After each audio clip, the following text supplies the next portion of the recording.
Tell them who you are. My name is Pentakill, you think it's strange? My name keep ringing inside of your brain. I hear it every night. Here's to the moment the sky rained down. Here's to the madness that's all around. So tell them who you are, you are, you are. Go and tell them who you are, you are, you are. Here's to the moment the sky rained down. Here's to the madness that's all around. Go and tell them who you are, you are, you are. Go and tell them who you are, you are, you are, you are. Here's to the moment the sky rained down. Here's to the madness that's all around. Go and tell them who you are, you are, you are. Go and tell them who you are, you are, you are. Go and tell them who you are, you are, you are.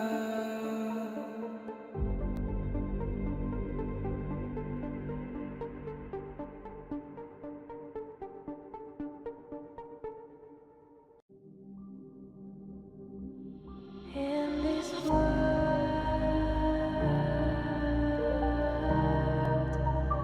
only ones in this world,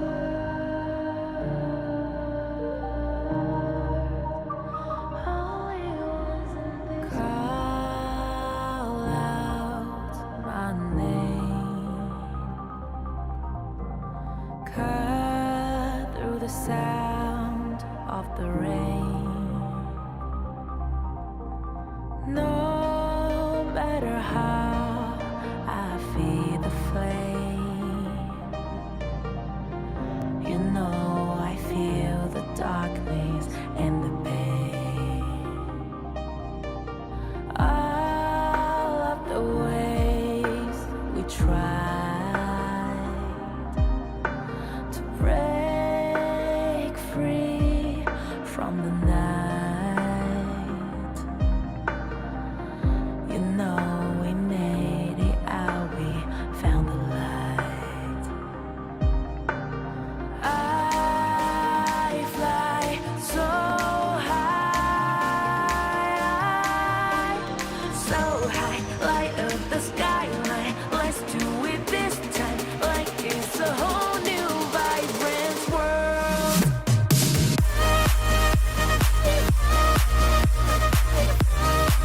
Like we're the only ones in this world. Like we're the only ones in this world. Now I see that I got everything I need. It's alright, I'm on fire, I'm alive, 'cause now I fly so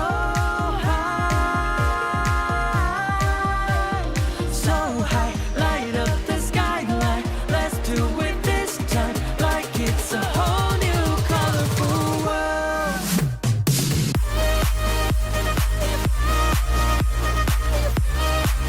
Like we're the only ones in this world. Like we're the only ones in this world. Never thought we'd get this far, burning like the stars. How we get this far, like we're the only ones in this world.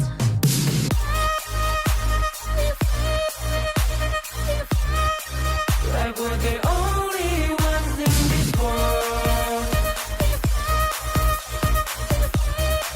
Like we're the only ones in this world.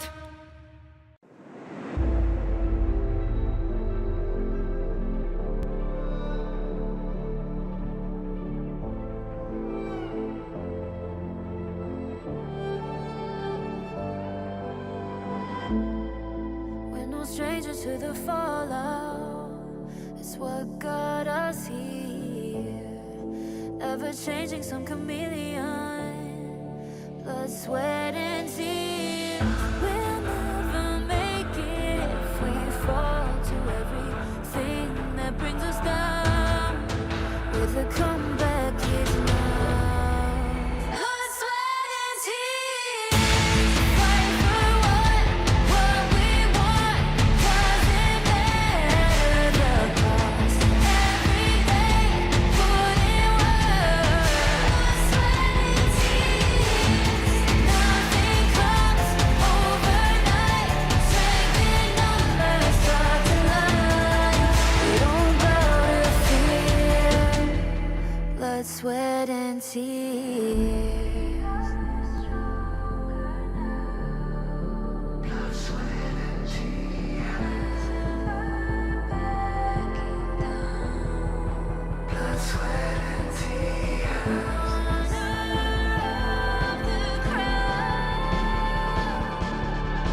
what hurts inside. When you let fear decide your fate, you don't choose which path to take alive. In life, I'm finally letting go of everything that still holds me. I'm against all odds, but I won't give up, 'cause it's my time to shine. Standing in the spotlight, and no one let me down. Destiny is calling highlight. I'm not afraid to fight for everything I love. Victory's on my side.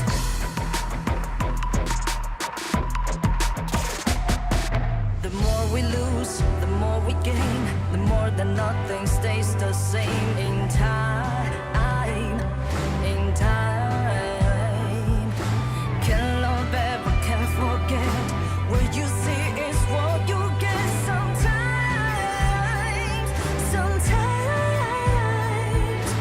gonna show the world tonight the light that shines inside us. We're against the odds, but we won't give up, 'cause it's our time to shine. Standing in the spotlight, can no one back us down. Destiny is calling highlight. We're not afraid to fight for everything we love. Victory's on our side. Takiki takiki takitao. Takiki takiki takitao. Takiki takiki takitao. Takiki takiki takitao.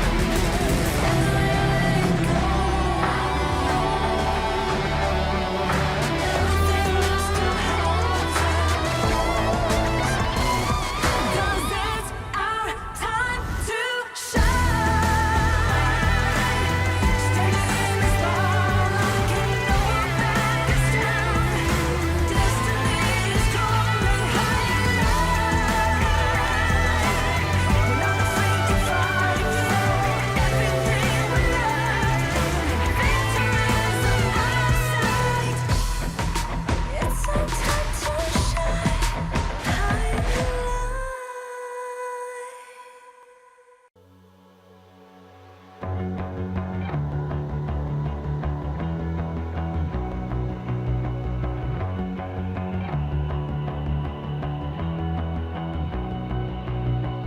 You've walked through the darkest nights. You've heard the crowd, felt the blinding light. You were standing there when your heart comes alive. It's a dream of a hat, and it never dies. Right here, right now, give it all, get it out. Never a surrender. I fight and never fail. I am a contender. A challenge I can feel. The smallest lies become the brightest enemies. Relentlessly. And even if you fall, you gave it everything to be a king.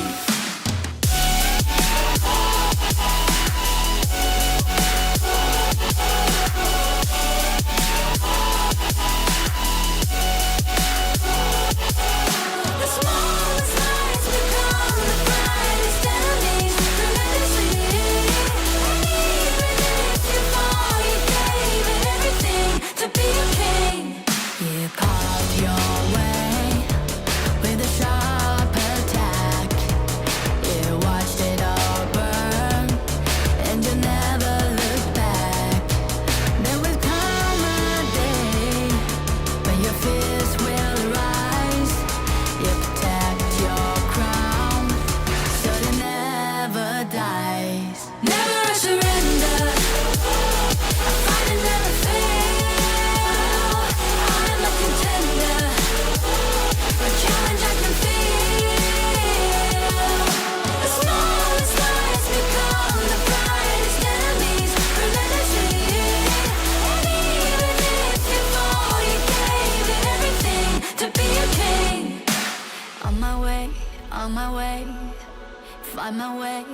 find my way, on my way, on my way.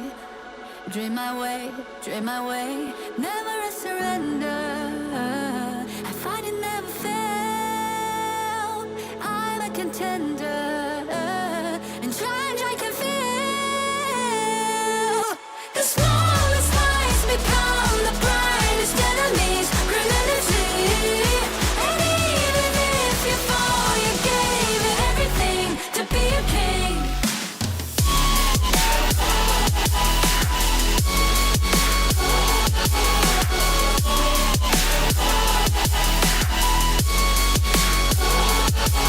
The smallest lies become the brightest enemies. Remember, and even if you fall, you gave it everything to be a king.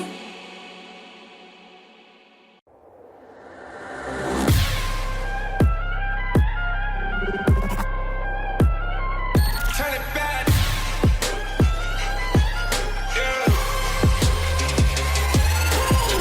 Gear out the weapon, getting ready, counting down. Pay attention to the challenge, tell me where you from. Gotta be tough, gotta be strong, gotta be savage like animal. Every time you tryna push me down. Look at me, I'll be lying down when I run around. You don't make a sign, I will catch you. Watch out, it's better for you, kind of mercy. Look at me, I'll be rising. Carry the season, you got a damn, gonna weapon. You never hesitate for another moment, but my bone is golden. I'm invincible, just let him know. I can show you all the glory I own. Through the jungle, find a way to the palace. I'm waiting. Go, never mind, can we go? It ain't a river, turn it back. Storm is coming, tired of your cold. It's my kingdom, fire blowing up. We the kings, it's our honor showtime. Honor kings, Pour some gas, we gonna burn up. honor kings. On a killing spree, I told you all this. All my enemies, they go on silence. Wipe them out for only 6 seconds. We got honor. You wanna get me juice, kind of the one who made it rules. You have night to choose, only one way, got night to I can lose. see it, I gotta shut down. We ain't got no cry. We bound if I miss one, crash in pieces, you can G. First blood, double trouble, then I take a pen, I kill. All you do is sweat and look at me still with the rain. Say. I've triggered my soul For my that pace. we the champions screaming, I'm invincible. Just let them know I can show you all the glory I own. Through the jungle, find a way to the palace. I'm waiting. Go, never mind, can we go? It ain't a river, turn it back. Storm is coming, tired of your cold. It's my kingdom, fire blowing up. We the kings, it's our honor showtime. Honor kings, Pour some gas, we gonna burn up. honor kings. On a killing spree, I told you all this. All my enemies, they go on silence.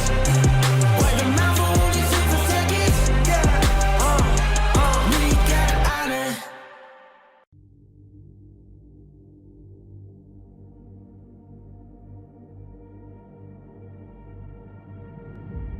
I feel it deep, flowing through my blood.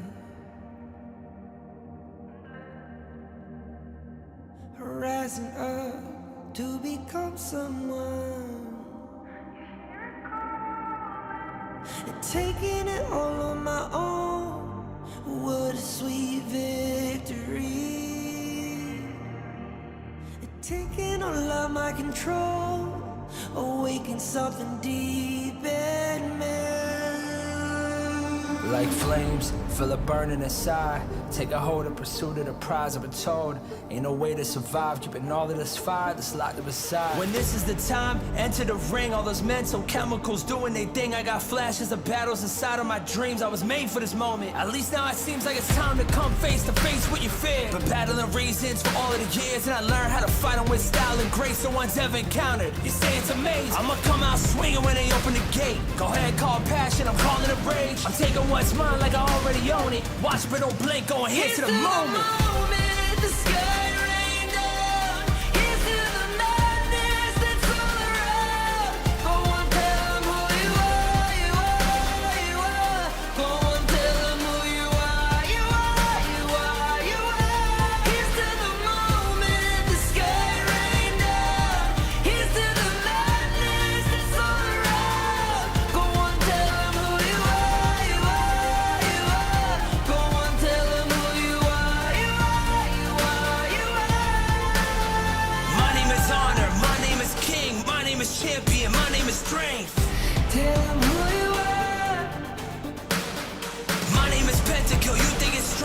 name keep ringing inside of your brain.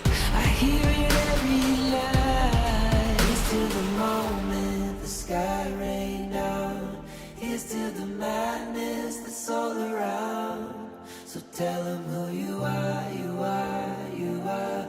Go and tell him who you are, you are, you are. Here's to the moment the sky rained down. Here's to the madness that's all around. Go and tell him who you are, you are, you are.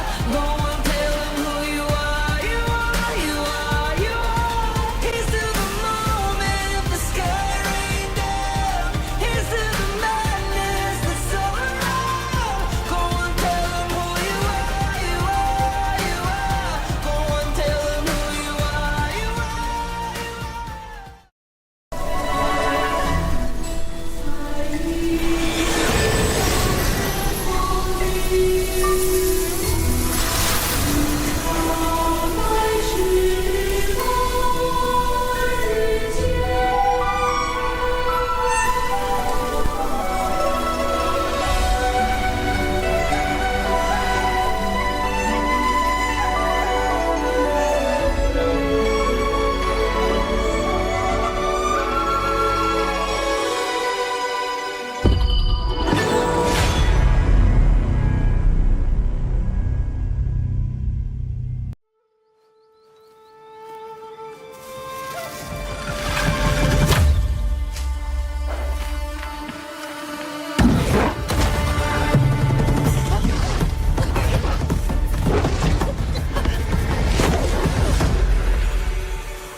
In Hero's Gorge, the base is the spring of life.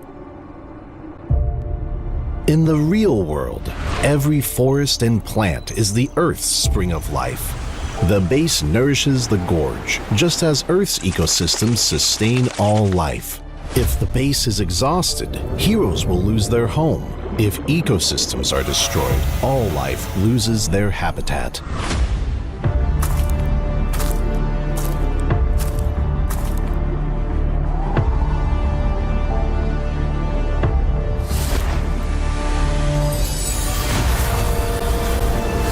Honor of Kings is working with players worldwide to support real-world environmental causes and protect our planet's future. By participating in Protect Nature, Protect All Life, all efforts in the event will contribute to real-world causes, protect the environment, and let us defend the honor of our planet together.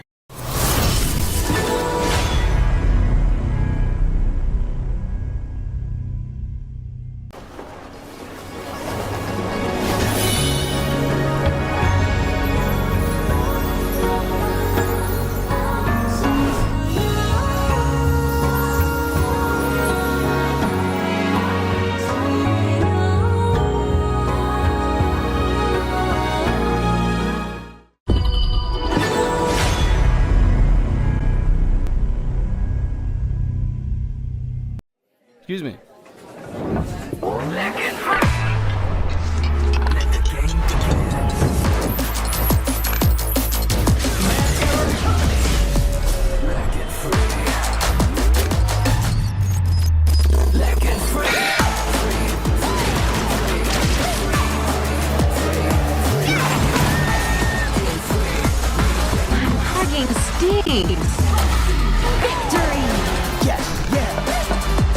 another round? Sure, but how about a smoother phone next time?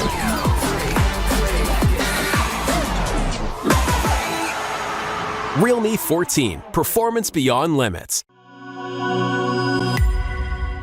Welcome to the Honor of Kings Major East League Spring and Major West League Spring 2025. Two independent tournaments, each featuring 7 top teams from rising powerhouse regions across the globe. Major East features teams from South Korea, Japan, Middle East and North Africa, and South Asia. Major West brings together talents from North America, Latin America, Europe, and Turkey.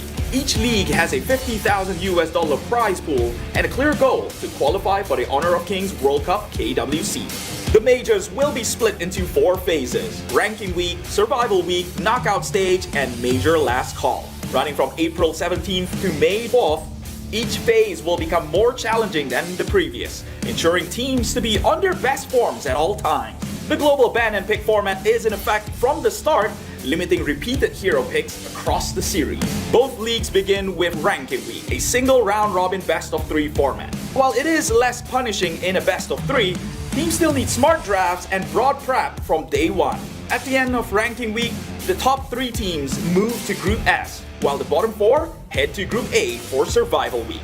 Unlike traditional slow-paced formats, this Week 1 is anything but forgiving. Every match counts. Survival Week ups the ante with double round-robin best-of-5 matches. Here, the global ban and pick rule really kicks in, and teams are put to the test. Hero pool depth, draft strategy, and flexibility becomes essential. There's no hiding behind comfort picks. Only teams that can adapt will survive. In Group A, it's a ruthless fight. Only one team advances, while the rest are eliminated. One stumble could mean missing the knockouts entirely. It's fast, high stakes, and decisive. In Group S, the top 2 reach the upper bracket, while third place drops into the lower brackets of knockouts. The final stretch is the knockout stage, featuring a double elimination best-of-5 bracket. Each league's champion qualifies directly to KWC, meanwhile runner-ups get one last chance in the major last call, a final best-of-5 to secure their World Cup slot. This format rewards consistency, creativity, and composure under pressure. Catch every moment live on our official channels. Every game is a chance to prove your region's strength and your team's readiness for the global stage. The path to honor starts now. Like flames, feel it burning inside. Take a hold in pursuit of the prize. I've been told ain't no way to survive, keeping all of this fire that's locked up inside. When this is the time, enter the ring. All those mental chemicals doing they thing. I got flashes of battles inside of my dreams. I was made for this moment. At least now it seems like it's time to come face to face with your fear. Been battling reasons for all of the years, and I learned how to fight them with style and grace no one's ever encountered. You say it's amazing, I'ma come out swinging when they open the gate. Go ahead, call passion, I'm calling it rage. I'm taking what's mine like I already own it. Watch but don't blink, going here to the moment. The sky rain down. Here's to the madness that's all around. Go on, tell them who you are, you are, you are. Go on, tell them who you are, you are, you are, you are. Here's to the moment, the sky rain down. Here's to the madness that's all around. Go on, tell them who you are, you are, you are. Go on, tell them who you are, you are, you are, you are. My name is Honor, my name is King, my name is Champion, my name is Strength. Tell them who you are. My name is Pentakill, you think it's strange? My name keep ringing inside of your brain. I hear it every night. It's till the moment the sky rain down. It's till the madness that's all around. So tell them who you are, you are, you are.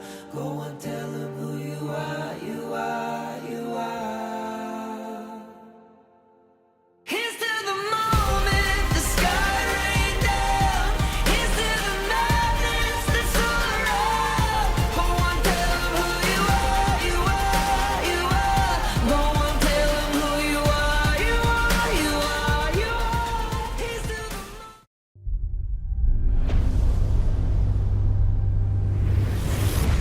Become a pro player? How hard did that take another path? Can you walk this path? Je me suis déjà posé la même question. Posso percorrere questa strada? Il l'appelle. le chemin et le champ de bataille vers le plus grand honneur. Posso arrivare, Je ne suis encore personne.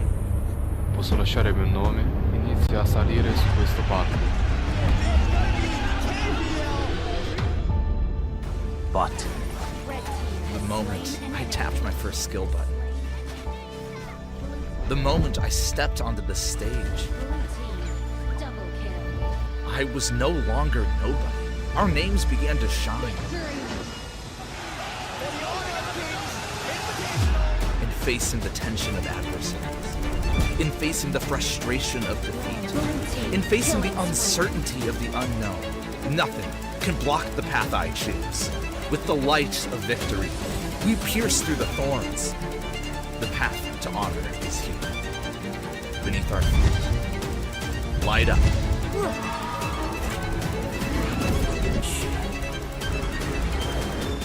When our footsteps awaken the dawn of the gorge, to walk this path is to walk toward honor.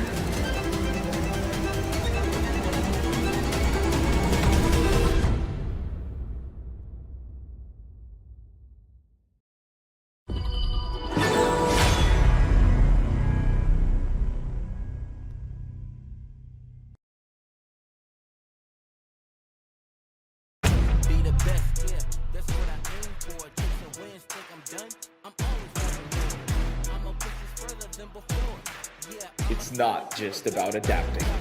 It's about creating your own path. 우리는 우리 앞을 가로막는 누구든지 물리칠 준비가 되어 있습니다. We are ready to defeat anyone that stands in our way. Side by side, we walk the road that shapes our fate. 並んで運命を形作る道を歩む。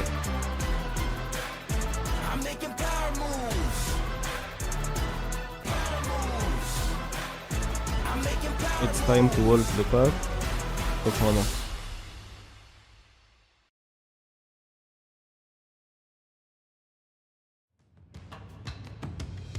And welcome back to the Honor Kings Major East. We had some intense matches for yesterday, but today it's also going to be intense. We're going to be your shoutcasters for today. My name is Dash, and I'm here with Holler. And Holler, you had a very banger of a match for the last match yesterday. I mean, it was an amazing match, right? SCARZ versus Gen.G. It went the distance. It went to the 5th game. It had everything that you wanted in terms of a series. There's a lot of drama, a lot of, crazy drafts, and there was some execution that was very high level. And I expect to see a little bit more of that as we have that rematch later today. Yeah, we're going to be having that today again. I don't know if it's going to reach Game 5, but you know what? If it's going to reach Game 5, we're going to be okay with it. This is going to be an interesting matchup for today, everyone. Again, we're just going to reintroduce it to you. All of it. 50,000 USD total prize pool, 10,000 to the champion, 8,500 for the second place, 6,500 for fourth. Third place is going to get 7,000 and 6,000 for the 5th to 7th place. Yeah, and I mean, all these teams obviously want to go for that champion, but it's also a slot into the KWC. That's the EWC, and that's where all the big boys are playing. But of course, today's schedule is going to be Nongshim versus Gen.G. We're going to go into match 2, Vicious versus Crazy Raccoon. And the third match is that rematch between SCARZ and Gen.G to end the day. Oh man, this is going to be an intense rematch, but I want to see what's going to happen here for Game 1. Nongshim versus Gen.G. I want to see how Gen.G evolved from yesterday's matches, because that could be enough for them to grow in this short period of time. I mean, it's just a day, but they might have grown from yesterday's match because it was very intense. It was a lot of things going on for the team and a lot of different experimentations too for Gen.G. Yeah, I mean, look, Gen.G have the most unorthodox drafts throughout all of the different teams, right? So it's the most interesting thing to see exactly how they want to counter the meta that is going into this one. So it's super exciting to see what they have, but do Nongshim have the correct answer? We're going to find out in this first series here.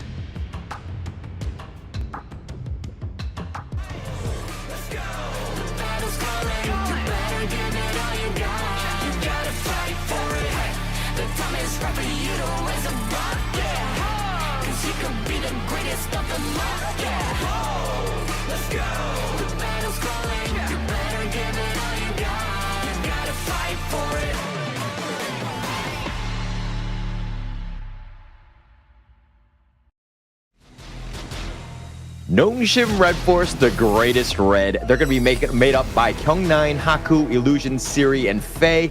And these guys, undefeated in the KME. These guys have been an absolute monster. No team has been able to solve them thus far. Yeah, they have been very great. The macro, every time you're fighting against them, it feels like you're fighting against a robot, because every time you find something, they're gonna find an answer somewhere around the map, and they're gonna hit you just as hard. Yeah, I mean, you're calling them robots. Are they from Samsung? Or are they gonna be from LG? I don't really know, because it seems like, again, they're very automatic. Their synchronization, their coordination, how they execute these strategies have been next level. They've been going in, but of course, let's check out their opponents, and it's going to be Gen.G Esports.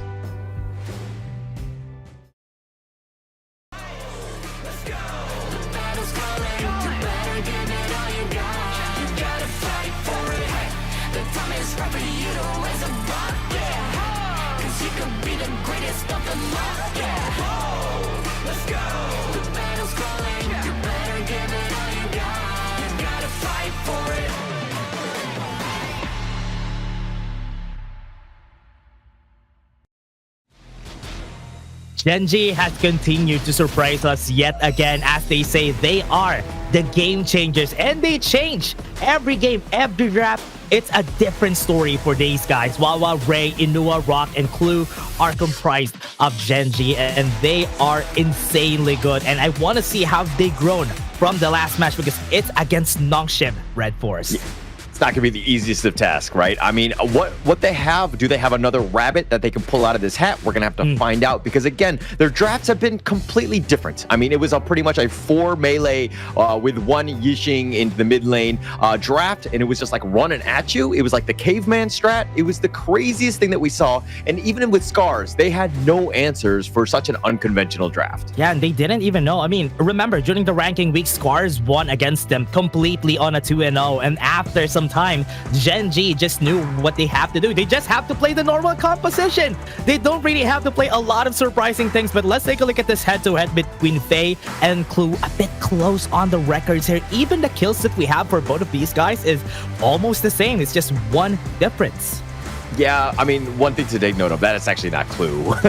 Clue actually has the highest number of assists throughout. He is definitely the buddy of the best wingman that Rock could ever want. Rock has the 2nd most kills throughout all of the KME. So again, he's an absolute monster. Gen.G right now are striving off of Rock's play, and they get tons of assists. Not just Clue, but almost everyone. So this is a team that's really starting to gel well together. They're playing at a very high level, and Nongshim should be worried going into this series here. Yeah, they have to be really careful about how they tackle this for the side of Nongshim RedForce, because Gen.G has been very great. They have been always have been a great team. They really just have changed things up from the last games that we've seen them, and I love that they're doing this. They're doing a lot of experimentation. Maybe that's their way of winning against Nongshim RedForce, and they're preparing just for this day. Yeah, I mean, you have to be prepared. You have to have, you want to try things out, see what sticks against Nongshim. No other team is able to kind of crack this puzzle, so to speak, that is the Nongshim RedForce team. But again, Gen.G have kind of shown some of those cards, and they're not afraid to pick those unorthodox drafts. But like in yesterday's series, Nongshim against SCARZ, SCARZ was putting their best drafts ahead of them, and Nongshim had all of the answers. Yeah, and I really love seeing it. But again, we're going to be going right on the get-go. We're starting today. Very early though, Holler. We're starting very early. Nongshim RedForce versus Gen.G, and we've already started with the draft, and you can definitely see the respect that they have for this Dharma on the side of Gen.G for Wawa.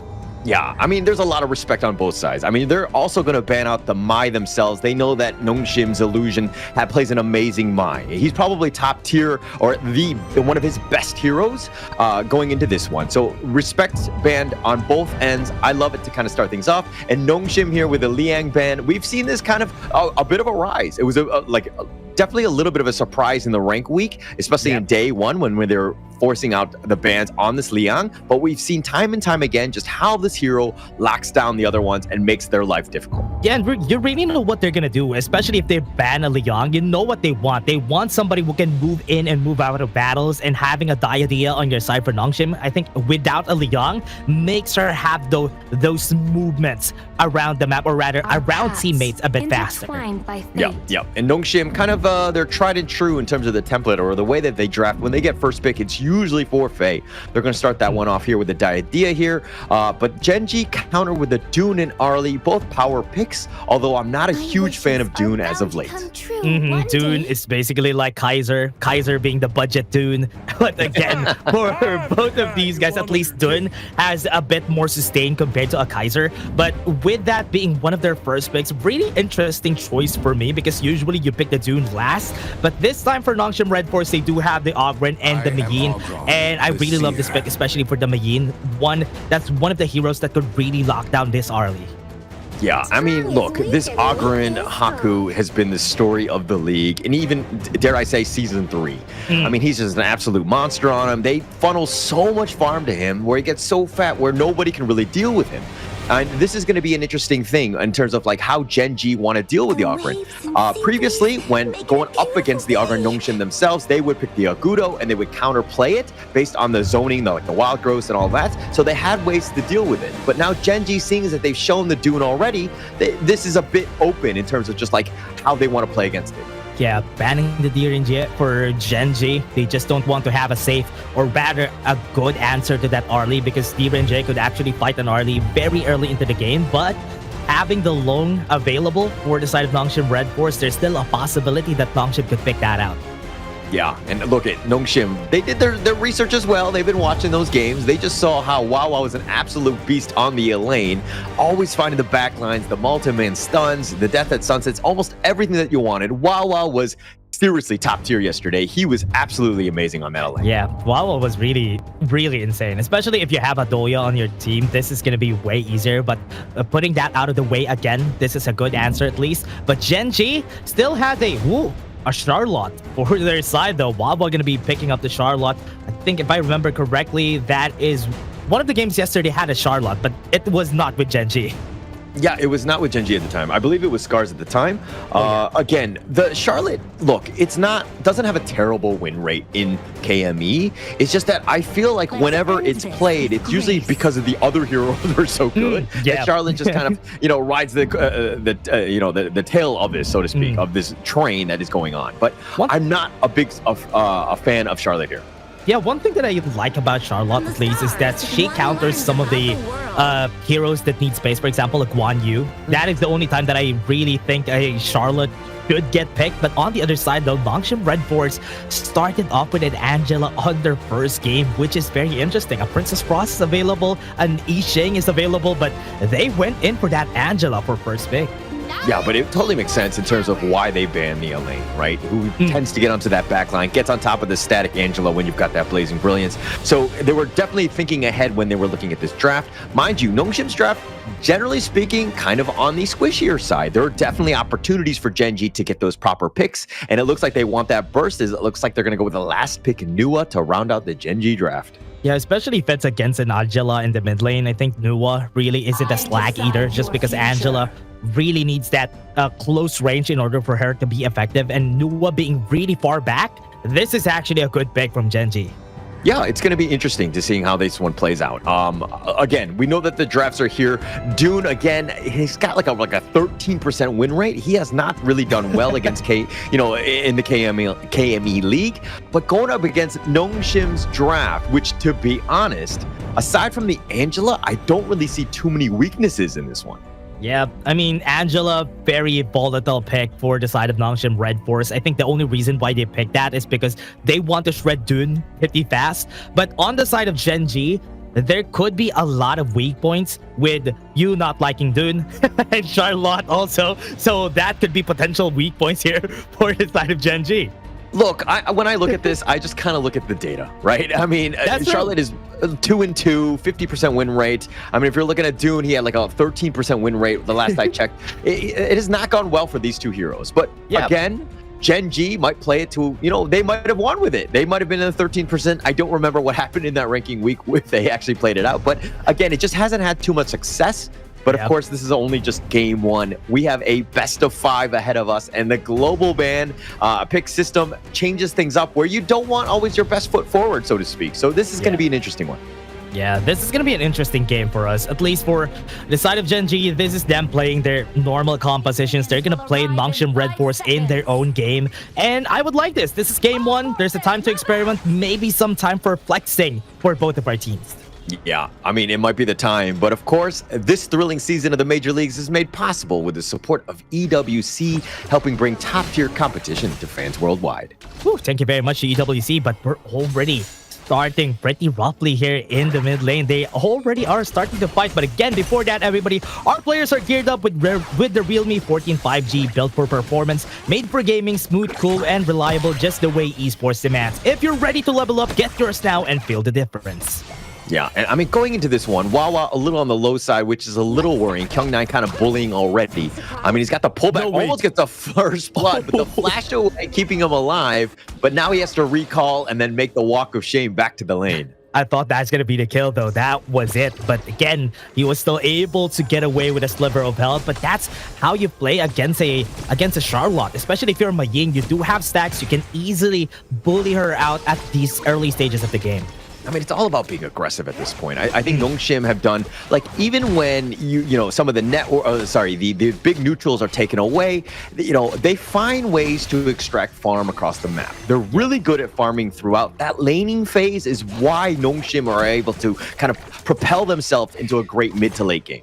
Just to add to that, though, I mean, the problem here is it's already in front of us. Rock losing against Siri, a Lady Soon versus an Arlie in the early game, and that's not something that you usually see every day. That just shows how great Nongshim is at their laning phase.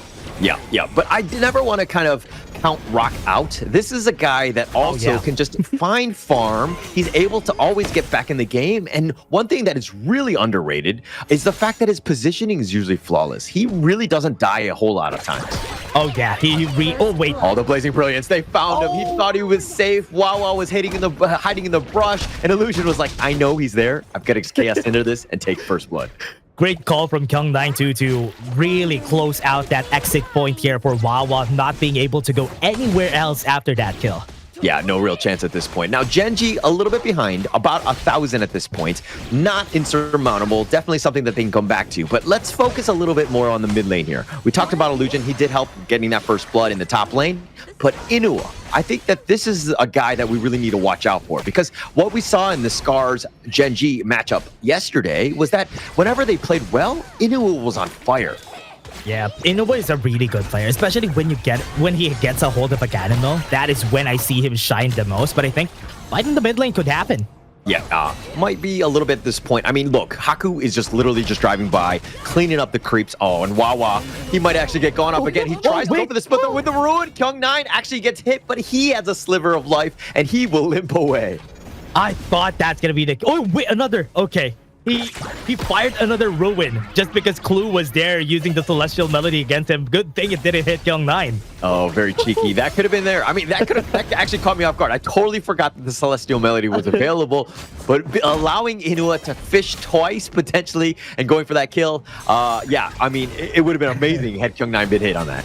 That was a nice try, though. But again, Gen.G still looking for scraps, still looking for something around the map in order for them to capitalize on. But the challenge here with the composition that they built for Gen.G is how they're going to be playing this, because it's going to be hard to engage. They have a Dolia for a roamer, so it's going to be hard to engage except for the Dun. But Dun's engage usually is a 50-50 because you can easily run away from him.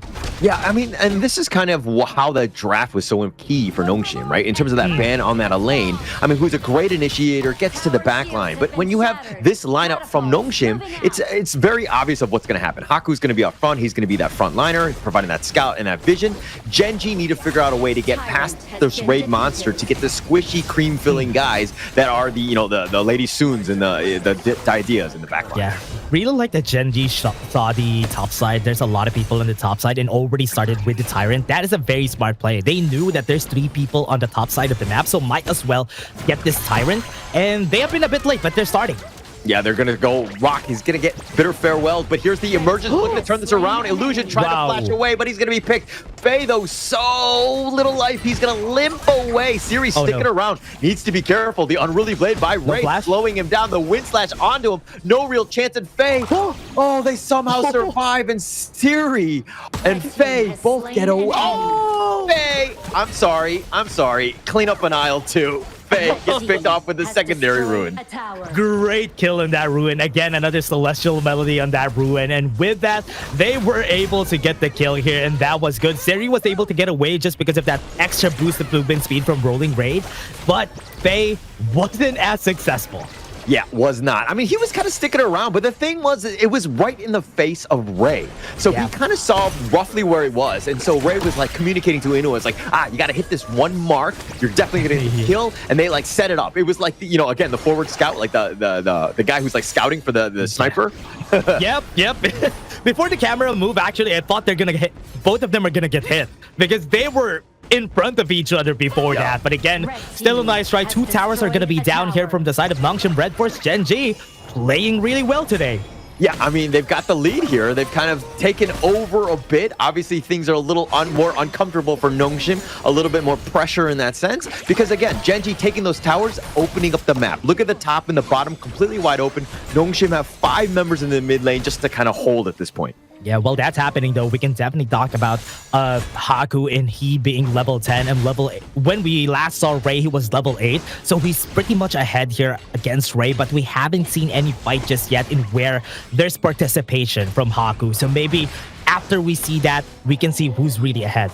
Yeah, and normally I don't like to say that it's a 4 protect 1 lineup, but it kind of is going into Haku because they're just funneling everything into him, and it's the point where he's been largely off the map. We haven't really seen him fight. There's been no reason to at this point, and Gen.G have kind of taken advantage of that. They've clipped off the bottom and the top T1s, so they've been able to kind of create a little bit of space and a little bit of pressure, but now Haku's area of farm where he can safely do it is going to kind of dwindle a bit. But again, seeing as that Haku has so much farm at the moment, there's going to be a tipping point where this game kind of flips on its head.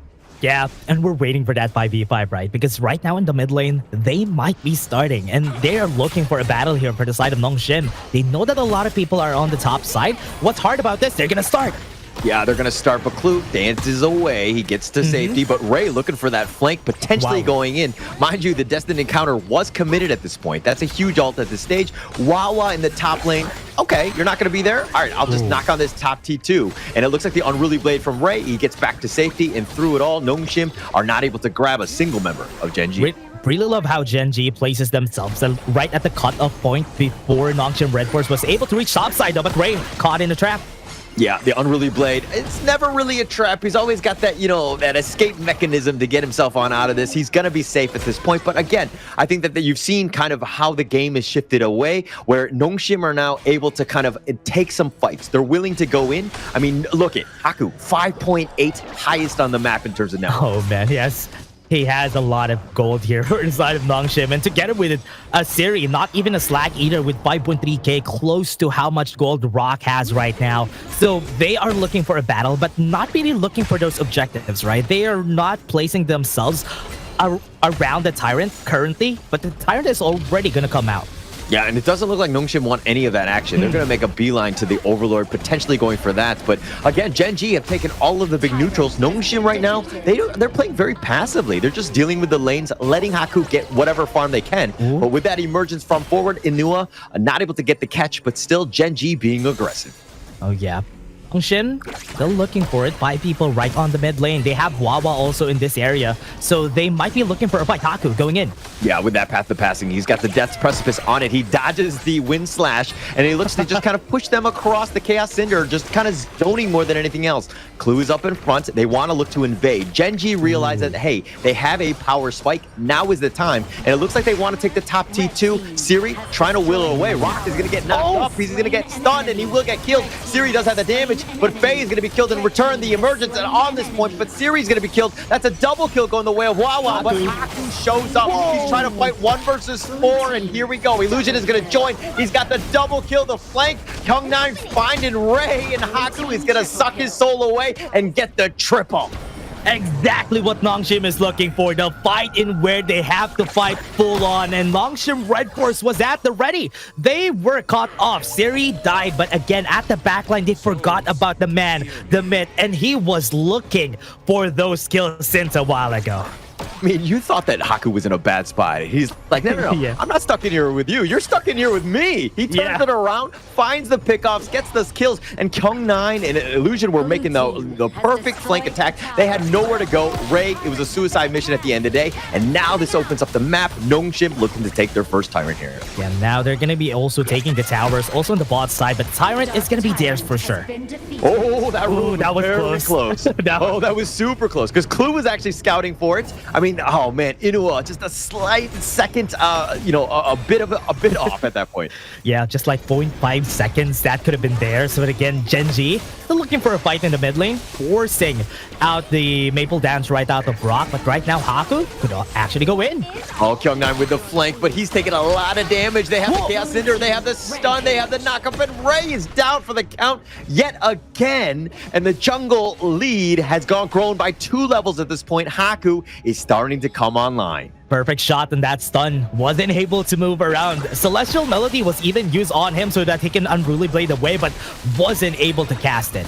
Yeah, wasn't able to. Just the stun lock, the control, all of that. Like, the CC on this Nongshim team is really underrated. Oh, the down precipice. They got the Chaos Cinder. Inua's going to get chopped down. He's going to be killed. They push him away. Haku now trying to fight on the backside, but with Kyung9, they get serious. Haku gets that double kill, the flash away from Wawa. He hides under the tower, and it looks like they want bigger fish. They want to go for a rock. They're going to dive this to bottom T1, and with that light step, he tried to get away. Not going to be enough. Haku gets yet another. On a silver platter, Rock was at the face of Haku in the end there. But again, Haku saving the lives here of Gen.G. Again, the savior of this squad, the highlight of Nongshim RedForce in that battle again. And now they're looking to push this mid lane tower.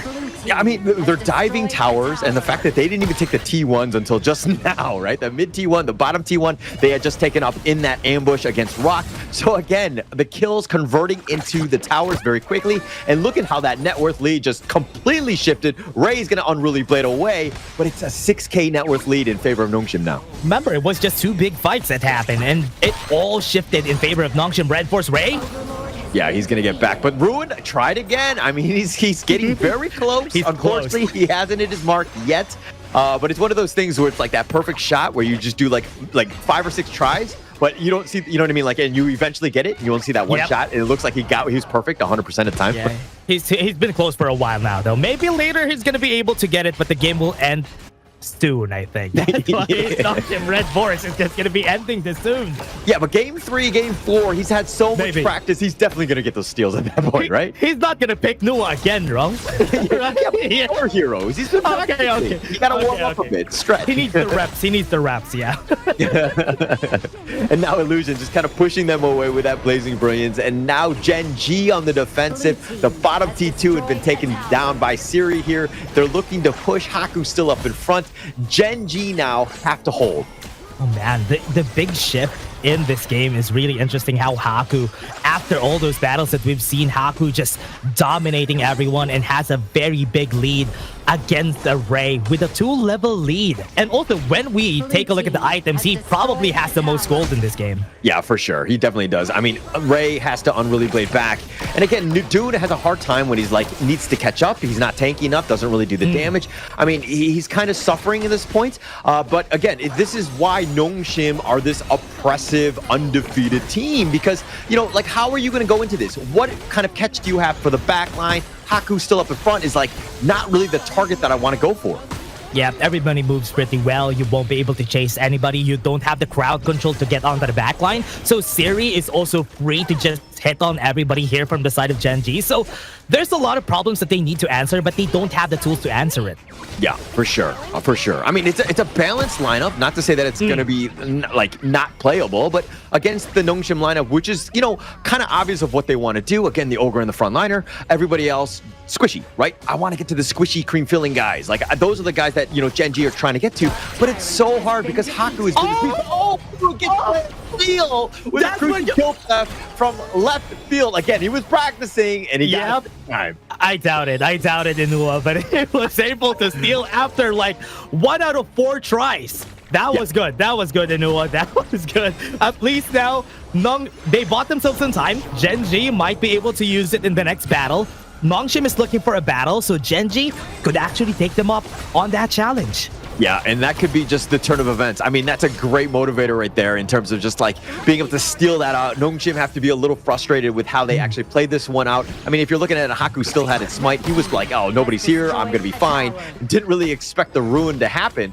But again, you got to be super careful. You got to understand what Gen.G are trying to do, right? I mean, not only do you have one ruin, but you have a potential second with that Celestial Melody. So you have a lot of bursts that can happen in a short instance. Oh yeah, Clue picked up the Venomous Staff. That is going to be big, at least lowering the all potential healing from the side of Nongshim RedForce. Now, Emergence. Yeah, Emergence. They're going to find him. They have the knockup and Illusion's going to be killed. They find him out. Now, Nongshim trying to fight 4 versus 5. Ray's getting bounced around. He's going to be picked up. Siri's got some serious damage. And now Haku on the chase. Wants to go at least for Inua. They have the stun. He's going to be killed. And now Rock running for his life. He's got really nothing else, but he's trying to solo this 1 versus 1. Siri, does he have the damage? And he does. Siri gets the outplay on Rock, and 3 members down. They have a chance. Wawa pushing in the top lane. He's going to recall. Kyung9 is going to be there, but Nongshim, only problem, they got to wait for the next minion wave. Yeah, they need to wait for that wave, though, but they can finish this because they only have 2 people, and look at what Kyung9 is doing. He's chasing Wawa.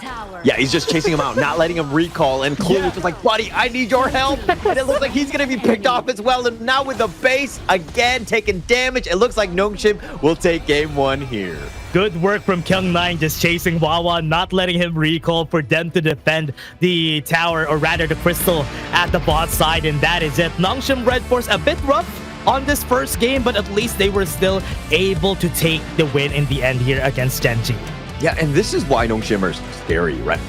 Like they're essentially fighting like almost all of the laning phase. They're playing it 4 versus 5. They're letting Haku just farm, and he's been off the map. And Gen.G, you know, again, you're like, we're doing really well in this early game. We're doing fine. But then Haku comes online, and it just changes the game. Yeah, just knowing the item breakpoints of an Ogren is always going to be important, right? Because once you pick up the Blood Rage, once you pick up the Eye of the Phoenix, or even the Blazing Cape, you're already set to go. And that's the timing in where they started going for those fights, and Haku just gaining all those kills. And that is something that everybody needs to understand. Even our viewers, if you're playing Ogren, wait for level 8 to level 10, then dominate the game after that. Yeah, but usually my rank Ogren's teammates are always like 8 to 10, but the game's over, you know? Oh, yeah, the game's already over. Timing matters, of course, and farming patterns, very important. Those routines that you need to go to. Haku, again, this is one of those things where if you're watching the game, just watch how he farms. Watch how he moves across the map, and he is able to find farm and to really make a contribution in the game and just take over. Yeah, one thing that's also good about that is how Nongshim RedForce was also playing around him the whole time. They were all giving him the resources that he needs, and that's a different playstyle from our normal games that we see every day. So it's not going to happen in those games, but at least here you can see it, how an Ogren would be able to trample the others, especially if he gets a big snowball. Especially that game, he was like 3 levels ahead than Ray.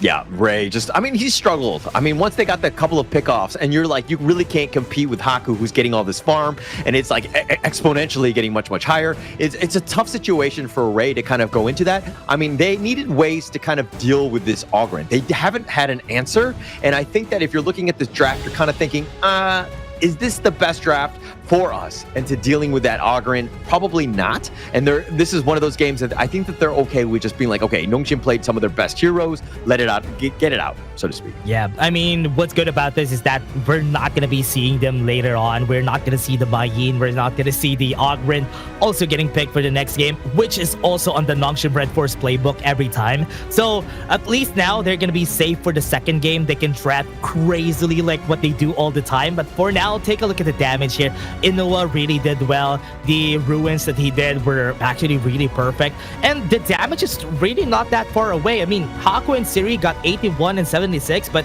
Inua and Rock really not the slack either.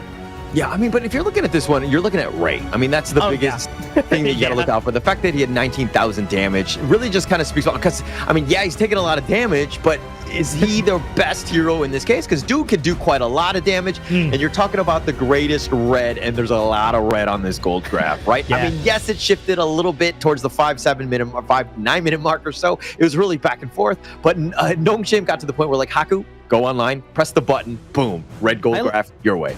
I like the new gold graph though. That looks pretty. The new gold graph that we had. That exactly shows what happened during that game, right? Because it's just they're equal until they're not. Until the greatest red was just able to take over the whole time. And that's what I like about Nongshim RedForce. They know their timings. They know when they're gonna be killing everybody. But Haku, he knows when he's gonna start fighting, and that 8-0-2 with a 28% damage dealt. This guy deserves this MVP again.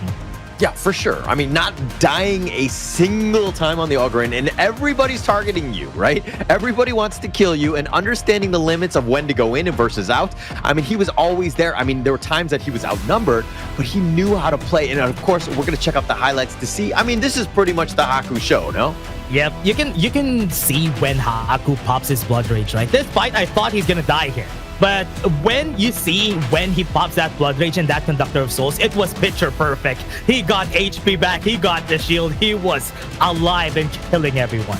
I mean, the bait was so real. Like, he was so low, and the Blood Rage and the Conductor Souls, like, the Wombo was like, oh crap, he's actually back at 80% life. It's so tough. And Gen.G were like, haha, we killed the monster. And they're like, no, not yet. That's just my first wind.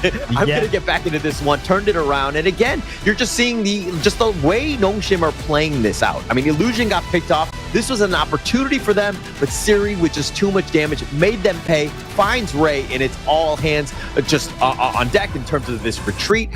Gen.G on the run. Rock tried to stick around with Siri, thought he had it, but Siri with just too much damage. Yeah, I think they really tunnel vision on Haku being the problem, but Siri is also a problem in the backline, and that's their their trump card in the late game, and Siri is going to be that force for the side of Nongshim RedForce. But again, that was honestly just game one, so Gen.G still has a lot of ways to move around this. This is the difference between a best of 3 and a best of 5. They can think about the next drafts pretty well because you'll have less and less as we move forward. Yeah, and I mean, if we're looking at yesterday's game against SCARZ, Gen.G that is, Gen.G lost game 1, right? And we're thinking, are Gen.G up to this? Are they able to kind of bounce back? They had a monstrous game 2 by Rock. I expect to see nothing but Rock really carry them in this next one here. Yeah, I want to see if the Marco Polo Yarya pick is going to be seen again in this, because it has been their favorite. It's one of the things that worked out. I was doubtful. Kin was doubtful of the Marco Polo Yarya. But again, before that, everybody, we're just going to take a short break before we head into game 2. See you guys in just a bit.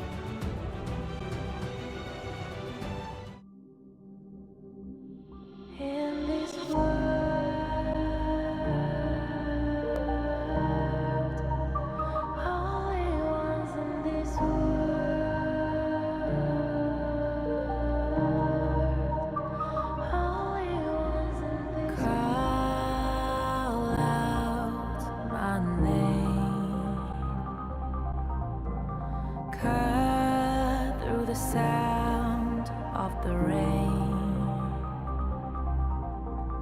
No matter how I feed the flame,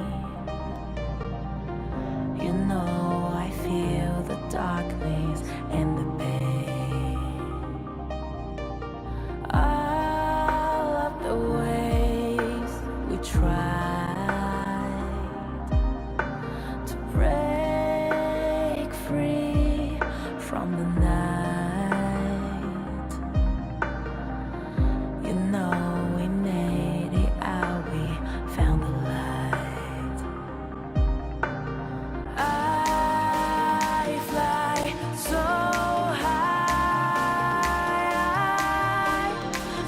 high, light up the skyline. Let's do it this time, like it's a whole new vibrant world.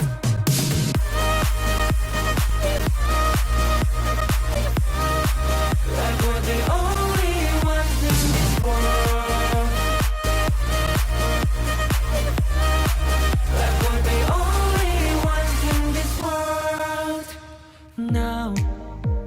Now I see that I got everything I need. it's alright. I'm on fire, I'm alive, cause now I fly so high, so high. Light up the skyline, let's do it this time, like it's a whole new colorful world.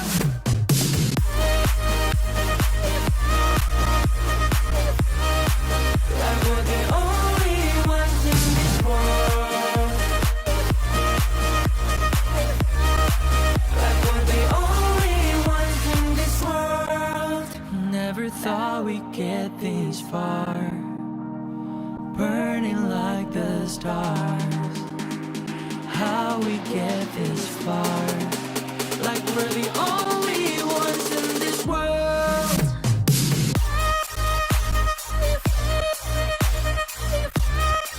Like we're the only ones in this world. Nongshim and Gen.G, we're back here for another game, everyone. It's game 2 for both of these guys. Nongshim winning the first game, but again, we're still going to be a shoutcaster sport today. My name is Dash, and I'm here with Holler, and we're going to go for game 2. Yeah, I'm excited about this one, right? I expect nothing but Gen.G Esports bouncing back in this game. This tends to be their MO, and of course, here are the picks that were happening in the game 1. You see the global ban and pick, these heroes not being able to be picked into game 2 or beyond. So again, some of the power meta heroes being picked by Nongshim, very strong game 1. They wanted to set the pace of this series, but going into game 2, I do expect Gen.G to bounce back. Oh yeah, I hope they would be able to bounce back like what happened from yesterday's games against SCARZ. So maybe they have something in store for us, something surprising for the next games. Will we see them pick surprisingly, or will they pick the same here for the side of Gen.G? Let's see if that's going to happen. Yeah, okay. Gen.G, I mean, it's one thing for them to kind of go into the second game, but the fact that they have a whole lot of pocket drafts that are just really unconventional, they can kind of really shake things up. My problem right now is that they're down a game.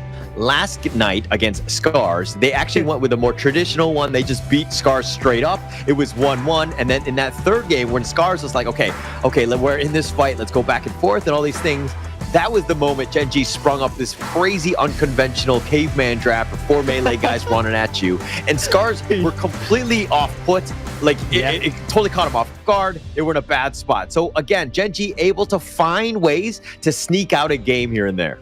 Yeah, I think we're going to see that game 3. If they win this, it's going to come out game 3. If not, they're going to stick with a standard draft. That's what I'm seeing here for Gen.G. But right now, Nongshim RedForce are already banning a lot of things that they don't want to see for the next game. I mean, the Diadea and the Da Chao has been perfectly picked here by Gen.G a lot of times. But if it's against Nongshim, I'm not sure if they're going to be going with a Foods Da Chao combo. I mean, we're not going to see that for sure. But Gen.G are just going to be... I hope they take out the Sakir, because Nongshim really loves picking Sakir for their first games.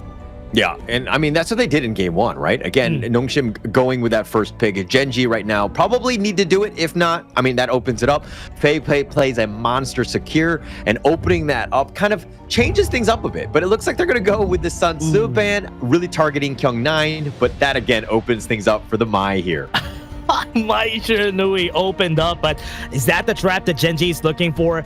Picking up the Mai Shiranui for Nongshim, then Gen.G gonna pick up the Dharma themselves could be a really good answer here, because Wawa plays a mean Dharma, so maybe that's what they're looking for here.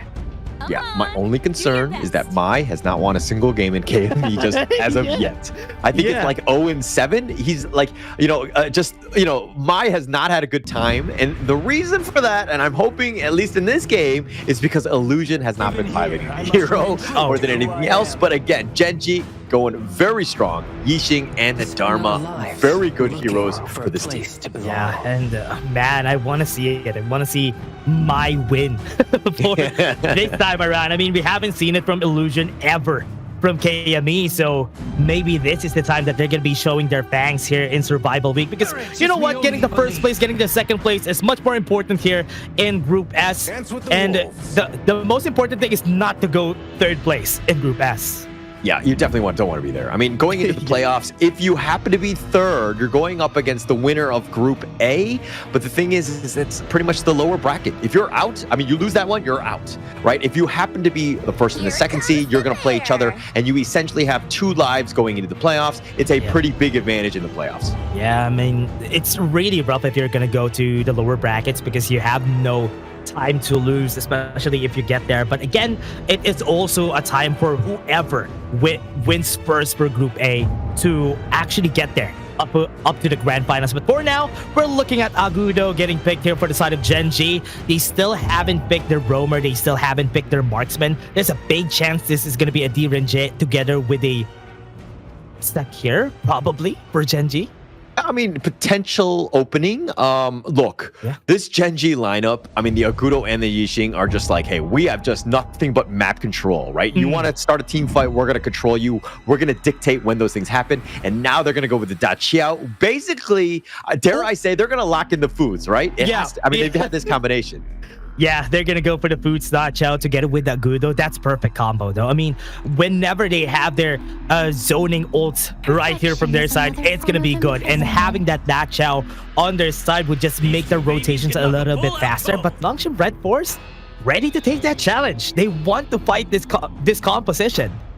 I mean, they do, but again, you're kind of seeing how things are playing out. I mean, the Zhangfei and the Pei for the last 2 picks for Nongshim here, but Gen.G with the foods pick, this is a kind of unconventional draft. I mean, if you're going to have the foods in that farm lane, I just kind of like going in, this is going to be, again, very caveman-ish with a lot of melee guys that are kind of running at you, but they have so much control with this Agudo Yixing. This is a different aspect of that draft, just a slight tweak, but this could be a very interesting draft.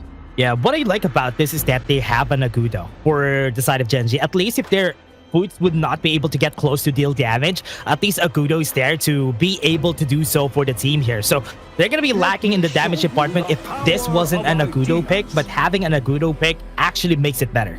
Yeah, I think it's going to really help out. I mean, that Agudo, Yixing, they're going to control a lot. But mind you, my only concern with this one is, like, how are they going to deal with the damage, right?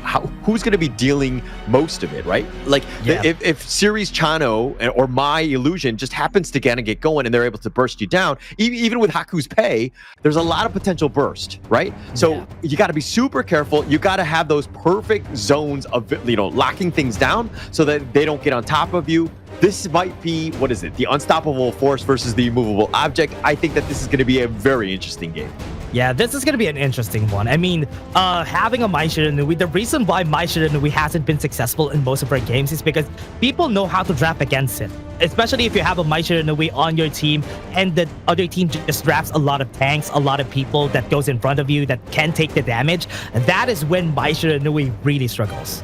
Yeah, doesn't really have a good time. And I mean, especially when, you're walking into a board or a wild growth. I mean, you have to be picture perfect with your positioning. You got to be like, get in, get out. I don't think that this is a game that Illusion is going to have an amazing game on because of the amount of control that is on the side of Gen.G.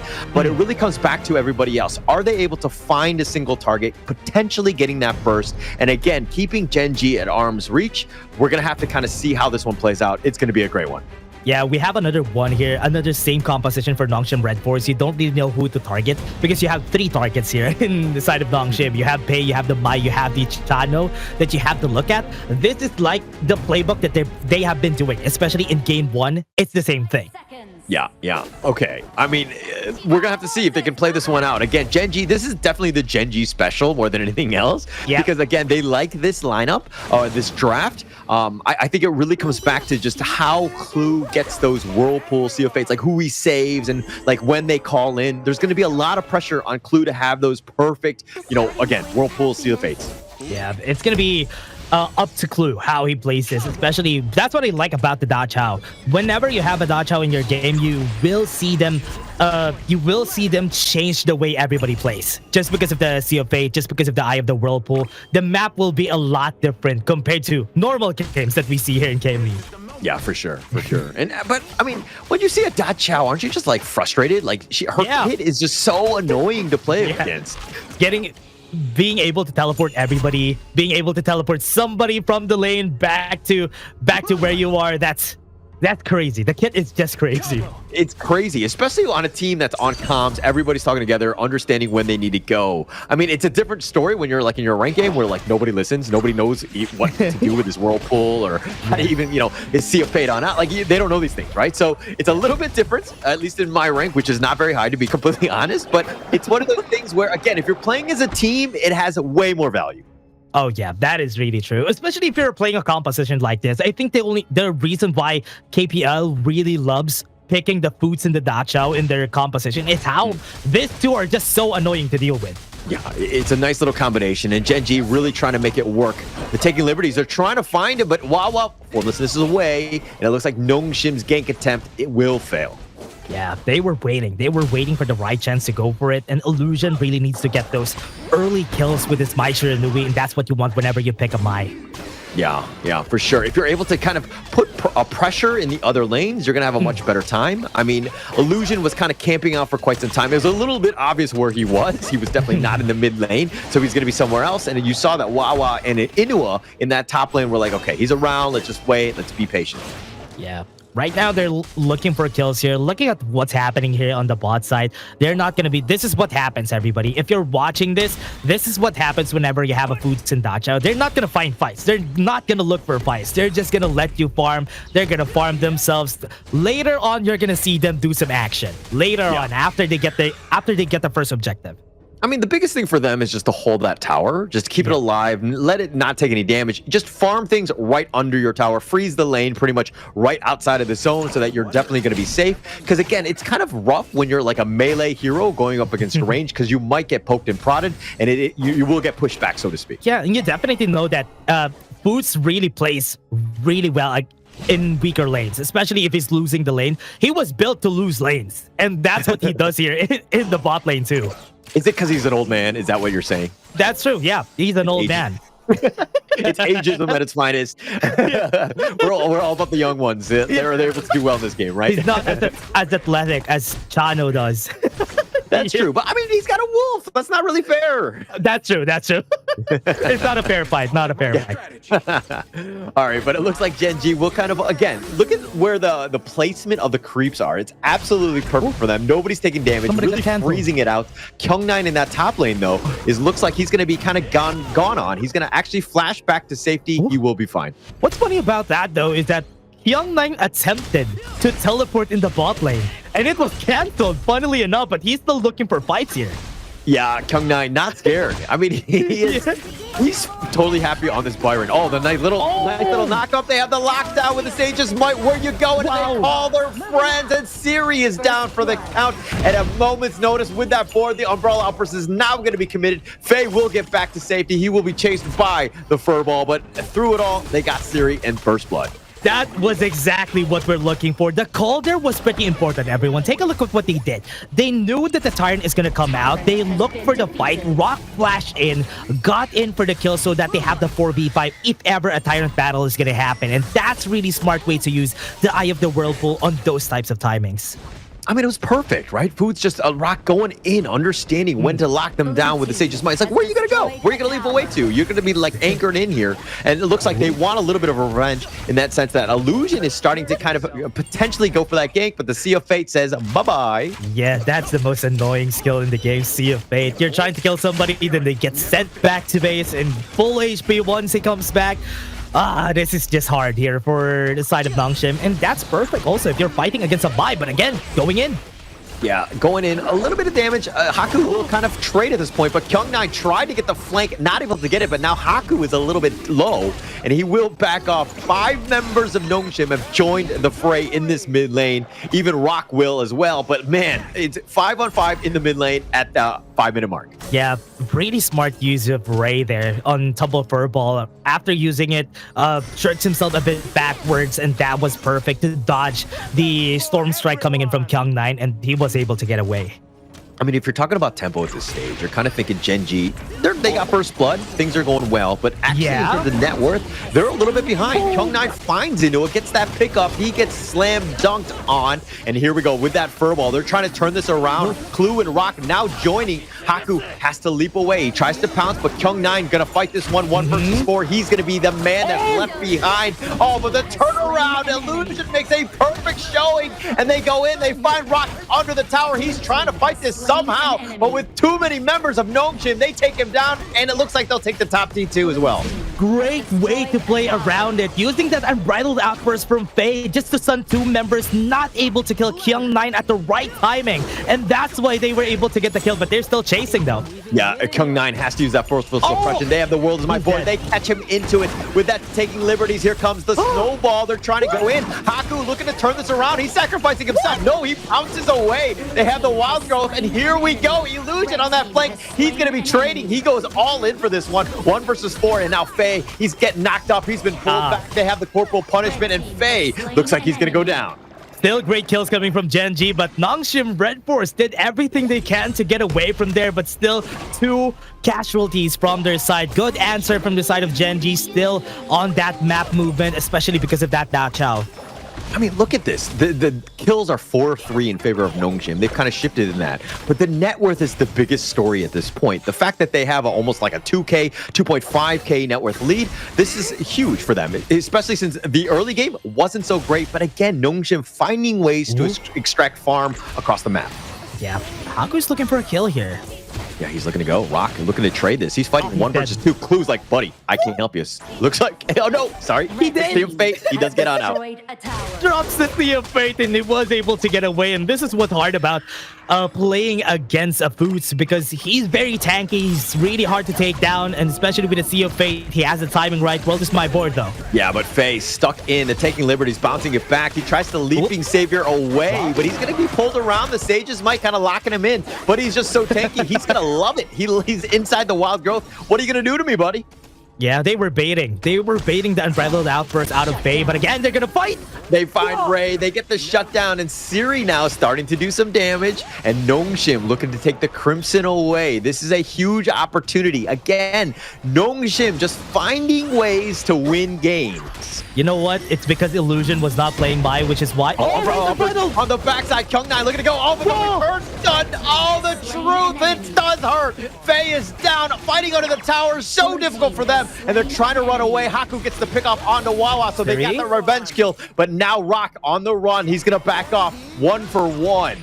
What a great play from Wawa, using that truth to save everybody out of the danger. Surf strike, oh, but the passive. Wawa, sorry, he actually just dodges that one out. Now Ray is going to actually go for Kyung9, who dashes away. He expends the flash as well. And through it all, it looks like they will back off. Tried to get that one little pick off. But again, Kyung9 just barely getting away. Forced them out of the way just so they can push the mid lane, which was very smart here for the side of Nongshim RedForce, playing around them so that they are going to be backing up. Nobody's going to be clearing the mid tower, and now bot lane is also open. Definitely open at this point. I mean, look, the bottom T1 from Gen.G is still standing. That is a potential, something that they need to fight off of here. But I like how Rock and Clue are sticking together. They need to put pressure here in the top lane, potentially do some chip damage, then see a fate on themselves on out of this one. But it doesn't look like Nongshim are going to actually defend at all. Yeah, look at the respect here from Haku. He's not even trying to go for that fight against Rock. At this point in the game, he knows that he's not going to be killing him at any point because Sea of Fate is always available here for Clue. Yeah, it's definitely, I mean, he's so good with it. And Rock can play aggressive. He can go a little out of position because he knows that he has his buddy, his wingman that's always sticking around with him, that sends him those crucial Sea of Fates, keeping him alive. Yeah, but they have to be careful about this, though, because Nongshim RedForce knows how to play around death balls, and that's a big death ball that I'm looking here, but they're starting to turn. Yeah, it doesn't look like they're going to start in. They're going to kind of snowball in. They've got the wild growth. They placed that one out, but it's a little not the greatest of positions, and Haku takes the Tyrant. Now they're looking to go for this one. They actually find Illusion, who's a little on the low side, gets the Shinobi, but Wawa somehow surviving. Haku wants that pick off, but there's too many. He gets the pounce. He goes forward, and Haku, not scared, wants to go for the back line, trying to go for this one, and through it all, no members of Nongshim down. They did get Wawa and Rock.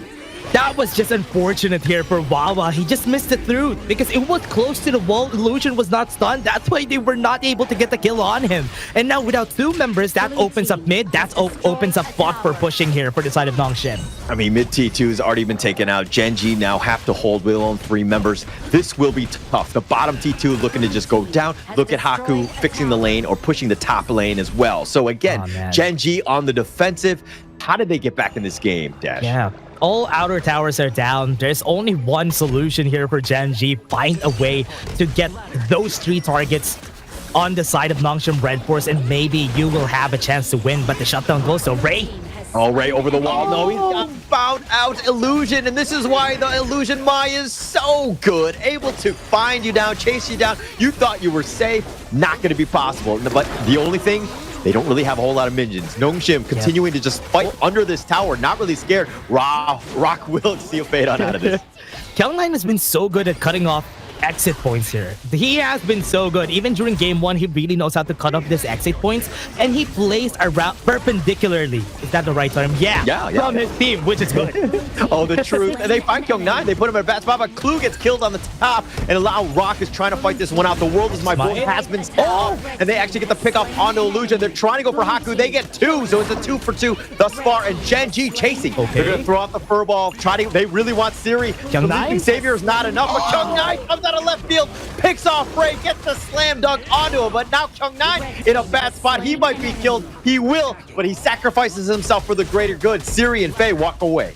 Gen.G buying themselves some time here. Good 3 for 3. At least they were able to get some shutdown golds, but the gold lead is still far off. 6k gold lead for the side of Nongshim RedForce, but they also took down the T3 tower on the top side, which is a big thing here for the side of Nongshim.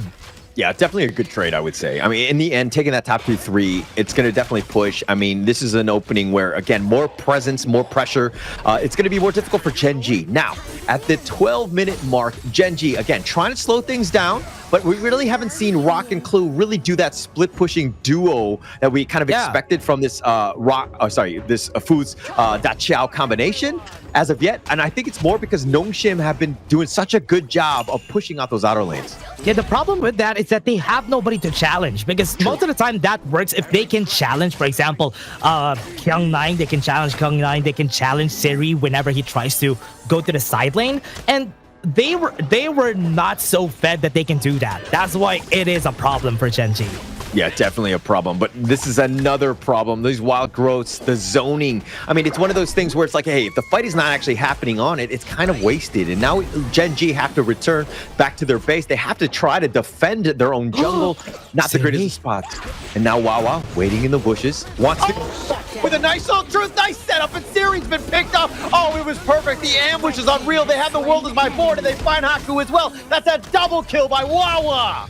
What a perfect play from Wawa, waiting from the brushes and getting a double kill. That truth was perfect, and that was why they were able to get the 2 members, pretty important members, and that's exactly what they need.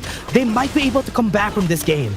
I mean, they definitely have an opportunity here. I mean, Wawa right now trying to defend after doing that. Faye will actually take the Tyrant. The Overlord had been taken by Gen.G, so there's going to be a little bit of a push at this point. Now, Gen.G, I mean, if we're going to check out this replay, let's see exactly how he gets the perfect truth. Yeah, and even the Sage's Might was perfectly placed there, and they are not able to go out of the way. What a great catch here from Wawa, but again, they're looking for more. But as I said, backline though.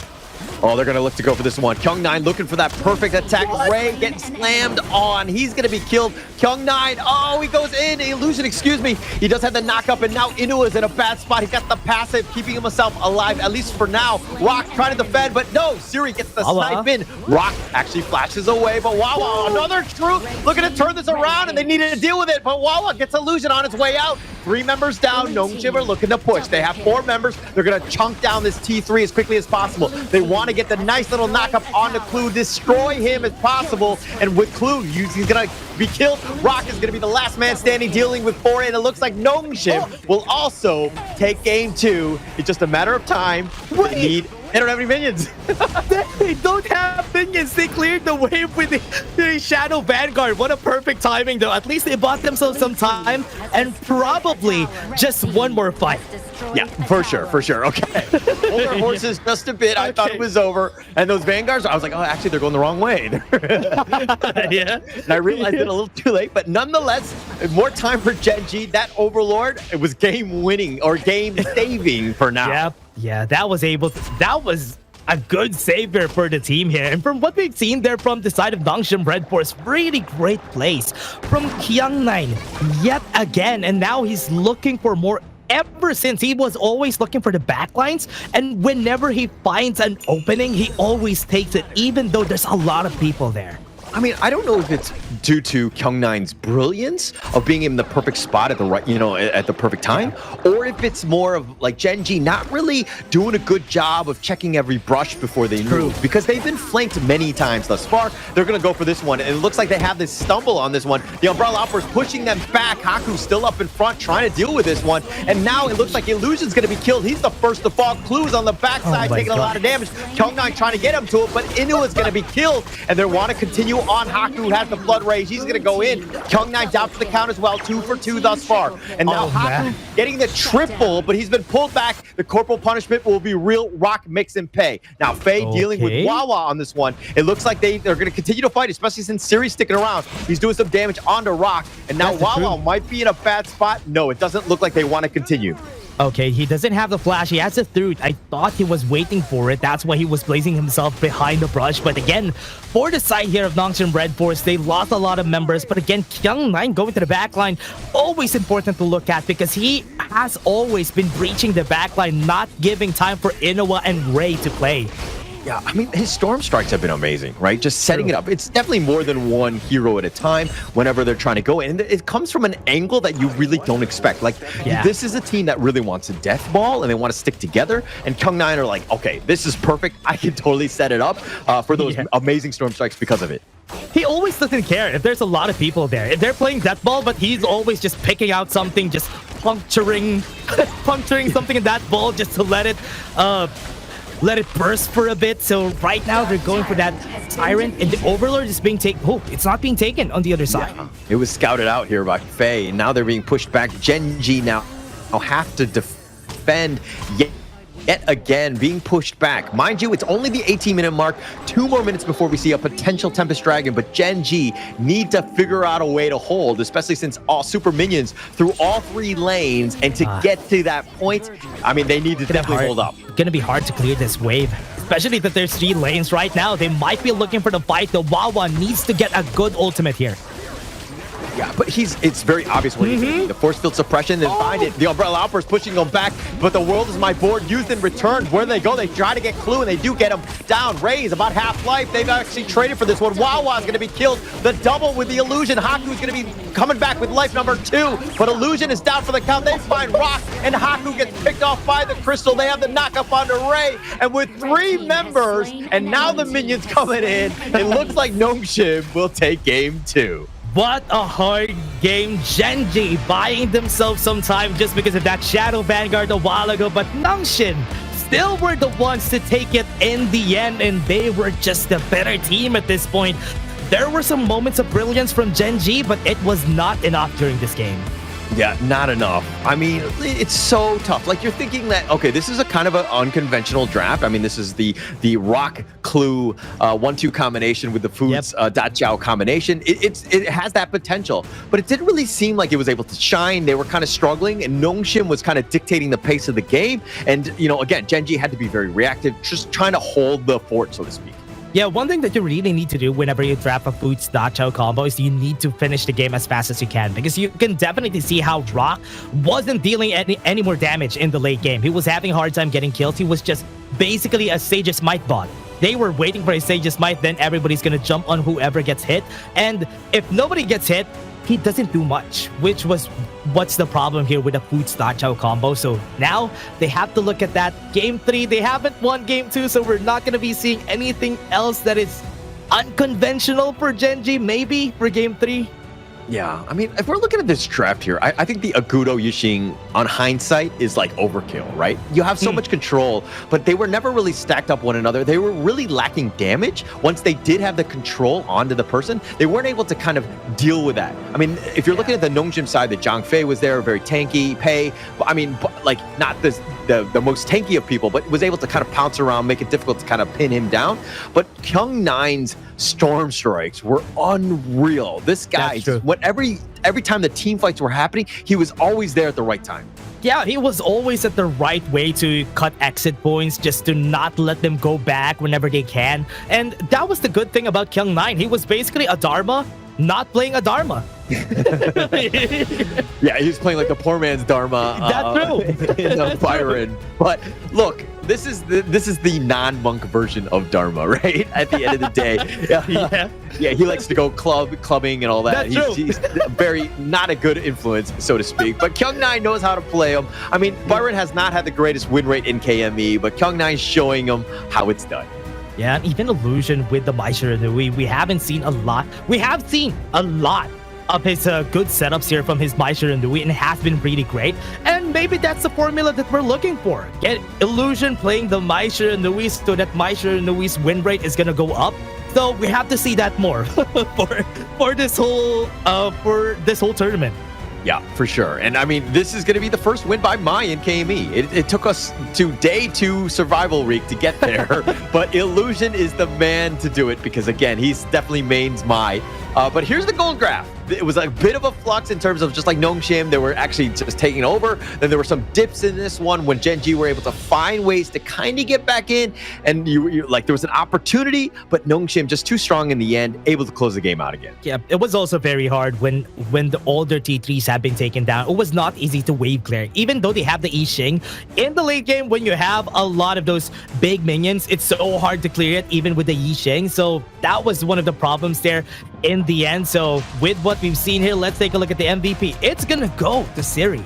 Yeah, definitely. I mean, well-deserved. Like, it's one of those things where he was getting all the pickoffs, but he was staying alive while doing all of this damage. It's one of those things where, again, Kyung9 has the flashier play. Pepe is just like pouncing on, fighting 1 versus 3 on the back line. But at the end of the day, it's the slow and sturdy, dare I say, Hyundai that Siri was in that car of just constantly just going to cruise control, just doing his job, just getting that pickoff. And just, I mean, he got 8 kills, so let's give him his props. Yeah. You always go with a consistent brand, right, everybody? Because the durability of that brand, Siri, I'm saying, Siri. And that's what's important whenever you play a marksman, right? Whenever you play a marksman, the most important thing to do is to survive. And if you survive the fights, that's good enough most of the time. And Siri did that a lot, except for this one that we're seeing right now, because Wawa did such a great truth lantern there. I mean, he did die twice. We're going to definitely see that on the highlights. It's a huge moment when he dies because he really doesn't die a lot. I mean, he had the lowest number of deaths in the ranking week, but this was a huge fight. Look at Kyung9 coming in the backside. They have 4 members. That stampede from Faye, and they just continue to run it down. Haku turns it around with that Blood Rage, just completely shifting things and getting that perfect angle of attack. Very well played. Yes, Haku dies in the end, but through it all, Siri did it. Yeah, look at this last play, though. That 4-man unbridled outburst from Faye was insane. That was 4-man, and that's what started it all for the team here. And you can definitely look at how Siri has been playing so far. He has been playing really far back, and that's one of the good things with Chano. Just use the leader stance, just hit everybody who's coming to you. You're gonna be okay. You're gonna be safe. And Siri did that exactly. Yeah, played perfectly on that one. I mean, at the end of the day, you know, Nongshim right now, this is a runaway train. No team has been able to figure out how to just crack the code, so to speak. You know, Nongshim just on another level at this stage. But look, if we're going to go into a game 3, I think the biggest thing by Gen.G is that, yes, there's the foods, that Xiao little, you know, the 1-2 that they tried to go with, but they need to get Rock going. Let the man farm. They were really lacking damage, and Rock gets a whole bunch of farm, and he could do a bunch of damage, as we've seen in other games. Yeah, especially for the composition that they built here. It was not built for Rock. It was basically built for everybody else here in the team. But again, everyone, we're going to see that for game 3, but we're just going to take a short break. See you guys in just a bit.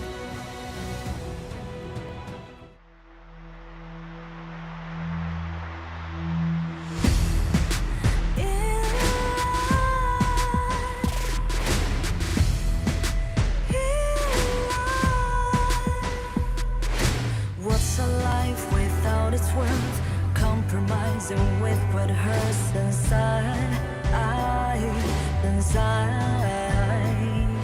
When you let fear decide your fate, you don't choose which path to take in life. I'm finally letting go of everything that still holds me. I'm against all odds, but I won't give up, 'cause it's my time to shine. Standing in the spotlight, can no one let me down. Destiny is calling high. I'm not afraid to fight for everything I love. Victory's on my side.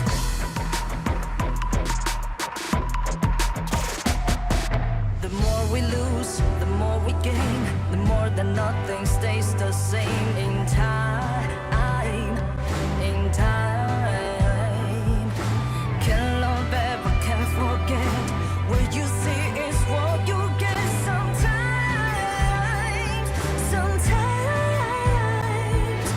Gonna show the world tonight the light that shines inside us. We're against the odds, but we won't give up, 'cause it's our time to shine. Standing in the spotlight, can no one back us down. Destiny is calling high. We're not afraid to fight for everything we love. Victory's on our side. Takiki takiki takitao. Takiki takiki takitao. Takiki takiki takitao. Takiki takiki takitao.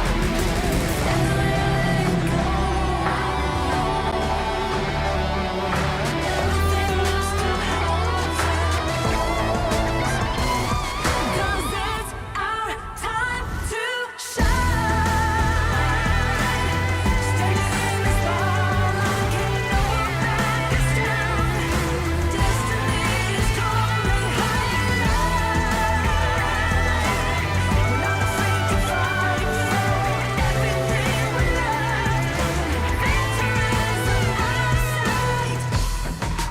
It's our time to shine.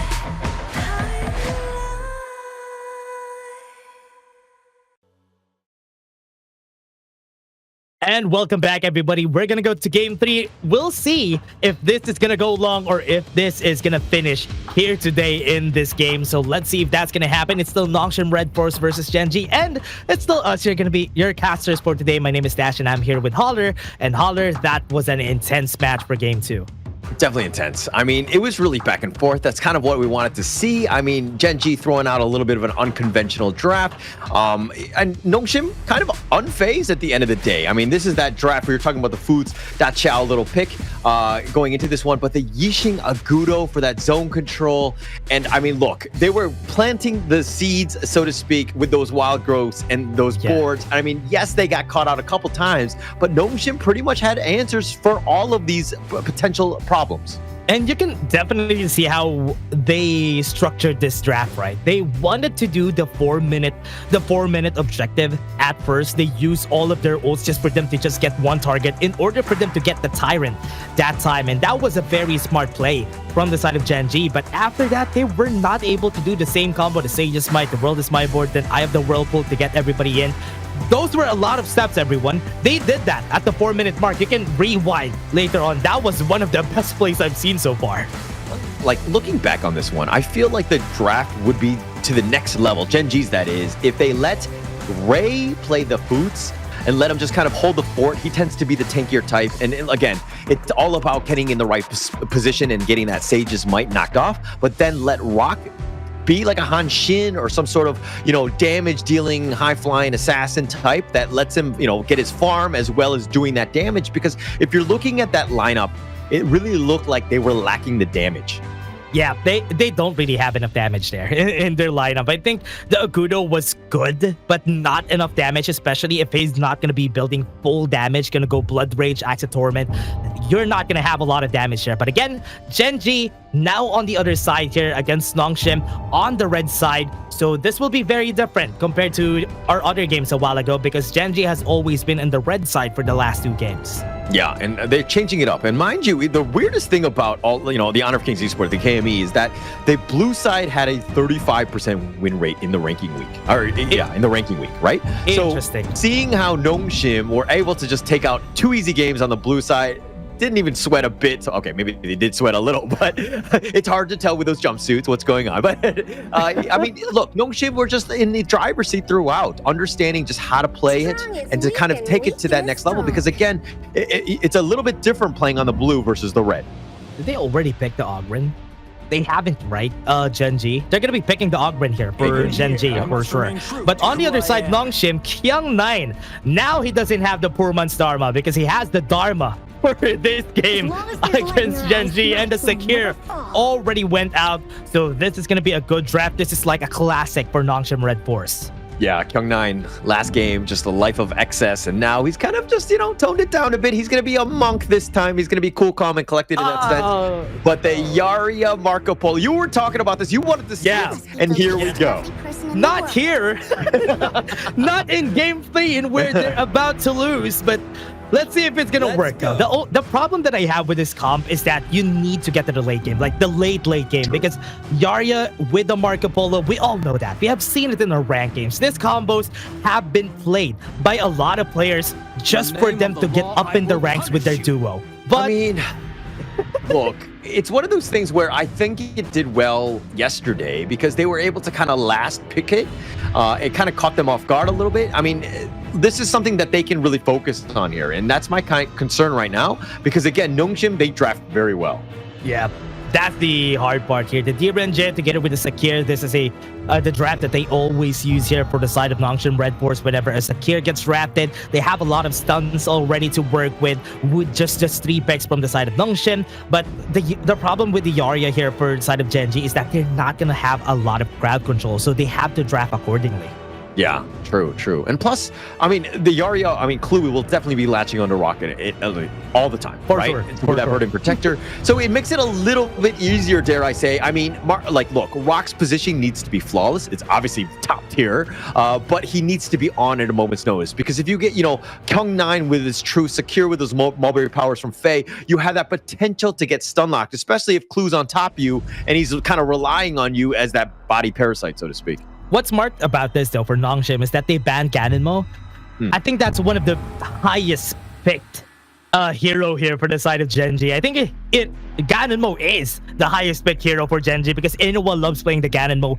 Almost all of the time, almost all of their games, they play Ganonmo. But this time, he won't be able to play it, especially on a game in where they might lose. So this is very crucial for Gen.G. Yeah, and look at Nongshim's draft. Like, they're totally loaded for bear. Every single one of these picks, top tier meta right now. Definitely finding their positioning into this one. And Nongshim not fooling around. They're like, hey, we don't want to show anything. We don't want to go the distance and show the other heroes that we can potentially play. We're just going to play our best heroes, and these are meta ones, so they're not really a surprise. I mean, Nongshim right now, again, just going out very strong here in Game 3 thus far. Game 4, Game 5, a no-no. And one of your most favorite junglers here, Kaiser, the side of Gen.G, has been picked. It's so vexing. Oh man, this is rough.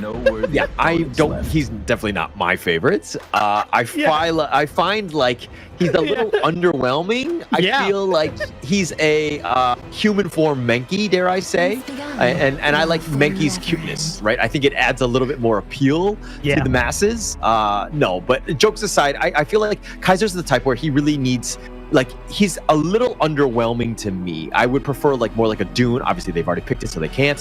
But a different jungler kind of floats my boat better here. Dune is like a budget Menki. And Kaiser is a budget too. So he's like a double budget Menki.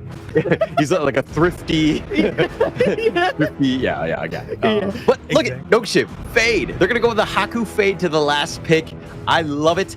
I mean, getting onto the back line, that Marco Polo has got to be super scared. He needs to be protected at all points. You know what? The most interesting thing here is Nongshim RedForce only played fade once, and they played it against Gen.G.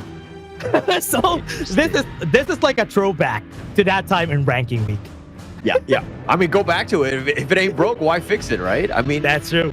Yeah, I think at the end of the day, look, Haku is so much fun to watch. I mean, the ability to play like the Pei, the Ogren, like even the Dune, and now the Fade, like the guy's hero pool is quite large. And there's a reason why they had a lot of success into Season 3 and carried over into KME is because, again, this train that this Nongshim team is on is just so, like, coming at you full steam ahead, and it's been very difficult for any other team to kind of stop.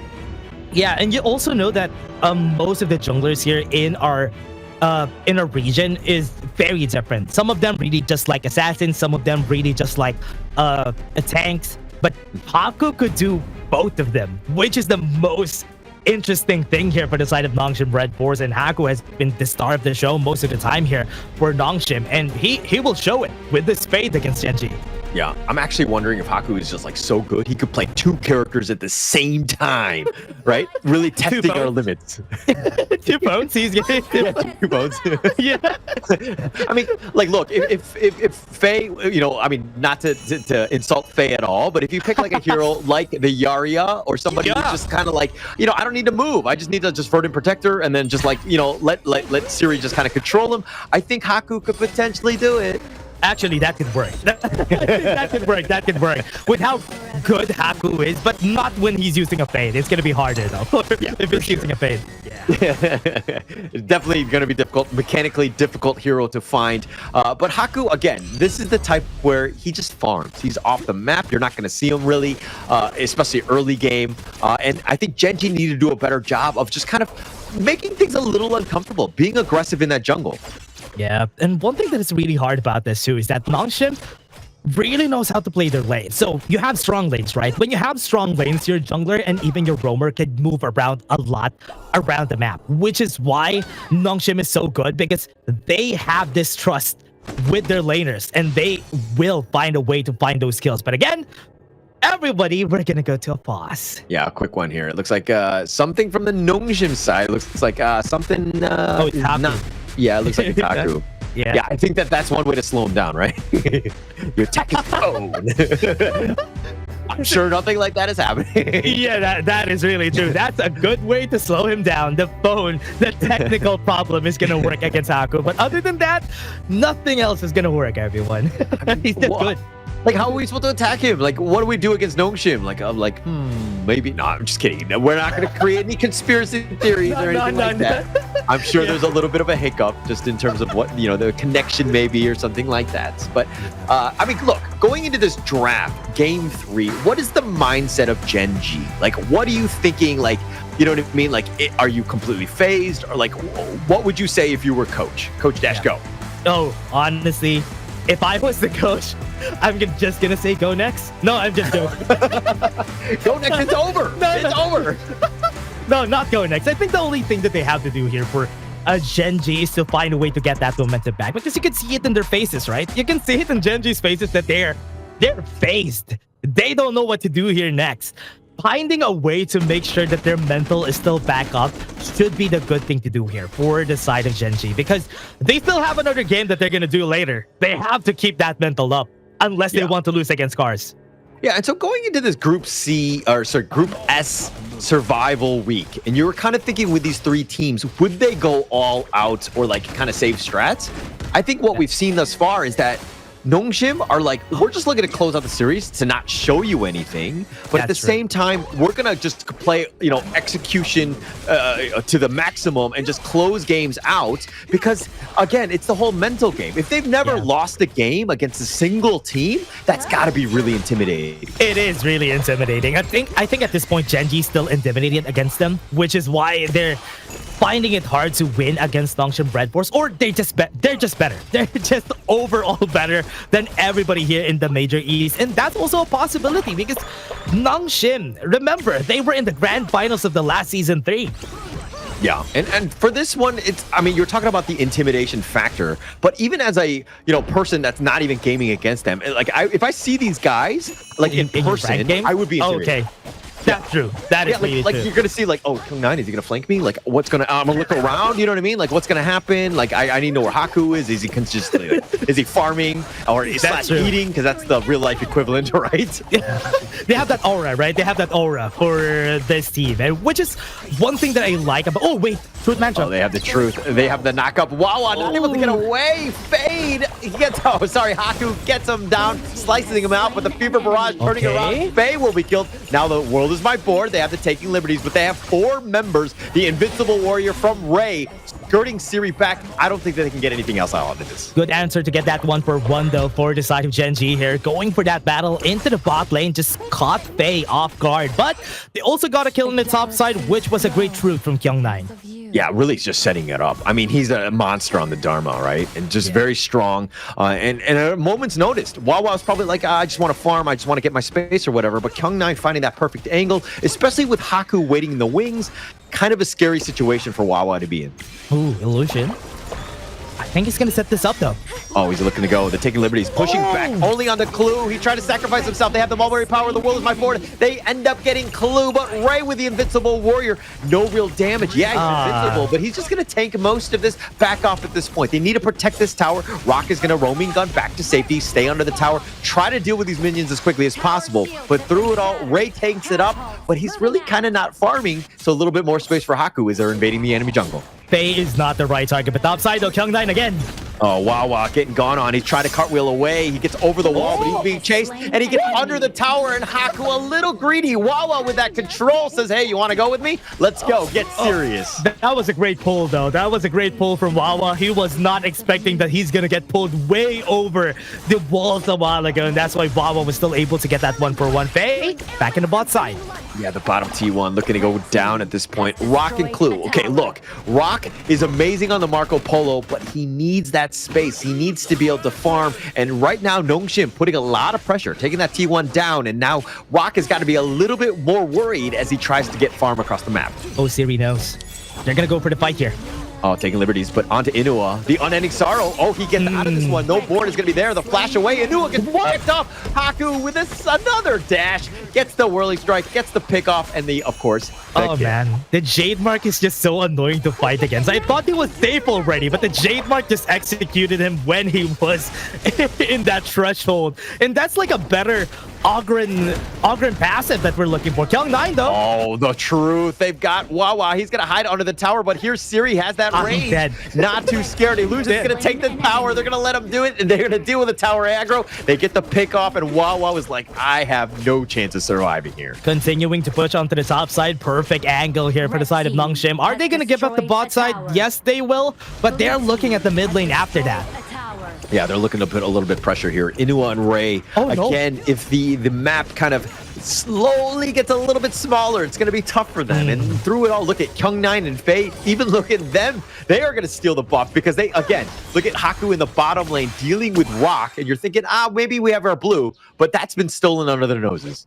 Got the extra move speed. They might be able to go for... Oh, Ray is just going for the objectives while everything is happening here. But looking at what's happening, Haku is doing the same thing here. He's not looking for kills. He's just going to be defending the towers. He's needing those items, but Rock might go in. They're looking to go. The world is my board. The Invincible Warrior in return. Ray is going to back off. Haku joins the fray, finds Rock, gets the pick off, and kills Clue as well. 2 members down, but they get a little serious. Wawa's going to join. Illusion actually has to use the passive. He somehow survives. Those sprites will also heal as well, and all 5 members of Nongshim still alive at this stage.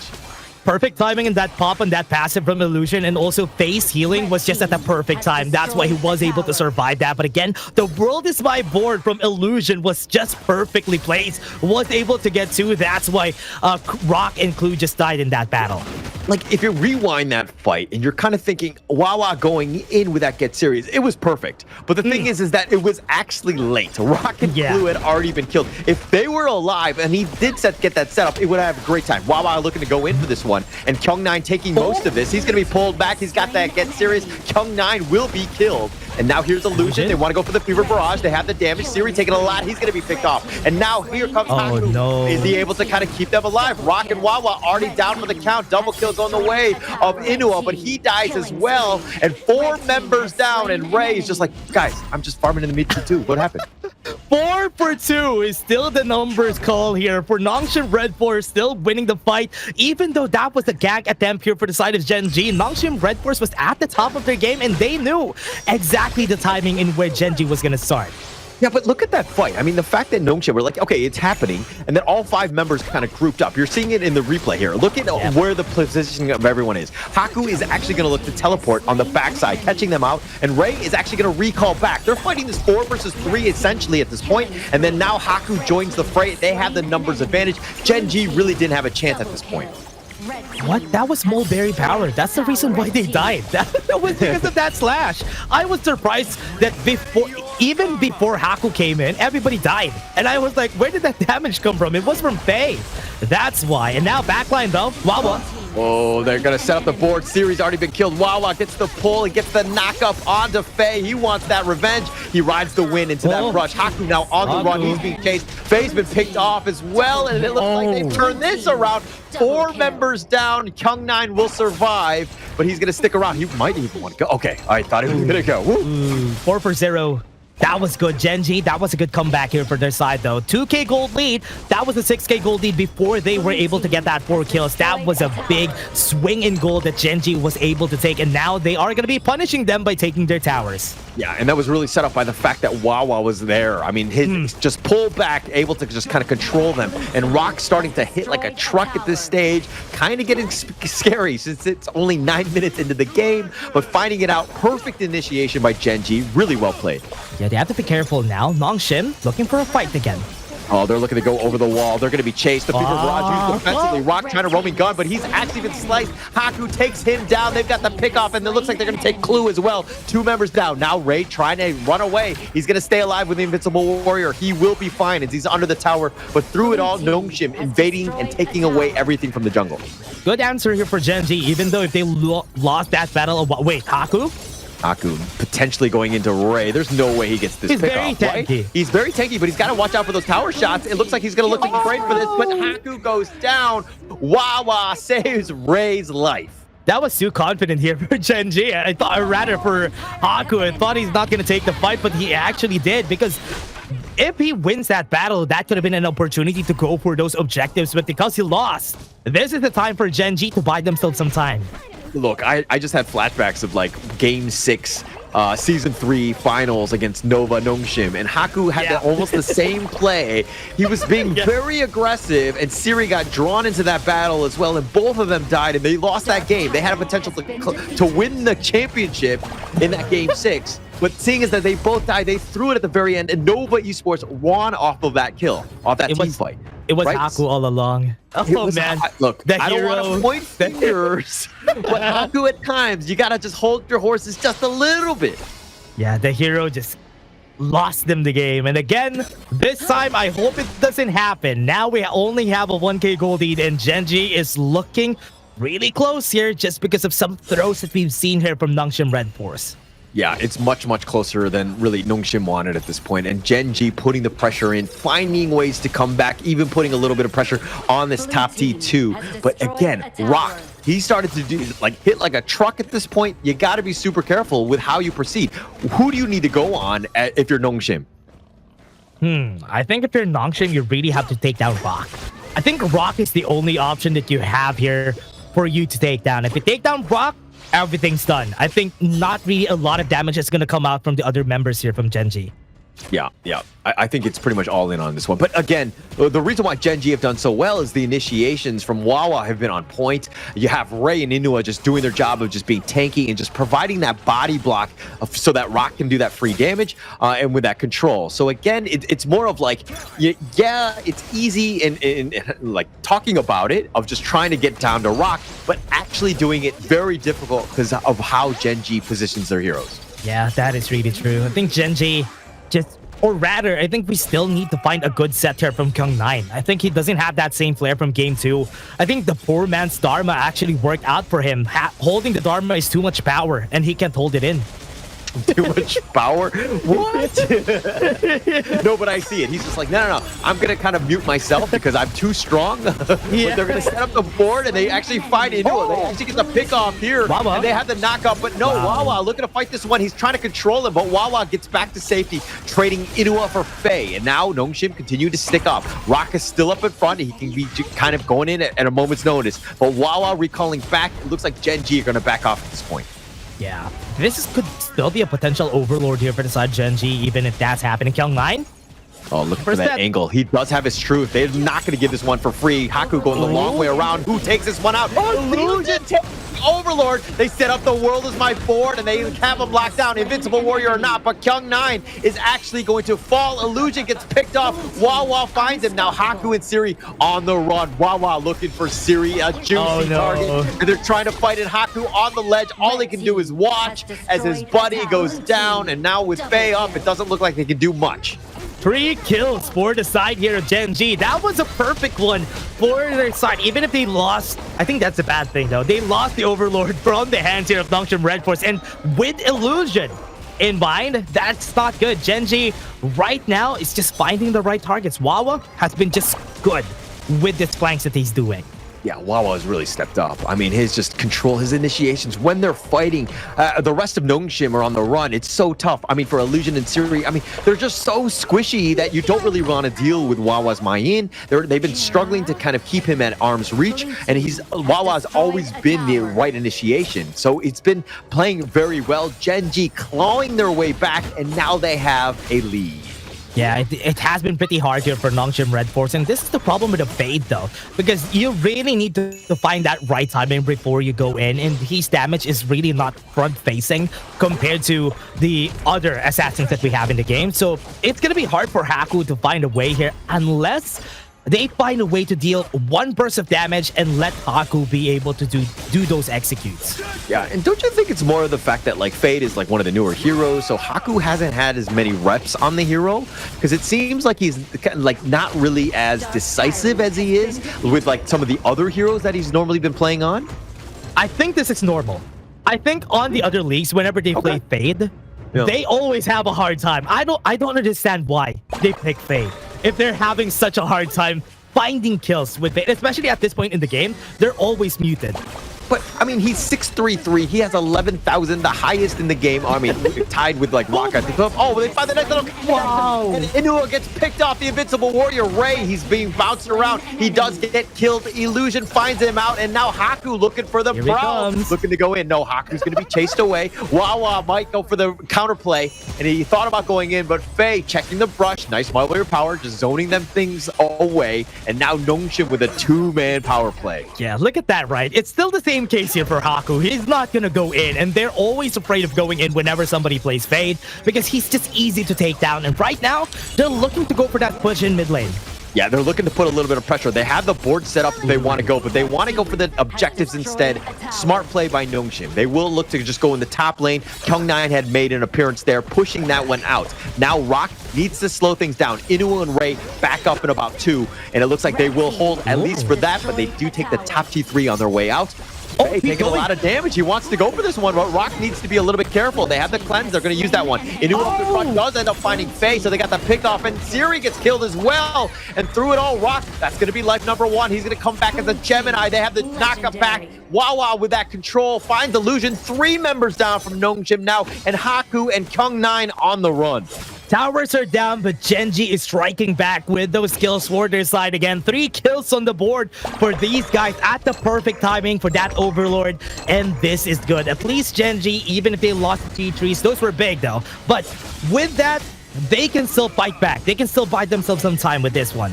Yeah, this is a crazy one. The fact that, Gen.G are able to take this Overlord, that's going to provide a lot of space, especially since the vulnerable top and mid lane are all wide open at this stage. But Gen.G now need to take a T3. They need to equalize in some way. Yeah, they have to push this mid lane. 5 seconds before Illusion comes in, but Siri is already up. They have to push this really fast. They're trying to burn it down, but Rock not really willing to go. The Siege Catapult gets picked off, and it looks like Nongshim will at least defend the T3s. They will stand. Inua's still up in front, and he's done a good job in the past couple of team fights by being that forward initiator. Yeah, having a Dharma in front of you is still really scary because he can initiate anytime, and he has Flash though. That's why Rock was scared to go in. Yeah, and it looks like, look at Haku, looking for that right angle. He's on that ledge, looking for the side. They're going to push with this Shadow Vanguard, and they're going to put a little bit of pressure on that bottom T3. The Invincible Warrior onto Ray. They have the board. A couple are stuck in this one. Ray's actually going in. He's going to get bursted down and just way too much damage. Invincible Warrior, you are not. They can't even go for that push. Really unfortunate here for Gen.G. What a nice try, though, that they wanted to go for that push, even popping the Invincible Warrior just so they have somebody else to front the damage. But at this point, you have to be really scared on the amount of damage that Nongshim could deal. Oh, Inua, the unending sorrow. He's being chased down. He's been knocked off. The Mulberry power is real, but Siri gets the kill. And now 2 members down from Gen.G. Have they botched this somewhat lead or the momentum that they built up? Yeah, this is going to be really hard, though. Gen.G, 2 people are down. Rock needs to find a way to win topside. Wawa? Put pressure here. They want to go for the top T3. They saw this one. The world's my board. They're looking to just burn this down as quickly as possible. They saw the rest of Nongshim had actually made their way to the Tyrant. They don't take the top T3, but now they might be flanked. Faye looking for that perfect angle, has his rights on, but Haku looking to cut off the retreat. He's on the ledges. Siri, even him, he's getting in on the action. The roaming gun, Siri, it's like the great escape, trying to get away, but the knock-up is just way too much damage, and Rock is down for the count. They find them out. They get Clue and Inua just barely surviving at this point, but Ray on the run. It's all hands trying to retreat. No way, Invincible Warrior. I think you're just delaying the inevitable. He gets picked off as well. And now Inua fighting 1 versus 4. It's way too much. Nongshim too strong. Team Ace, and they will take this series. Nongshim have done it. They just look for one opening, for one weak point on the side of Gen.G. What a nice attempt for Gen.G, though. What they did there was really smart because they saw that they're taking the Tyrant. Once they saw it, they wanted to go for the push onto the top side, but what they didn't know, there was 2 people who can clear the way pretty fast that could challenge them on that push, and that was a good answer here for the side of Nongshim RedForce, and now they are still crowned as the best team so far in the Major East League. I mean, they're undefeated, right? I mean, if you're looking at that one play where like Rock and Squad from Gen.G, we're like, okay, we see that they're in the Tyrant. We have a little bit of a window. Yeah. We could potentially go for this T3, but that completely backfired, right? Yeah. Nongshim were like, actually, you messed up, not me. And they made that flank, and they had the entire angle, and Gen.G had no way to run. They got picked off 1 by 1, and they just completely, faltered in the end. Nongshim finding those opportunities of just how to close out the game. Very well played by Nongshim. Yeah. Remember, they had the Fade in Sakir. So if ever they finish a Tyrant pretty fast, they could really go to the top side really fast. And we saw that a while ago. They were even trapping them, just buying time for the others to actually, from Gen.G to join in the fight so that they could kill a lot more people. That was a smart play from Nongshim RedForce. And you know that they were really gunning for that play on the top side. Yeah, I mean, they were just on point. I mean, it's just scary, right? I mean, look, Gen.G actually didn't have the numbers, but they were willing to be like, hey, we actually just want to take the T3, be cheeky, take that one out, and get ourselves out of this one. But man, did that kind of change a little bit, because Nongshim were like, no, that's not the right play here. We're going to make you pay. And just, again, being able to close out the game, not the easiest of things to do, especially since Gen.G had ways to get back in this game. Oh, yeah.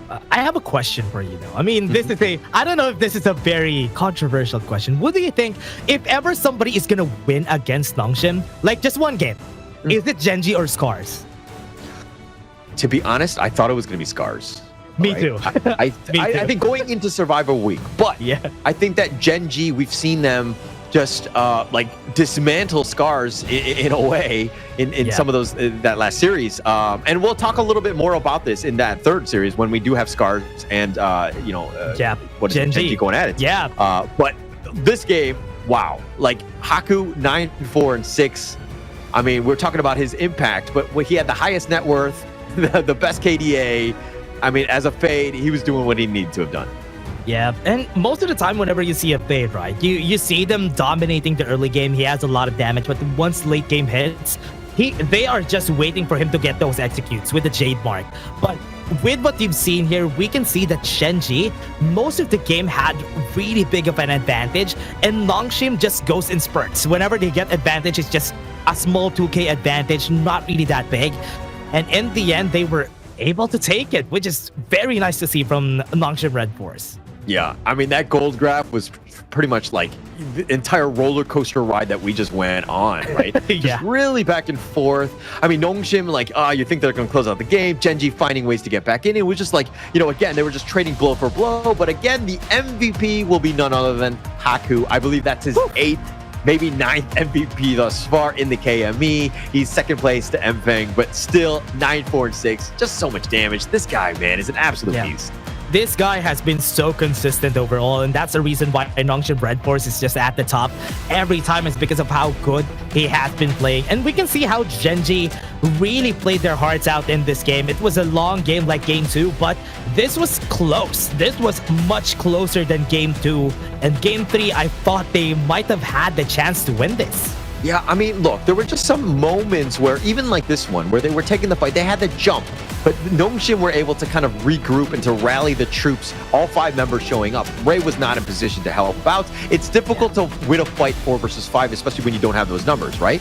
So there were moments where, again, Ray kind of out of position on this point. Yeah, he's got rocked, but then now Wawa's coming in. Now he's going for the flank. It didn't seem like they were all on the same page all the time. This is a great fight for Gen.G. They were able to kind of get the pick off. They found Siri, but there were other moments where when they lost the team fight, it's because they weren't really well coordinated on that fight. Yeah, it was a very different game here for their side. I really like that Gen.G, especially in these types of fights, that they were fighting back. They were checking the members of Nongshim RedForce every time. You get three in this fight, we're gonna get 3 in this fight, which was really good for Gen.G because they're fighting back. But this last fight, it was rough. We didn't see the start of this fight, but the start of this fight was them cutting off where they wanted to, where Clue wanted to go.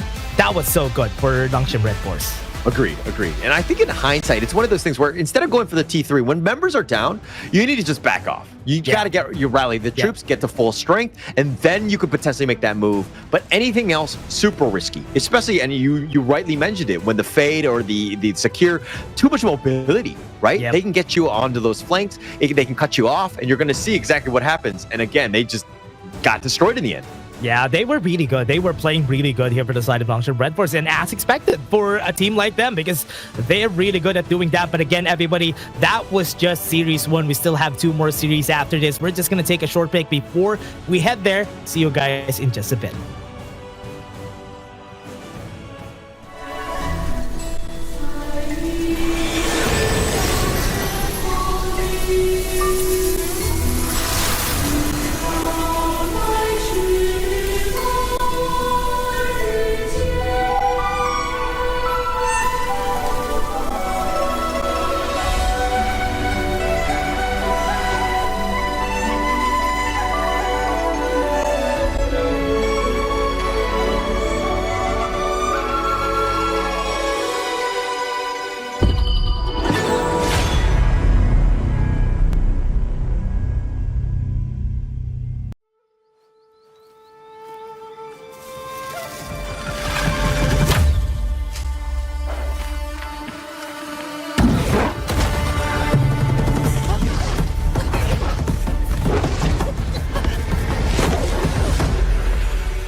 In Hero's Gorge, the base is the spring of life.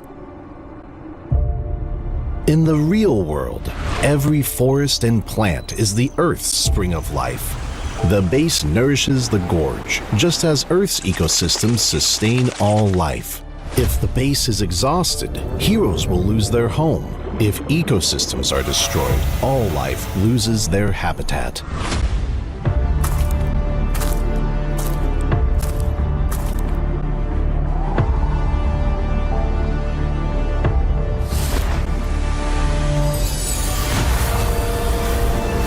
Honor of Kings is working with players worldwide to support real-world environmental causes and protect our planet's future. By participating in Protect Nature, Protect All Life, all efforts in the event will contribute to real-world causes, protect the environment, and let us defend the honor of our planet together.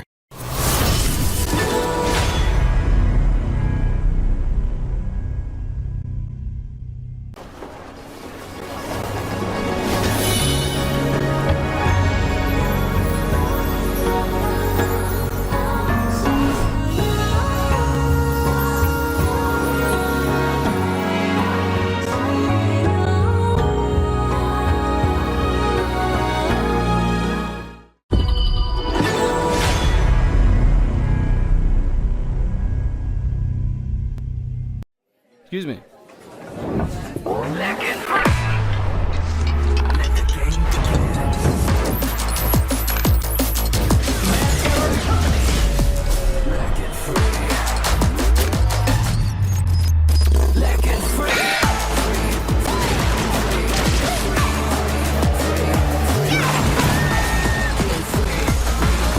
Hugging stings. Victory! Another round. Sure, but how about a smoother phone next time?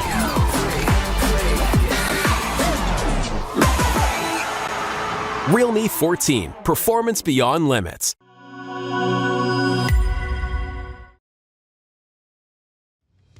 Welcome back to day 2 of the KME Survival Week as we now head to the second series of the day, Vicious versus Crazy Raccoons. My name is Holler and with me is Dash. Your thoughts on this series, Dash? We have seen them from the last week. I think the ranking week, Vicious won the fight. Crazy Raccoons were really just outclassed the last time that we've seen them. But we all know what's going to happen. It's going to be different this time around because it's a best of 5. Everything happens for a reason from ranking week. But this time, no holds barred for the players. Yeah, for sure. And I think going into this one, it's going to be interesting. I mean, Crazy Raccoon has not played in the Survival Week thus far. This is going to be actually the first match. And getting exposed to the best of 5, that is the Global Bandit pick, is a, dare I say, difficult hill to climb. It is not the easiest. You definitely need to be well prepared. Yeah, you have to be for the players. I mean, the last time that we've seen them, they really struggled against Vicious during ranking week. So this time, it's gonna be, I hope they have something in mind, maybe some changes that they have to do here for their team because Vicious looked really strong the last time that they saw each other. Yeah, I mean, they pulled out the victory on that one. But going into this one, going to be a little bit more important, especially since Vicious is 1-1. Crazy Raccoons on the bottom because they haven't played any games as of now. Yeah, that's true. Just setting the tone right will be key, right? Especially going up against Vicious here. I think that this is, of course, I mean, with the Survival Week, every match is a must win. But I think most importantly, especially in this one, the first game, it really sets the tone.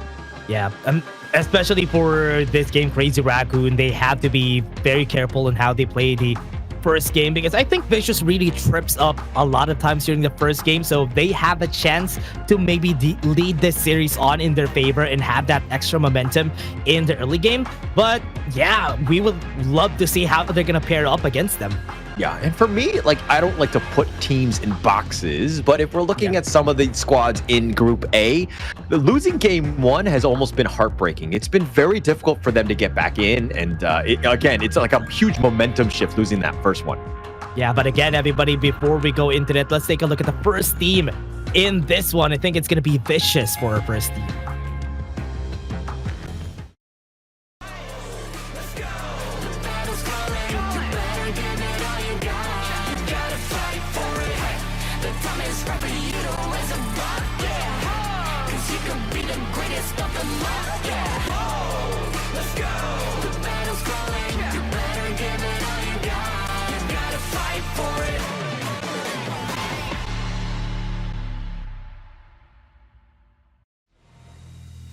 Vicious Esports, straight out of Egypt. They're going to be represented by Doom, Engma, Doma, Aspire, and Vo. This is a squad that's kind of, done well against some teams while they've kind of faltered. Like, they didn't have the greatest of games against R8 Esports, but they beat Venomous off screen or offline yesterday after the broadcast. So this is a team that knows how to win, but they need to kind of continue that momentum going into this match against Crazy Raccoon here. I think both of them, the only wins that they have was against Venomous, Crazy Raccoon, and even Vicious. So I hope this, and the last time Vicious won against Crazy Raccoon, so maybe that's a big leg up here for the side of Vicious. So they are looking at a really good spot in this game. I just hope they don't get faced, because they already have the momentum from the last game. But again, everybody, let's take a look at the other team first, Crazy Raccoon.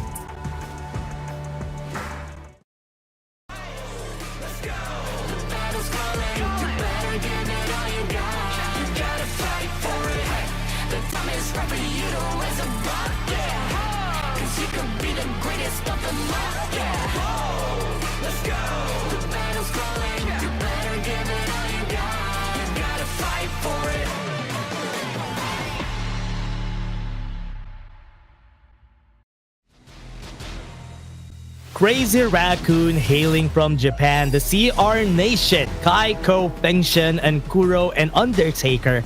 This is the squad that is looking to win against Vicious. They want their revenge against the Vicious squad. Look, this is a team that I wish they would kind of embody what their logo, their team name is all about. Crazy Raccoon, they need to shake things up a little bit, kind of, play things that are a little bit more unconventional, try to kind of push the limits just a little bit. What we've seen thus far is that this team is actually playing, dare I say, like a scared Raccoon. And it's been a different game, right? When they've started to lose a little bit in that laning phase, they kind of just huddled together and they've been sticking around and they haven't really been able to play their game. And so it's been a difficult situation for this team. Yeah, they really need to improve on those engage timings that we've seen from them. I think they don't even engage really much as a team here, which is a really big problem. But let's take a look at the head-to-head for both of our squads. It's Doma versus Function, and they do have almost the same kills here, but the damage dealt and most of the other things really goes to Function's side for Crazy Raccoon. Yeah, so this is going to be a tale of the mid laners here. Fengshen, though, has had 22 kills, the most on his team. If things are going to happen, it's through the backbone of Fengshen's play. This is a guy that you need to be careful, not to be scared or not to be, taken away from. Doma, on the other hand, has had a different journey, I would say. I think that this is a team that's kind of still figuring things out. They haven't had the greatest of times, and it looks like Doma has, 35 deaths in the ranking week, hasn't had the greatest time, but he's been kind of forced to play more static mid laners, and he's been caught out a couple times. Yeah, Crazy Raccoon, I think Function really loves playing the ladies and the Princess Frost, both the freeze, the ice teamed mid laners have been picked by Crazy Raccoon every time. So that is something that we do expect again from Crazy Raccoons. But on the other hand, I think Vicious has been more experimental with their mid lane picks. So maybe that will be an edge that they're going to look for here in this game.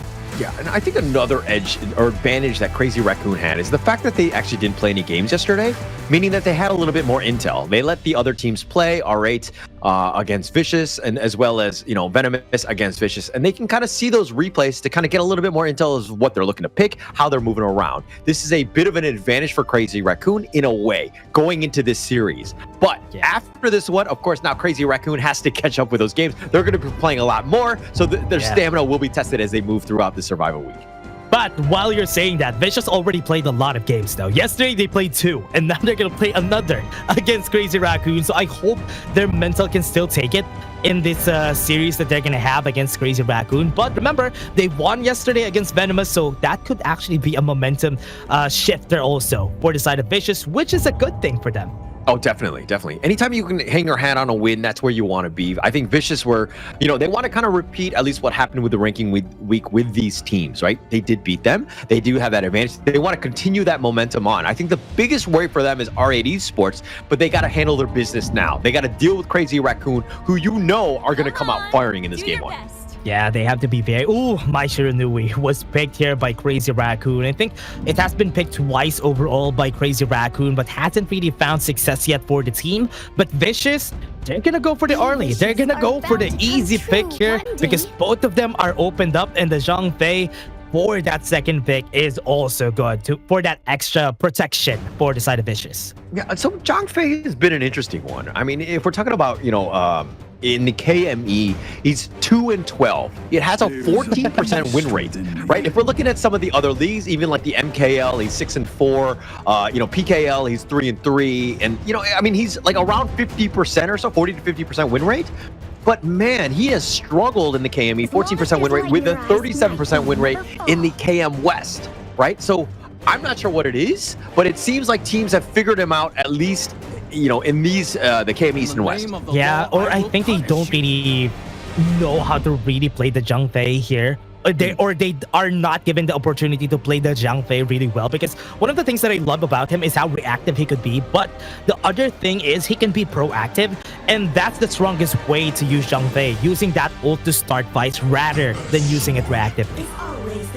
So I'm a little torn on that. I used to main Zhang Fei myself, right? Yeah. And I think that because when you initiate with it, usually the fight really hasn't started. So you'll isolate one person. I mean, unless you get like a perfect angle, right? That's like best case scenario. But generally speaking, I kind of had the most success when the fights were happening. Like the jungler would go in, kind of initiate, everybody would congregate around him, and then you would have the perfect umbrella outburst on top of it.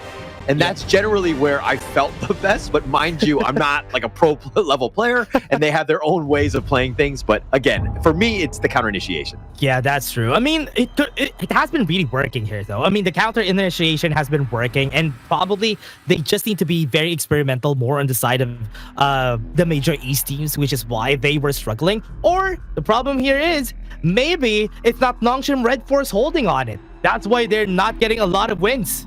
Yeah. Actually, basically, like if Nongshim picked the hero, it's kind of like it doesn't really count, right? It just inflates the number. It's not exactly fair. And most of the Zhang Fei wins that we have also came from Nongshim RedForce. The 3 wins that we have was from them, especially our last game. They had the Zhang Fei there. I mean, look, like almost any hero that they picked, they could have picked any hero, and I think they would have had a good time, right? At the end of the day. So. And they're gonna balloon that win rate for sure. I mean, the skill level's there, the mechanical piece, but let's talk a little bit more about these guys here. I think that in terms of the skill and the play, I mean, we're expecting a very competitive game here. I think that that's the biggest difference. I want to kind of highlight Kai here, who will probably be playing the Clash laner and not the Mai as it's highlighted on this one. But this is a guy that did come from SCARZ, right? So he has a lot of, that pro level play. And I mean, SCARZ are definitely doing better than Crazy Raccoon, at least at this moment.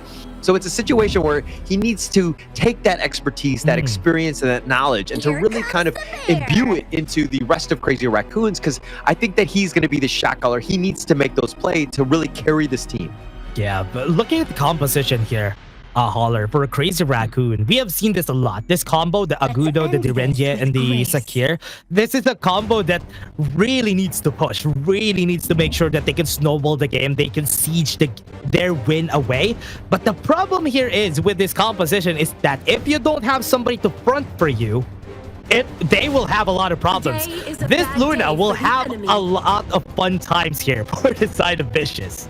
I mean, if he's able to get to the back line, my only concern is, again, look, this is perfectly setting up what I want in terms of the Zhang Fei with that counter initiation. Like, you let the Luna go, the Mayan second or third wave, depending on if you want to go the Zhang Fei, but you can have this potential wombo combo that sets things up. Crazy Raccoon, more on the glass cannon style, I would say, definitely from like the Mai, Gen.G, and the Sakir. Definitely not the tankiest of the type. But then you have the Agudo. This could be the game changer in terms of when those fight happens. You can kind of dictate the pace and when those things are happening. Yeah, and even the wild growth is really helpful, especially for when you're pushing, and that is exactly what Crazy Raccoon wants to do here. They want to push as much as they can, especially they even have a Charlotte in the Clash lane, so they have a lot of pushing power here for the team, and that's what I'm looking for. The only problem I have, how they are going to divide the fight, that's the only thing that I want to see here. Crazy Raccoon needs to improve on that department. Yeah, that initiation of when they dictate the fight. But I think it seems like they're almost scared, and it's like they don't have, I mean, you're not going to have full knowledge of when to go in or where they are, right? All these things. And you kind of need to kind of trust your gut as of when to really initiate it to get onto them. And I think that that's going to be key. Something that Crazy Raccoon, you pointed it out already, a little bit of a weakness, something they need to work out. But again, this is the first series in the survival week between Crazy Raccoon and Vicious. They're going to be playing a round robin. So this is just one of potentially many games between these two. It's going to be a feeling out process. You know, going into this draft, which one do you give an edge to? I will give it to Vicious. I'm really sorry, but I love the composition of Vicious here just because of the fact that they have Luna. And there's not really a good way to stop the Luna here, which is a problem. But again, everybody right here, this thrilling season of the Major Leagues is made possible with the support of EWC, helping bring top-tier competition to fans worldwide. Okay. No, I like the Vicious lineup. I think it makes a lot of sense. It's definitely more standard, but I think it really comes down to Engma for me, right? Yeah. Is he able to find the right initiations? Is he able to kind of get in? Because again, Crazy Raccoon, like the potential is there, but let's talk a little bit about this, especially since, you know, our players are geared up with the Realme 14 5G, built for performance, made for gaming, smooth, cool, and reliable, just the way esports demands. Ready to level up? Get yours now and feel the difference. Love to see how they're going to play this, and we can see, you can definitely see here, Holder, that they really play differently. But right now, there's a fight here onto the top side. Flash has been expended here by Doom. Doesn't have the flash anymore. That's why First Blood is going to come to Kai. I mean, he slices him down. He caught him out of position. Doom actually expending the flash a little bit in an awkward spot. Whoa. But it looks like they found Inspire as well. Crazy Raccoon looking pretty nice. We were talking about how they have a bad timing on those initiations and the hesitations are there, but they got 2 first kills here, Holler. Yeah, it's a good start. Yeah, but through it all, I mean, look, being up 2-0, this is going to feel much more different for them in the sense that they have that 1K lead. They need to expand on this, but it's still very early. It's not even 2 minutes into the game. But again, it's one of those things where it's like, okay, now that I have a lead, how do I take advantage of it? Am I looking to invade the jungle? What am I looking to do for this map control? Yeah, they have to be thinking about that because that is where they can make sure that they're not going to have the greatest time. Kuro being chased down. They do have the damage, but not enough after popping that passive. Yeah, and he will be just healed up. Undertaker, this is like the power of Secure, right? Those sprites do some serious healing. The sustain is unreal. Oh, he's gonna like move elsewhere. Oh, onto the mid lane, Engma runs out and was able to get killed here by Kuro. Another knockup coming in for their side. Doma is just gonna try and maybe get a kill for himself, but it's not gonna happen. 4 kills now for Crazy Raccoon. Ko with a play, it was so amazing. He teleported right into the mid lane at the perfect time, saving Pengshun, and then also just turning it around and getting 2 kills out of his troubles for all of that. And that is a huge swing. This game could not have been better for Crazy Raccoon at first start. Yeah, I really love this matchup against the Agudo versus the Luna, right? The early game is going to be where you can see the power of the Agudo, just knocking back up Luna whenever he tries to go for that reset. And after that, when he gets tripped up on those combos, he won't have the ultimate anymore to go and dash to everybody.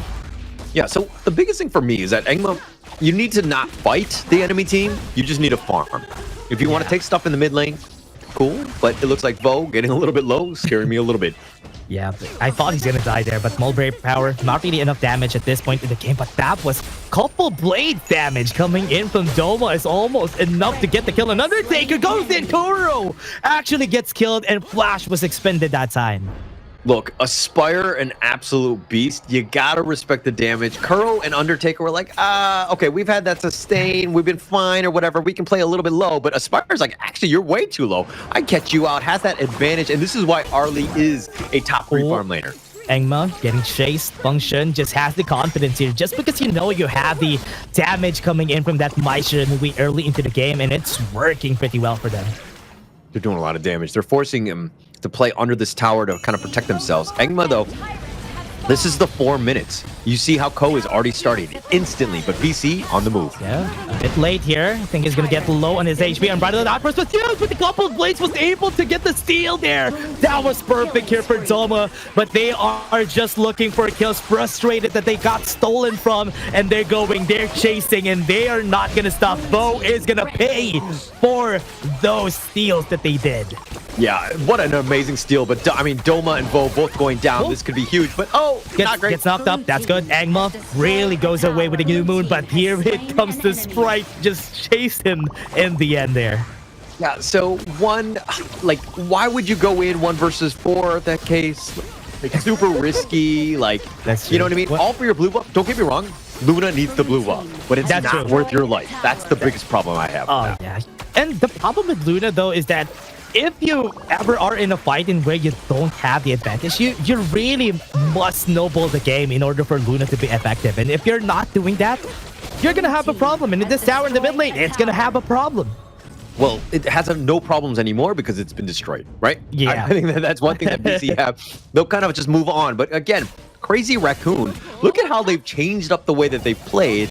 This is a very different team. They took the week off, getting into survival week, and they're like, hey, we need to fix our game up. They've clearly been practicing, and they're, just playing against Vicious in a very different Crazy Raccoon style. Yeah, I love how confident they became after ranking week. And now in survival week, this is a very different team. And I love that we're seeing this transformation coming in from Crazy Raccoon. And it's up 7-1, 4K gold lead at 5 minutes in the game. That's a very big gold lead. And topside is going to get pushed pretty easily with the help of friends. Yeah, and we always make the joke that you either win or you learn. And I mean, Crazy Raccoon did a lot of learning, let's be honest, right? They didn't really have too many wins, but they came back with a lot more experience, and now they're going to threaten. Gets a knock up. Oh no, Aspire made a mistake there. Good thing he has the ultimate. He was able to back off, forcing a lot of their skills out. Right now, Function, we're going for the chase. Still looking for that flash, but not going to be working out for them for the side of Crazy Raccoon, and they are not. Actually, they're going to be stopping for this chase.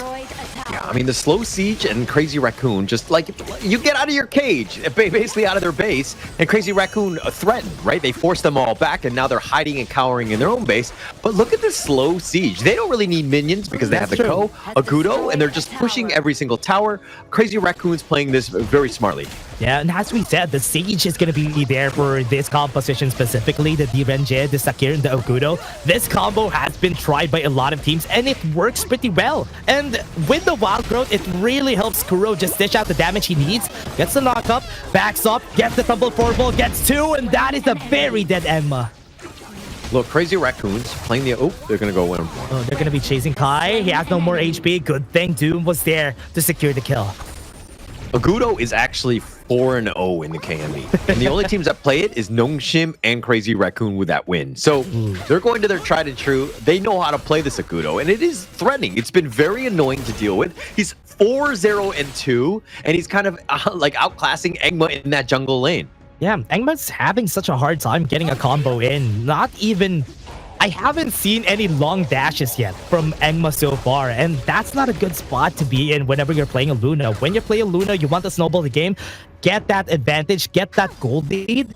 If you get that, you have the card to go in on most fights.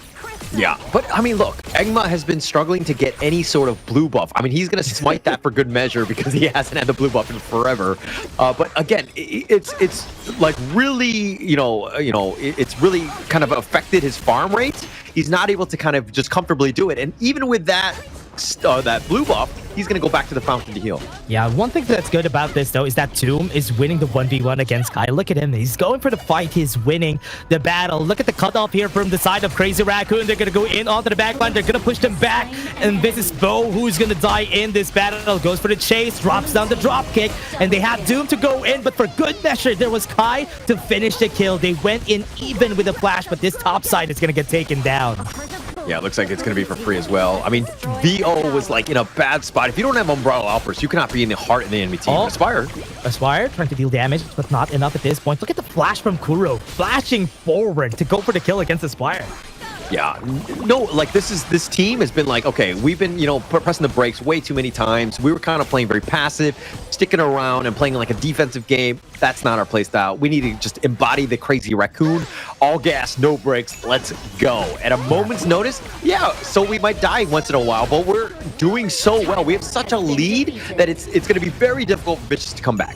Yeah, 7k gold lead. All the towers, or rather 7 towers down on the side of Crazy Raccoon. This is just so good play coming from Crazy Raccoon. Where was this during ranking week. We haven't seen this crazy Raccoon from ranking week, but as you said, just having a week break is enough to maybe recalibrate on what you need to do as a team. Maybe they're sandbagging. They were like, we're just going to do really poorly, and we're just be like, we're going to dominate the Group A. We know how. Yeah, we're just going to look weak so that they appear strong. All went to the backline. Bo, what a great unbridled outburst. Goes in, knocked the 2. Are they going to be able to chase out anybody? No. After that initial engage from Bo, nobody was there to follow up. Yeah, actually, that was a perfect umbrella outburst, as you rightly pointed out. But the rest of Vicious, nobody was in really position to get that damage in. Mind you, Crazy Raccoons, kind of on the squishier side. If they're able to find those couple blades, Aspire is able to find the right targets, like, they will blow up, right? So they also got stunned. Yeah. I mean, that's the only reason why they didn't follow up, though. Like, what? We can do that? Maybe. Yeah, friendly fire from the umbrella outburst. Nice. Yeah. It's gonna go in. Kai goes in for another dash. Have the power gradation available from Kai, but they're gonna be backing off after. I think they were waiting for Function to actually go in and initiate.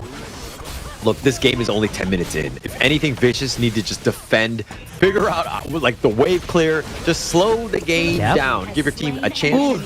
Double knockup. What was that coming from Function and Undertaker? Goes to the top side. They're going to be chasing Ko, but Ko, is he going to stay alive? No, he's going to be dying. Aspire is there with a lot of HP still, but he is still going to go for the fight onto the back line, though. Aspire dodging a lot of shots. He's going to go in, and the damage is working out for their side here. Crazy Raccoons just going front to back. They're waiting for any initiations. Doma under the couple of blades, not hitting the right target. They might be looking to finish this. This tower in the mid lane is going to fall. Yeah, I mean, Kai played that one perfectly. Saw a weak, wounded Aspire when it... Wow, what a great Imperial Order. And that Mulberry power perfectly timed to stop Enma from dashing onto the back line.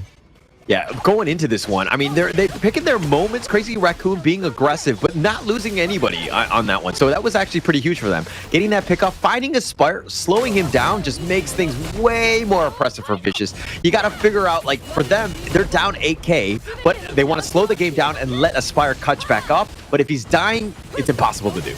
Yeah, and they have been on point here for the side of Crazy Raccoon. I love how most of their crowd controls have been hitting the right targets, even if they were dashing a lot. Humble Furball was used to get the knock-up in on Enma, and he's not even able to deal enough damage here to be a threat for the side of Crazy Raccoon. Now Vicious, on the other hand, on the defensive, no T3 mid and top as well. So this is a situation where, again, I feel like somebody should be split pushing, create a little bit more space, because, again, it's a losing battle to just kind of stick around and watch them invade and take and loot and pillage your jungle.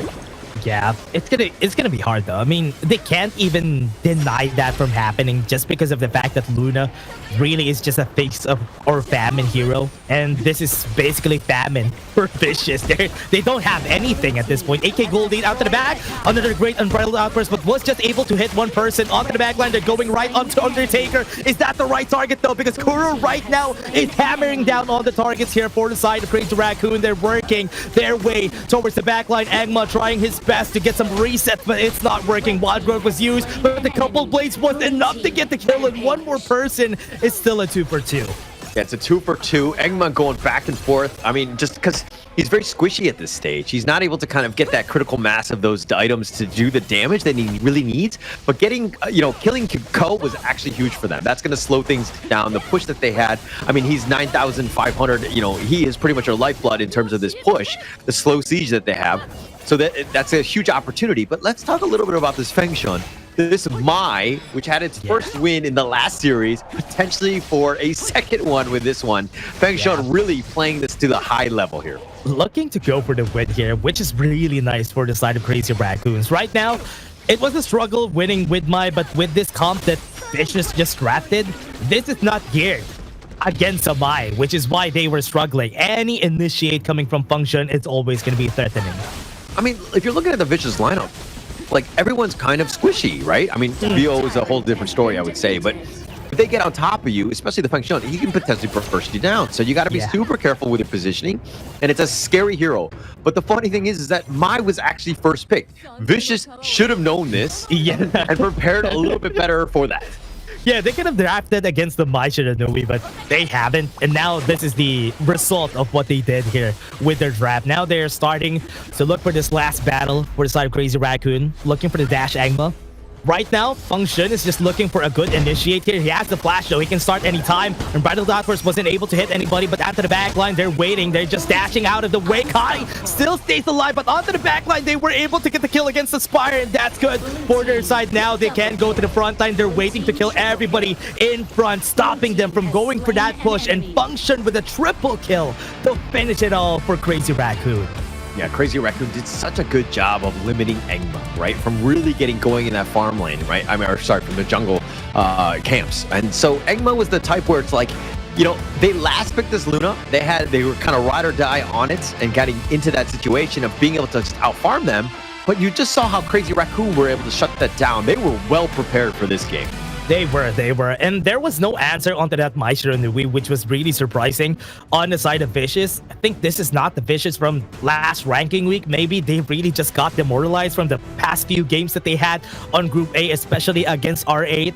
So I hope they had the endurance to maybe stay until the next few games we're going to have. Yeah.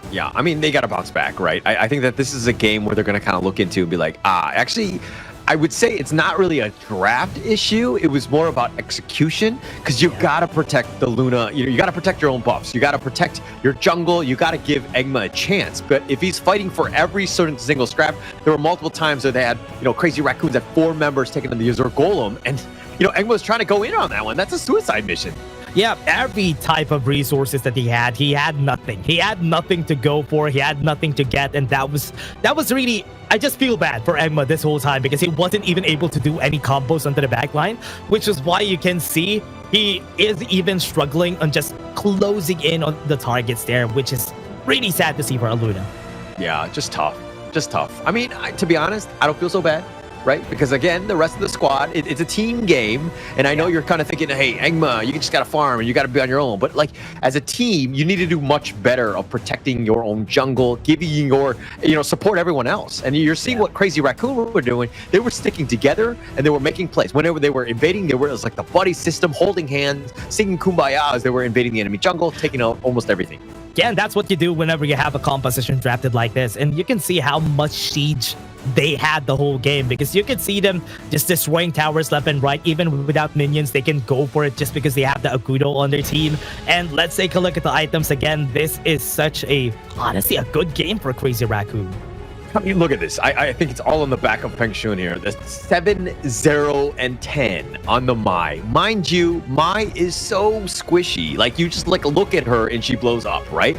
And the fact that she didn't die a single time just speaks volumes about how Fengshun was able to just perfectly counter-initiate or get that damage in. And especially with 123,000 damage, the most in the game, speaks volumes about Fengshun. He's got to be the MVP here. Yeah, he's going to be the MVP for sure, especially with the setups that he did during this whole game.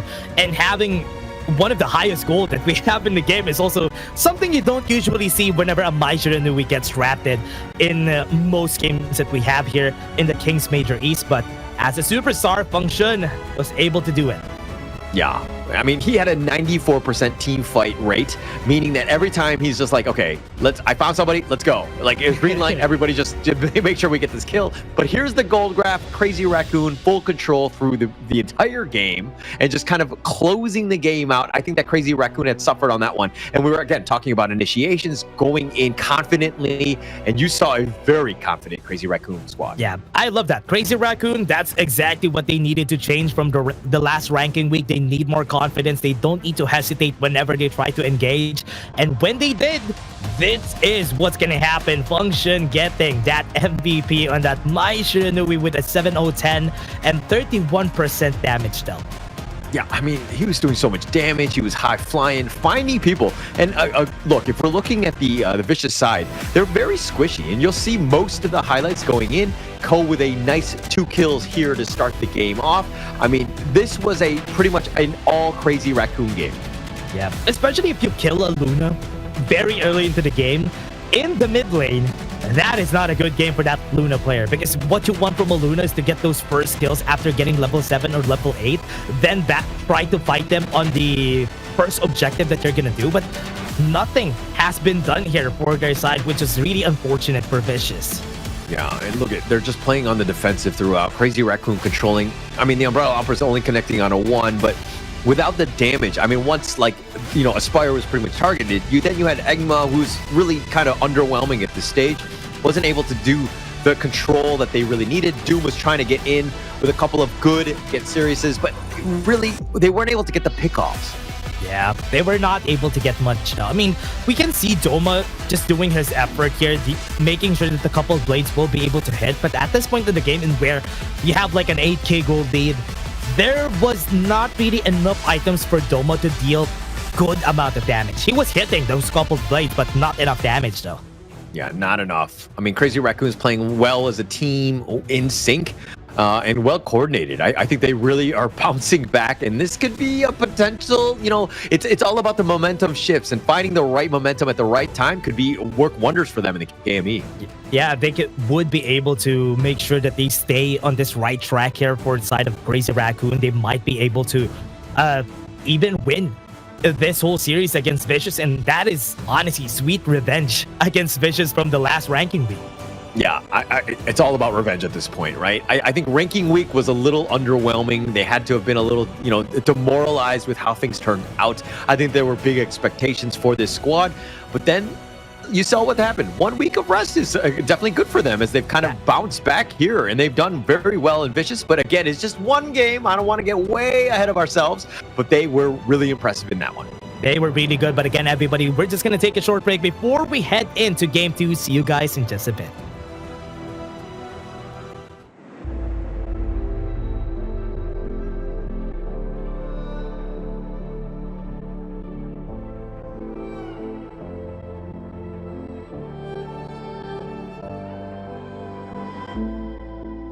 Strangers to the fallout, it's what got us here.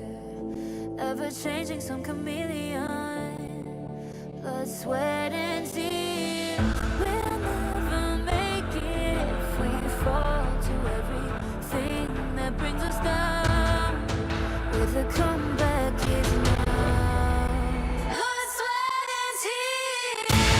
Fight for what we want. Doesn't matter the cost. Every day, put in work. Blood, sweat, and tears. Nothing comes overnight. Strength in numbers start to lie. We don't bow to fear. Blood, sweat, and tears.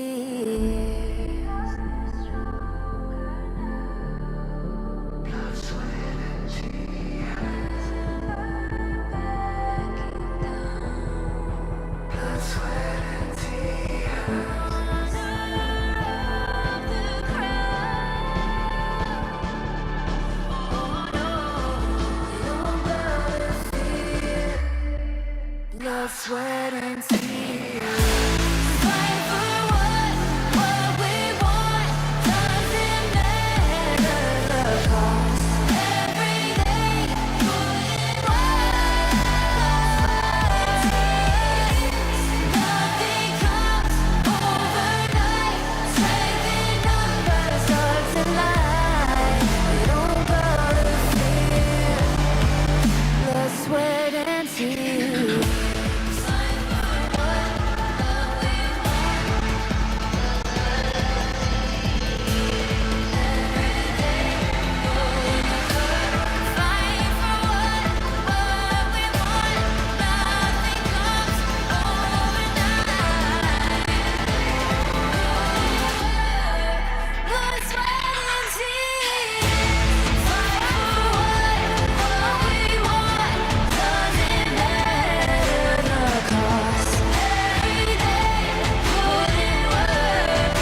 And we're back. Of course, this is going to be the second series of the day. Crazy Raccoon strike first. My name is Holler. With me is Dash. Now, Vicious, what do they need to bounce back in game 2?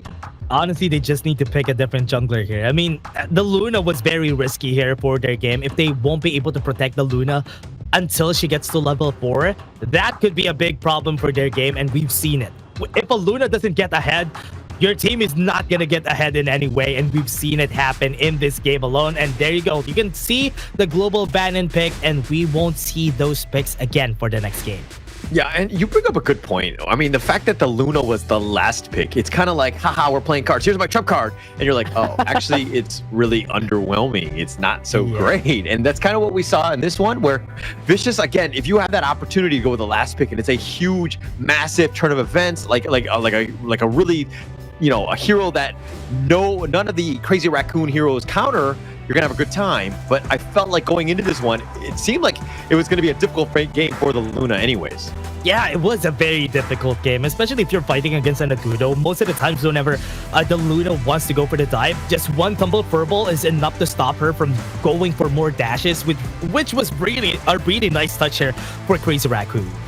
Yeah, and I expect to see a little bit more of that. I mean, Crazy Raccoon, they're feeling good, right?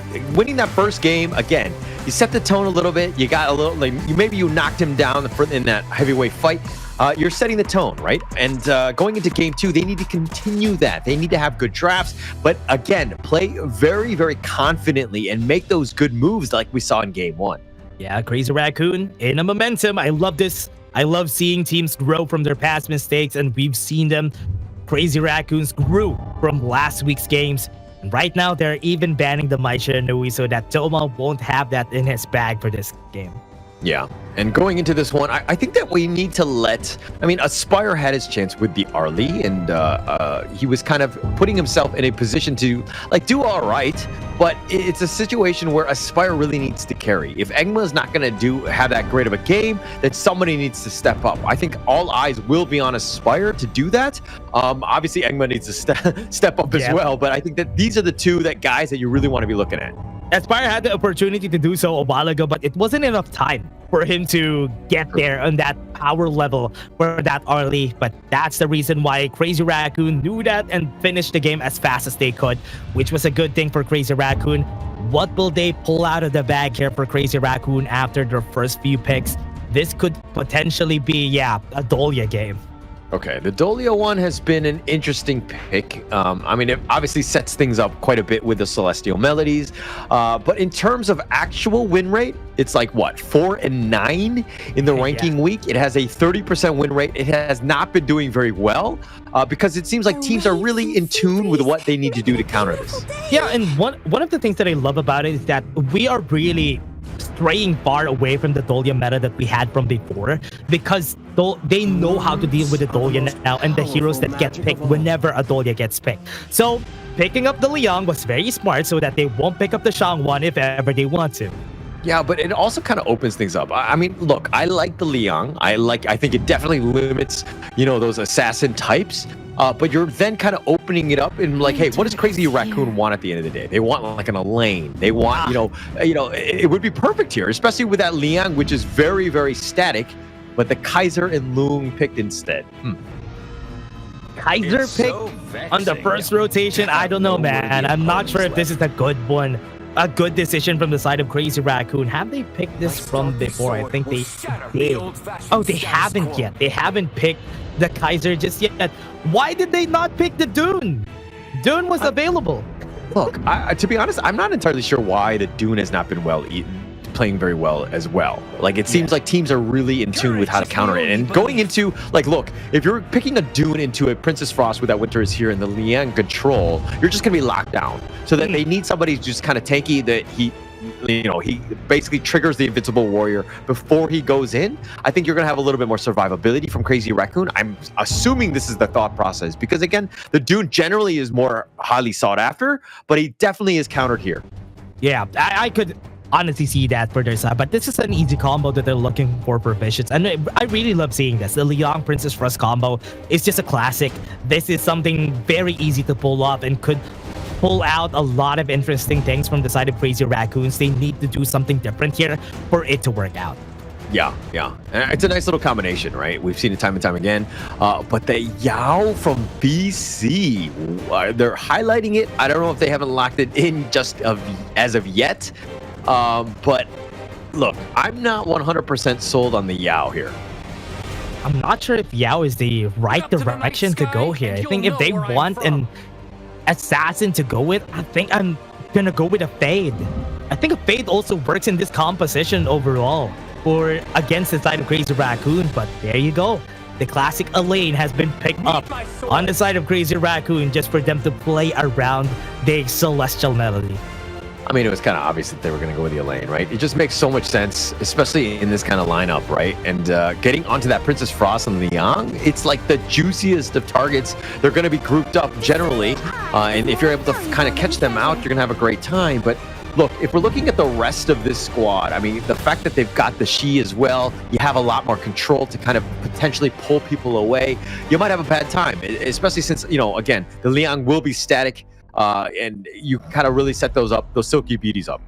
Yeah, I'm not sure if Marco Polo is the perfect marksman here. I mean, I can see the vision go in with the combo together with the whole team. Everybody's going to be diving after they use the power word control. But I think more traditional marksman could actually work out way better here. For example, a Lady Soon could work out, but I can also see the vision that they don't want to get dove on by that Elaine. Yeah, and for me, it's more about the fact that Aspire mains the Marco Polo, right? It's more of a comfort hero for him. And again, like, you know, we were talking actually about it yesterday in the sense of, with Kin, in the sense that like Marco Polo is the type definitely needs some time to really get online, and kind of struggles in that laning phase. He's definitely going to have a tough time going up against the Loom here by Kuro. But it's going to be one of those things where at the end of the day, if you're going into that mid game, what hero do you really want to be, right? And this is a must-win game too. Yeah, they have to win this on the side of Vicious. I think this is way better than what they had from the last game. I'm just having my doubts on that Yao. So I hope this Yao would be able to perform well in this game, because whenever we see an interesting pick, we want that interesting pick to perform well. And Yao is an interesting one. Yeah, I mean, to be honest, like getting in and out, like look at how tanky. I mean, you have the Kaiser, Elaine, very elusive. I'm assuming she's going to be away. Loom with the Infant Passes. Like you have so many guys that are very tough to kind of lock down, and Yao's going to be having a hard time kind of chasing after that. I mean, obviously you want that burst and that potential, but they don't really, aside from the Liang from VO, like that control. If you had that lockdown and you're able to blow them up, you're gonna have a good time. But again, it really comes back to VO and his play. Yeah, how are they gonna be dealing with this? I mean, this is gonna be really scary for our teams, especially onto the top side. Though I like this, that Doma is already onto the top side, making sure that Doom would be winning this lane, because as much as you can, you want Kai to not have enough resources in his lane. Yeah, but look at the minions in the mid lane, because of the fact that Doma's not there. He's gonna get eaten. It just lost an entire wave of minions, right? And so this is kind of putting your team behind even more. I mean, I understand you want to pressure, you want to put a little bit of, you know, time in that top lane, but you like this is where Undertaker needs to be in the top lane and not, you know, the mid lane. What I'm seeing here is really interesting. Is Doma the second roamer that they have for the team? Because he's just sticking together with Doom, just so Kai would not have a good time on the top side. But right now, after getting the first two waves, Doma is going to go back and maybe just go for the push in the bot lane. I think what they want to do here is to accelerate the level 4 from Bo. Yeah, I mean, it will definitely help, but he's got a level advantage even against Doma, right? Who's level 2. I mean, he was making those rotations to kind of, I guess, give Doom a much better chance. And he does have a level advantage, if anything. But, as a Clash laner, you need to be isolated. You need to be able to play those 1v1. Yeah, Frigid Prison was able to hit on one. Does he have the ultimate? Yes, he does. Invincible Warrior is going to be used by Ko, so they're not going to be able to follow through. 2 pullbacks was used. Function even used his ult. Look, Feng Shun, he's already hit 2 Silky Beauties already. You know what I mean? Like, this is a bit of an omen for VC, right? Because once they have those items and they're able to burst them down, and he's able to hook on to you, you're going to have a tough time. This repositioning thing is actually huge in Honor of Kings. if he's hitting a lot of those silky imprints, it's not a good sign for your team. Good thing Doom knows that. He knows that he's on point today, and Function needs to be answered later on. Yeah, it's going to have a tough time. And I mean, Feng Shun was the man. He was the MVP of the last game, so he's going to be the #1 target, or they should be for VC. They need to prioritize him. And Feng Shun, I mean, obviously you're on the Shi, who's not going to do the most amount of damage, but it has a lot of utility. And being able to pull and prod some of your guys, you're going to have a tough time. He really needs a lot of time in order for her damage to be relevant in the game. And the first objective might be a problem for the side of Crazy Raccoon here, so she needs a lot of resources. She's gonna eat that up for sure. But right now, we're seeing a lot of focus onto the top side, so Kuro is left alone here in the bot side.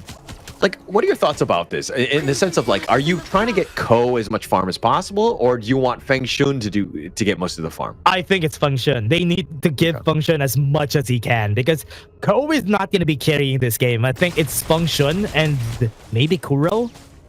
Kai is just a distraction in the back line. What do you think?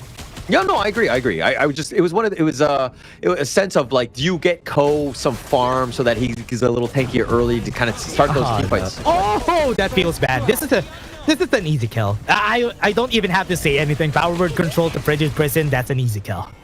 Yeah, it's a perfectly set up. I mean, the flash forward, it was going to be set up. It was one of those things where you're like, if you're near the brush, you know it's the potential of them just leaping out is there, and they were able to get that catch. Absolutely huge for BC here. He thought he was ready for it. He was not ready for that flash coming from Bo, but again, Silky Imprint again was able to hit onto Doma, but they are just going to be looking for those kills, and getting that kill on Kuro and letting the tower eat that wave really pushed him back on the resources side. But Engma might be able to contest this. Tyrant is available. Yao, he can return to Dust out of the way. Still gets it. That's good for Ko. At least they were able to get it, and they are just going to back up. They have the ultimate. Bo is going to go with the power word control. He's not going to be able to use that Death by Sunset.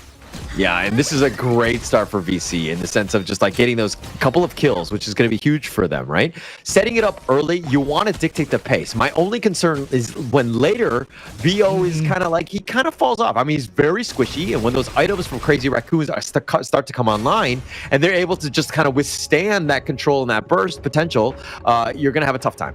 And remember, as you said, there are a lot of tanky members here from the side of Crazy Raccoon, so there's not really a good target to go for except for Function. I think Function is the only viable target in the late game. So I do think Crazy Raccoon knows that this is going to happen, and they're just letting it happen. Yeah. I mean, as long as Feng Shun is back and he's like out of the way, if somebody else gets pulled or controlled, then you're going to be fine with that Silk Imp, right? I think that you will definitely be smart in that sense, but Feng Shun, he's more than up to the task.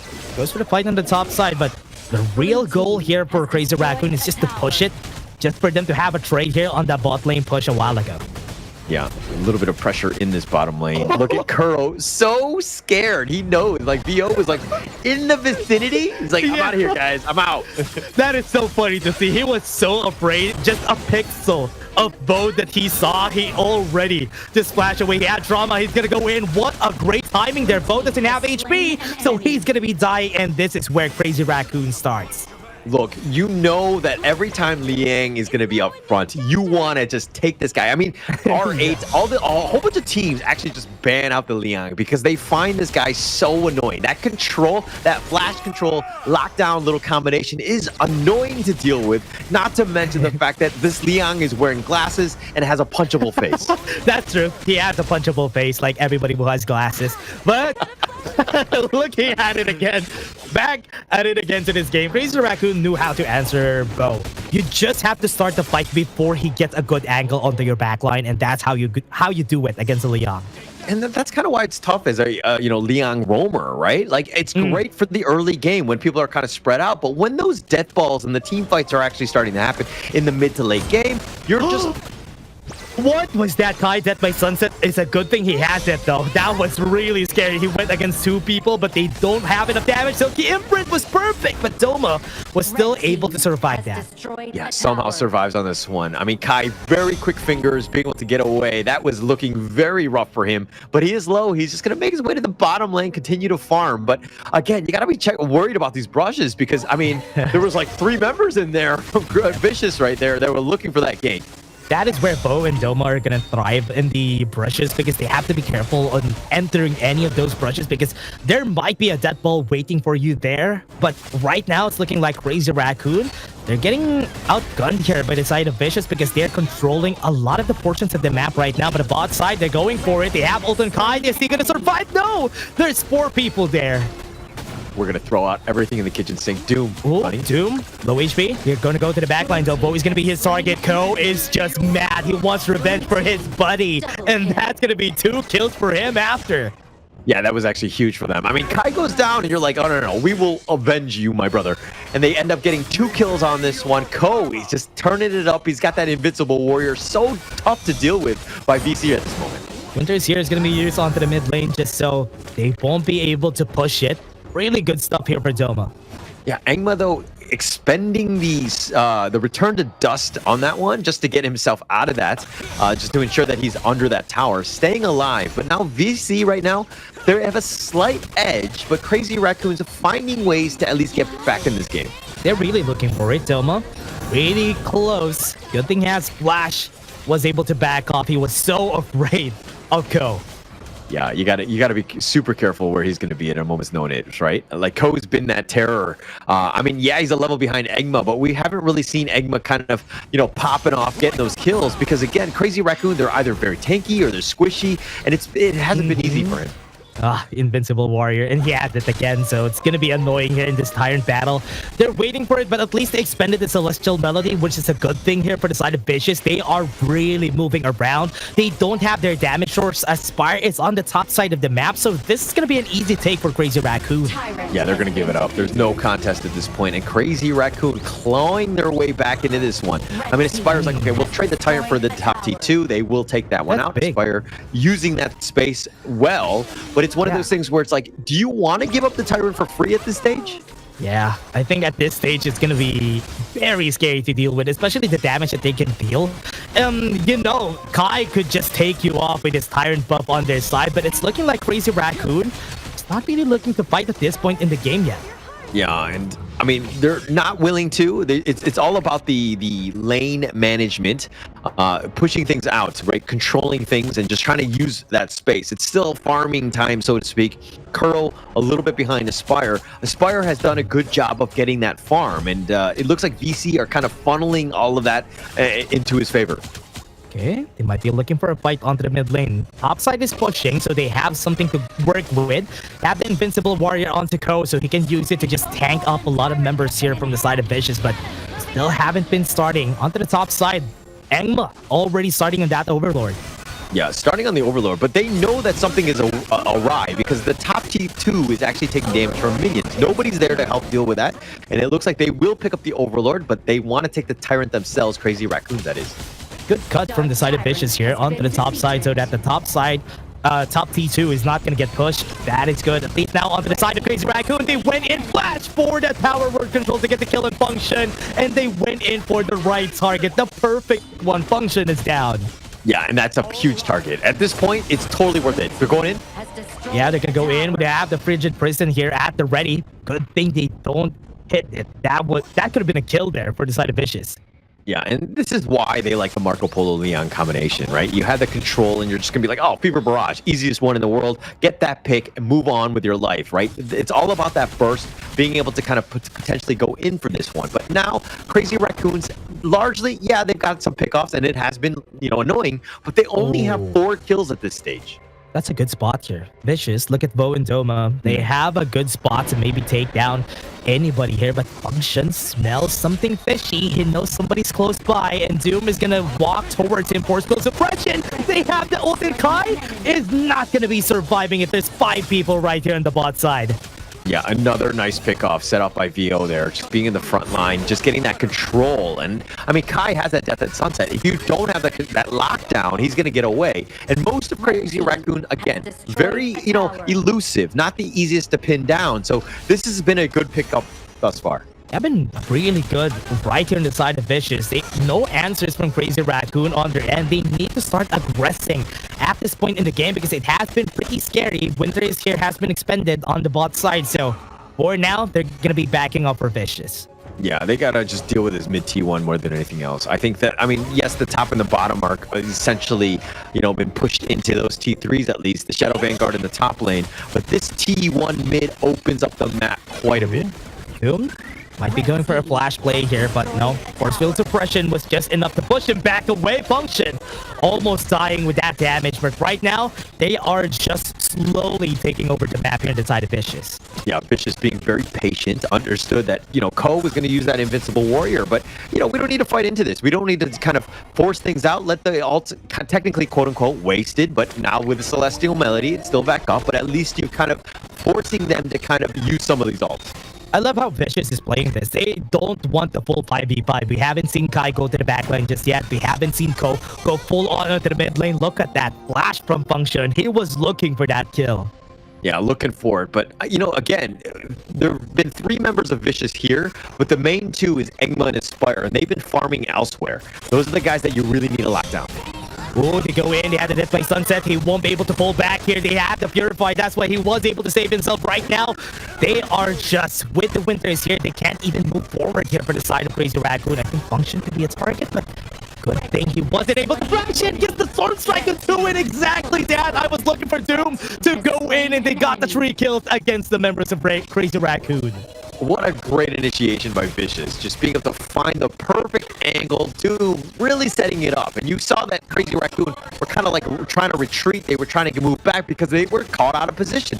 This is one of those things where it's like they were moving back, trying to get in that, again, to the base, but Vicious cuts off the angle. Perfect Storm Strike there. Really well played by Doom to set that up.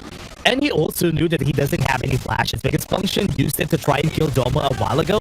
That's why he knew that he could go for the kill. And now Overlord is being taken by Vicious. Yeah, look at how Vicious have struck back into this game. They're looking to take both the big neutrals at the same time. Greedy, maybe, but they're going to do it. And they're going to be fine, especially since they have this lead. It's about 4,000 at this point. But again, Vicious striking back in this second game. Yeah, Crazy Raccoon going back to their shell. No fights initiated from these guys so far. And this is not good for their side because if they don't initiate, though, it's just free to just use power word control on anybody. Yeah, and look, Crazy Raccoon have not really answered. I was expecting them to kind of just be able to handle that, but the amount of burst damage from VC has been unreal. Feng Shen has not been able to counterplay it, you know, with those Soki imprints, and hasn't been able to stop that because the burst damage has just been so quick, it's instantly deleted. Yeah, it has been so good here for the side of Vicious, but they will really have a hard fall off after this game reaches 18 minutes. But for now, they can make use of the combo still. We have the Winters here. They're going to use it. They are just going to be forcing them back off. Winter is here, is there, and Aspire is just free to hit on that tower. Yeah, I mean, Winter's the worst, especially with snow. It zones me out too. So, I mean, this is a situation. Yeah, they go in. They have the Invincible Warrior. He's very tanky. Onto the backline they go. Here comes the hero. Kai goes into the backline, but he's going to be able to deal damage onto the front, though. Fevered for Mark, but onto the backline. They got on the hit with a Flaming Palm. He's still there onto the back. Kai is still not stopping. He's making sure that everybody's going to be uncomfortable into the backline. Like, the fact that Ko eventually fell, I was like, okay, this is terrible. But the fact that they got Aspire really made up for it. I think that's a trade that they'll be happy to take. Because again, Aspire is the guy that they need to kind of limit as much possible. He's getting out of control in terms of damage. His net worth is quite high and used a lot of the space. Doom, Infinite Fastness already forced, but Doom wants to go for this fight though. No really easy ultimates to work with, so they have to be really careful here. At least they were trying to escort that Shadow Vanguard, but was not able to. Yeah, they don't know the vision that we had, but they actually had a numbers advantage. VO was not in the fight, so the potential was there, but the threat of VO just jumping onto you and locking you down, it was more scary more than anything else. And Crazy Raccoon were like, yeah, I've fallen through this trap a couple times. I'm not doing it. Yeah, they were afraid. I think that this is the thing that they need to do. They need to sacrifice Ko on most of the fights. They should initiate the fights, let Ko take the front, and make sure that VO would not be able to go to the backline, especially he doesn't have a flash right now. Yeah, you're talking about like Ko needing to sacrifice, and Ko's like, no, I don't want to be the sacrificial lamb on this one. Oh, good pull though. That was a good Silky imprint. Now Ko is going to go to the front line though. This is exactly what I'm saying. He needs to go in front of Bo so that he's going to be forced to use the ultimate against him. Goes in, was not able to get to the back line. Ko is sacrificing himself, and that is exactly the play that they should look for. Yeah, Ko was like dealing with the rest of them in the sense of like 3 members here. But, you know, Crazy Raccoons find the pickoff. They eventually take down Engmo, which is the biggest thing. With the mid T3 being taken out, this, you know, is going to be a tough one for Crazy Raccoon to come back from, seeing as that all T3s are down. Yeah, this is going to be really hard for them, especially that right now, 20 seconds in the clock, you have some objectives, but the minion waves are not going to be pushing in your favor. So Vicious could just capitalize on that and just get the advantage from the neutral objectives. Yeah, I mean, like Vicious have done a good job of getting all those towers, but it hasn't been the cleanest thus far. If we're talking about net worth, it's very neck and neck. It's just more about the objectives more than anything else. Vicious right now doing a good job of actually protecting that. Having that mid T1 is huge at this stage. Yeah, you have to be careful here. They have to go for the fight though. Really lost his cool here. This is not going to be as easy as it was a while ago. So Bo looking for the kill. Ko making sure that he's the wall going in front of Bo. He needs to flash away. That's good. Onto the back line though. They have to be careful. They're on the front, but here comes Xiao. Here comes Engma. Goes into the back line, but not the right target. They're going in for the kill. They are going to be able to get one. They are free to hit onto the back line. Bo falls down. It's looking good for their side though, and they are winning and getting the kills that they're looking for. Doma stays alive. They have the frigid prison, but the silky imprint on his head was able to take him down, and they were able to win that fight. Feng Shan, literally the lone survivor, the last of us in this case. The only one that's still there, somehow survived. It was looking really good for Crazy Raccoon, but in a blink of an eye, 3 members go down, and now Feng Shan has to defend somehow. If we're going to check this replay, I mean, look, the Death at Sunset was nice. The Invincible Warrior up in front, and you think that you had a chance, but that Frigid Prison slowed down most of it. And through it all, the base is looking to go down. Wait, is it gonna go down? Wait, the base? See the base? Okay, it's still alive, and it's a good thing. I also thought the base was gonna go down. It was half HP, and that was really scary. Good thing Function was there to defend it. Wow. Okay. I'm like, I was very confused. I was like, did the game just end during a replay? All right. But it looks like the Shadow Overlord is going to be, you know, taken down here, at least by Vicious. And they're in prime position, right? Crazy Raccoon need to kind of contest in this case. Yeah, Doom in front. They're going to get the Shadow Overlord. They're not going to have the last damage. Silky Imprint was perfect, though, onto the back line. Gets the damage. Gets the kill in the frame. That's what they're looking for. Crazy Raccoons is just taking the kills per kills. One by one they go, and that's the objective here for the team. They might be able to end this.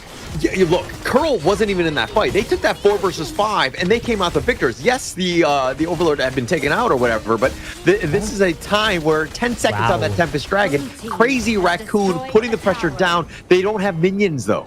Oh, no, they don't have minions. That's true. They're waiting for the minions, but they're not going to be able to push this. Ko needs to back off. That damage is just... Oh, that is crazy. I thought he's going to die. Tempest Dragon is here. Yeah, it's a potential going in, but with Ko so low, I don't know if this is the right time. Okay, it looks like they want to start this one. Mind you, Kai is fixing the lanes. He's doing some housekeeping. He's going to deal with a top lane. The bottom Vanguard will push, though. That is a potential game ender. They can take this, though. I mean, Ko will be able to back off. Bo is afraid. And they do have the flash from Bo if ever they want to kill Function. They have to kill Function if they want to win this game. He was a game-winning plays from a while ago. Look, they have the Shadow Vanguards, but then they're like, no, we're going to counter with our Tempest Vanguards that will outpush them, right? So getting into this situation where they're able that's to a stronger dragon. Yeah, stronger dragon. My dragon is stronger than your dragon. Yeah, that's true. That's just better.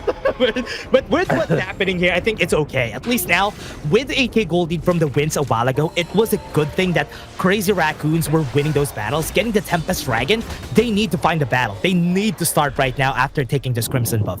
Yeah, but look at Crazy Raccoons. They actually have the net worth lead. This is the opportunity. Yeah. The tides have shifted. VC is like, yeah, we had all of these towers. You don't have any towers, haha. But actually, they're kind of losing in a way as long as Crazy Raccoon does a good job of lane management. Yeah, they have to be careful at the top side because that is pushing. And now onto the mid lane, they're looking to go for the kills here. They need to make sure that this Tempest Dragon buff is theirs when they try to go for the fight. Vicious is looking here to maybe finish the game, but as you said, top side, potentially be game ender. Okay, yeah, that was it. Yeah, that's going to be cleared out right now. They're going to push along, and now they have the only Vanguards on the map at this point. Yes, you have super minions, but again, Crazy Raccoons need to be careful with how they proceed here. Yeah, they have to be careful here. I think oh, wait, the single imprint, that was good though. Now half HP, forced to use the flash. He doesn't have the flash anymore to engage the fight. Yeah, he actually is going to use the Invincible Warrior late. He's just used it now. Those Death by Sunset. Sage's Sanctuary is available here. Kai was just pushing them back just for them to push a tower here. That's good. At least now they have the Silky Imprint of Doom. Doom needs to back off. They have the ultimate. Kai still is alive. They used the ultimate already. Bo is now out of the picture, so this is going to be good for their side. Goes in with the engage. They get the kill. They have the Siege Sanctuary on one person, but at least this is a 4v5. Fight's working. Aspire with the Pivot Barrage, but it doesn't work in their favor. Right now, he might fall down. This is good right now onto the backline. Ko still taking a lot of damage, but right now they're looking for function. Doesn't have any mana anymore, but they are going to be falling down one by one, and the base falls down. And that was a win. The timer was there for Vicious. Oh my god, you know Vicious right now are like, GG easy. That was the easiest game ever. No, they weren't supposed to lose, but it was all about that top lane. It was definitely a leak in the house, and Crazy Raccoons, don't get me wrong, they had to go all in, but it was one of those moments where you gotta fix the base. The lanes are most important. It's gotta hurt if you're a Crazy Raccoon fan. They were all looking down after that win, though. You could definitely see it in their faces. They were in a ticking time bomb, though. They were in a timer, and they took so long to kill everybody in that base because we are in the uber late game at that point, so everybody was just buying Sage's Sanctuary, which was why it was so hard to get a kill in. Yeah, I mean, look, the team fight was definitely in favor of Crazy Raccoon, but Vicious was just like, we just need a delay. Yes, we'll throw bodies at this situation. It's like the whole Soviet Union type of, warfare, the tactic. We'll just throw bodies at this, and we'll make it work. And that's what they did. All they needed to do was delay the inevitable and let the snow literally slow things down and eventually just kind of pull out the victory here. Vicious, it's all about the winions at this point. That was still a cool game here for Crazy Raccoon. Still very close. They were able to stay even though they don't have any T3s anymore, but it took a lot of time for them to realize what they needed to do to win against Vicious, and Vicious already took down all their towers at that point. Yeah, I mean, this is why it was huge, right? All three lanes are going to constantly push. It's going to put pressure on. And Crazy Raccoons are like, okay, we did handle it. We had that Vanguard, but then the top lane actually opened up. And we'll see it in the highlights later as of just how those minions were able to overcome. And just, again, it was the smart play, the late game of just being like, hold the fort, hold the line. Reinforcements are on the way. And with those minions, they pull out the W. They honestly really tried a lot. I was really looking forward to how they will win it on Crazy Raccoon because it was a nice fight. Aspire was their target. They almost got the kill there, and the Silky Imprints coming in from Function was picture perfect most of the time. But again, it was not enough. But maybe Crazy Raccoon, I hope that doesn't affect their mental for next game. Yeah, it hurt my mental warfare on that one. Just going into that, because I thought they had it. It was looking so good. And if we're looking at some of these KDAs, I mean, you saw Ko, his 5-3 and 11. He was doing whatever he could, just staying alive and also doing those damage. I mean, he was so tanky. He was difficult. Like, he put a lot of pressure off on Vicious here. Yeah, it was an easy combo to deal with. Look at Function. He has 170k damage this game. That is a lot here for this guy. And that was so good to see because he was really doing a lot of work here for the team. Yeah, he was doing a lot, but he was setting things up. But it was one of those things where, like, those Silky Imprints were not able to kind of capitalize into kills. But this gold grab, my God, my heart. And somehow, look at this. You look at this in isolation, you're like, oh, Crazy Raccoon won. Wait, what? They lost? What happened here? Because especially with this gold grab, that went completely in favor of Crazy Raccoon at like the 17, 18 minute mark. Yeah, they had like an 8k to 10k gold lead in the end there, and that was surprising that they still lost it in the end. It was also because they had a lot of resources that they can gobble up because all the towers have been pushed already, so they can farm pretty easily. And at that point in the game, it doesn't even matter because everybody has resources at that point, and Aspire was the MVP for this game, 7-3-5 with 29% damage though. Look, I think it would have been hilarious if production was like, actually just put up a photo of a minion. Of the minion, right? That's the MVP, is the minion that actually got the last hit, because, again, that was huge at this point. But, I mean, look, this highlight, so back and forth. We got to a late game, post 20 minutes. You don't see those too often, but again, getting there. Crazy Raccoon with such a nice defensive hold, keeping themselves alive, their hopes, their chances of getting this win and pulling it out, especially not even having a single tower left. Yeah, it was honestly a nice right here for the squad. I thought they might have had a chance to win there for the side of Crazy Raccoon. But again, looking at this fight, you're seeing this game and you're thinking maybe they're in 8 minutes in the game, but it's already 18 minutes at this point in the game, and the mid lane tower is still alive. Yeah, it took forever, and this is where everyone dies except for Feng Shun. But this was a close moment. I mean, like, look, even at 18 minutes, he wasn't able to take this one out, the mid T1 out. But this is where they kind of turned it around. Crazy Raccoons were able to find a couple pickoffs, and now look at Vicious on the defensive, trying to hold. But look at check the top lane. You see the super elite minions. Those are three the big MVPs. minions. Oh man, there's 3 big minions on the top side. That's an easy takedown. I thought they could have won this. They won the fight there. I thought that was it, but the minions were the reason why they lost. Oh man, that's unfortunate. Could have been a win. I mean, it could have been a win, and it's one of those things where it's like, just tunnel vision. Like, you know, anybody goes back and just like, you know, whoever can just kind of just fly back, Undertaker, and just recalls back and just kind of, you know, freezes the lane. He sits in his own, you know, his kiddie pool so that he's healing and sustaining and just like slowing it down. But like, again, it was all about the tunnel vision. It was about just trying to go for the win. Yeah. And then your base is getting slammed like that. Oh, that's a tough one. It's right. It was tough. It was tough. But that was a nice game, though, for both of our teams. I really love it. But before that, everybody, Game 3 is on the works. We're just going to take a short break. See you guys in just a bit.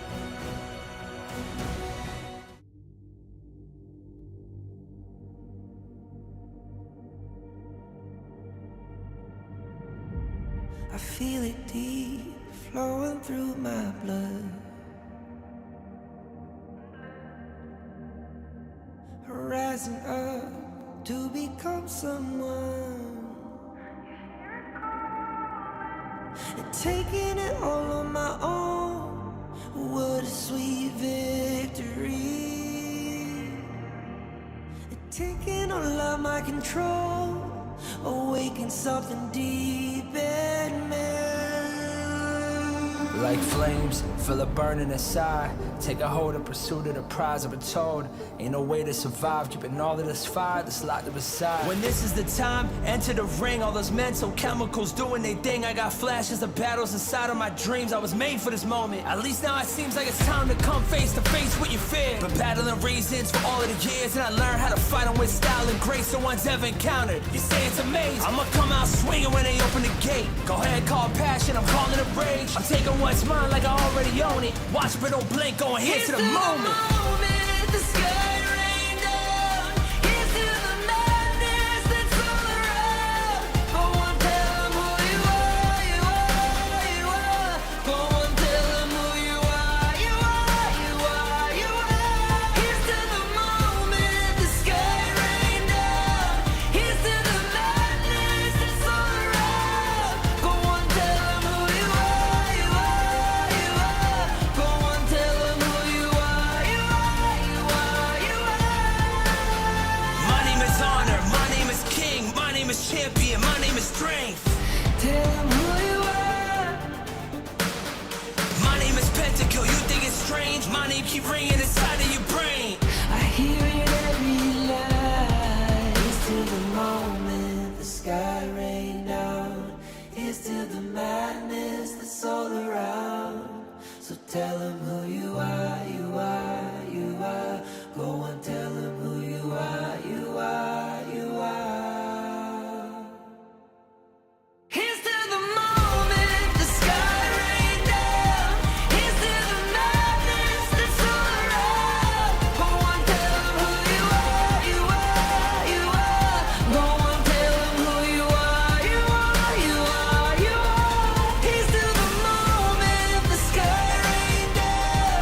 Here's to the madness that's all around.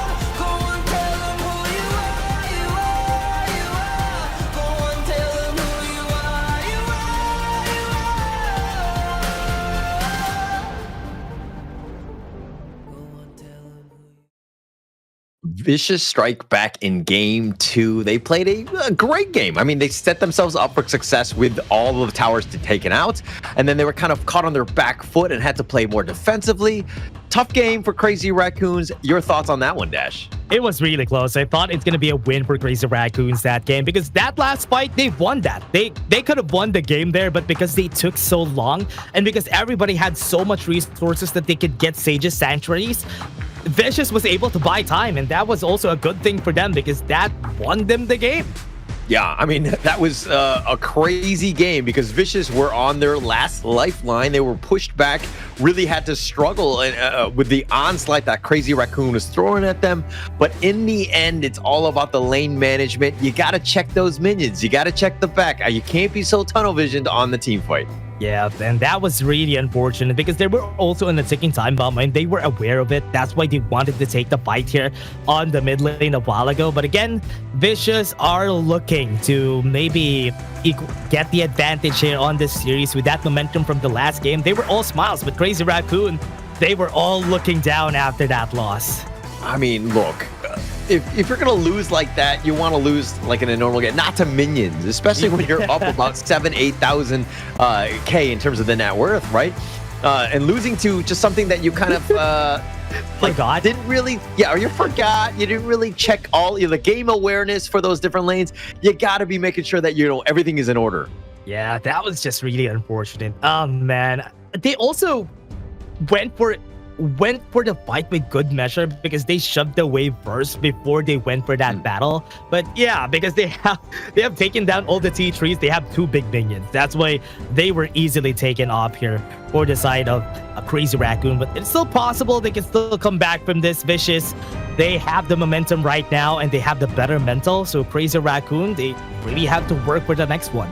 Yeah, and I think for this one, it's like, yeah, that kind of sucked for Crazy Raccoon, but it's not like we lost the series yet, right? It's just one game at the end of the day. I think that we should be very happy, Crazy Raccoons that is, about how they played throughout the game. Yes, they were losing. Yes, they had some issues, but that resilience to come back, I think, speaks volumes about this team, and that is probably something that's way more valuable than just, you know, like a stomp or whatnot.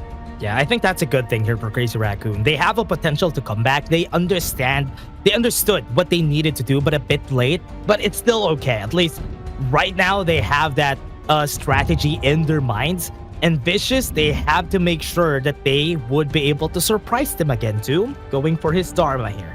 Yeah, this is going to be huge for him. I mean, just setting things up. Again, we're getting to the point where it's game 3. It's going to be a true test of how deep your hero pools are. I mean, Vicious has played already 2 other best of 5, so they have experienced this global ban pick and going the distance.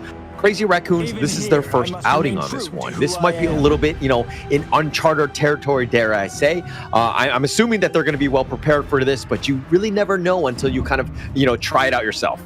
Yeah, Ogren to the Zhongfei for their first 2 picks. I think these are very strong picks. And if it's against a Dharma, they're already good by themselves because they can survive most of the combos that he could do. Yeah. And going into this one, I think it's going to be huge, right? I think Crazy Raccoons really need to bounce back. This game is huge. Being up 2-1 and is a world of difference than being down 1-2. So getting this game is going to be key. I think that Crazy Raccoon need to put their best foot forward. Give, you know, Feng Shuan going, get Ko going. I think that these are the guys that really need to make this team shine.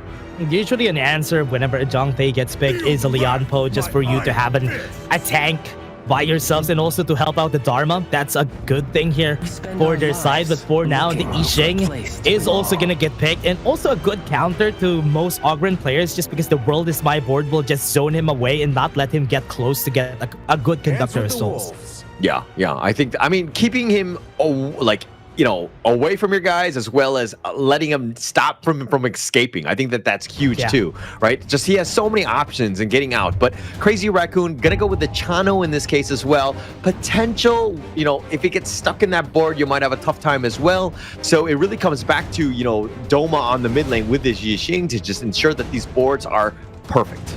Yeah, and they have the...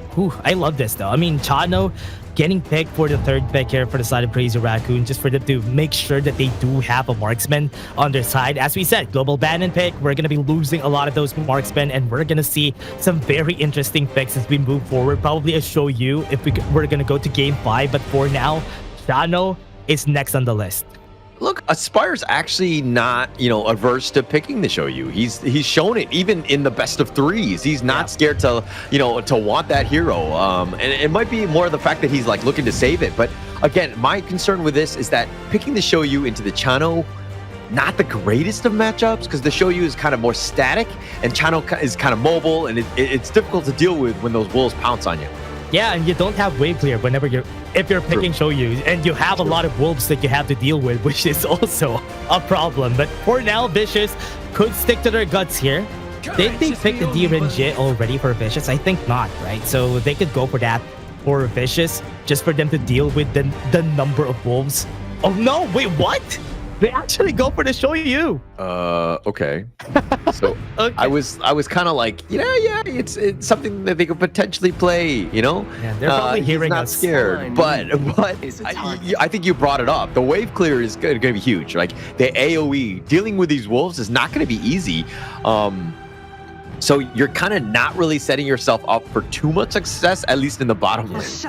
Yeah, I think one of the good things about the Shoyu that people should understand is how he's good being the weak side lane. He's okay with being weak side because late game he's going to be dealing so much damage. And maybe the reason why they still pick the Shoyu is that they have wave clear in the form of Dharma, in the form of Yixing, which is why I think they're set themselves up for success already, which is a good thing. Yeah, and I mean, right now I'm looking at this crazy Raccoon lineup, and they have damage, they have the tank, they have the the meaty guys like the Byron, Ogren, John Fay. Like they have a lot of it's ticking a lot of boxes for me in this one. Vicious, on the other hand, if we're looking at this one, the Jing obviously, like they saw a lot of melee heroes that were being picked. I could potentially outflash them, get onto Chano. You have that way, but if you're looking at this one, I think the Vicious lineup is kind of tough to play. Yeah, it's really hard to play around this. I mean, I love the combos that they have, right? They have the board from Doma, they have Engma with the Mirror Domain, and they have the ult from the Truth Mantra. They have a lot of setups that they could do to contain Crazy Raccoon. But is it going to be easy to do that? Nah, there's a lot of setups that you have to do, and it has to be perfect. Look, if things were easy, this would be the KM West, right? At the end of the day, it's all about the KME, and the level of play here is going to be on another level. They're going to be able to just like, it's going to be difficult. Like both of these teams going into this game 3, it's going to be huge, and trying to kind of leverage what their heroes are able to bring. But again, if I'm looking at these things, these two drafts in a vacuum, not looking at players, not looking at teams, I'm kind of leaning towards the Crazy Raccoon one because I think it's just way easier to play for me. Yeah, it is. It is very easy to play, especially having a Byron and a Zhang Fei to set things up for the Ogren. This is already good. That's exactly what an Ogren needs in his team. But on the other hand, Vicious, they really need a lot of things that they have to tick on that checklist in order for this composition to work. Yeah.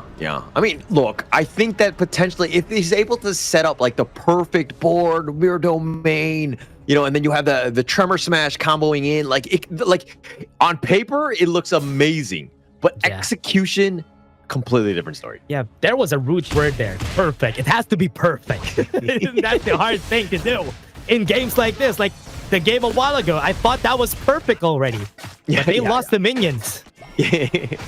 I mean, one of those things is like, are you a pro player? Then if you're a pro player, you have to be perfect, right? That's true. That's true. You have to be. That's true. But again, with what we've seen here from Vicious and Crazy Raccoon, anything could happen, which is a good thing. I love a series that could swing either way, and this series could swing either way from both sides.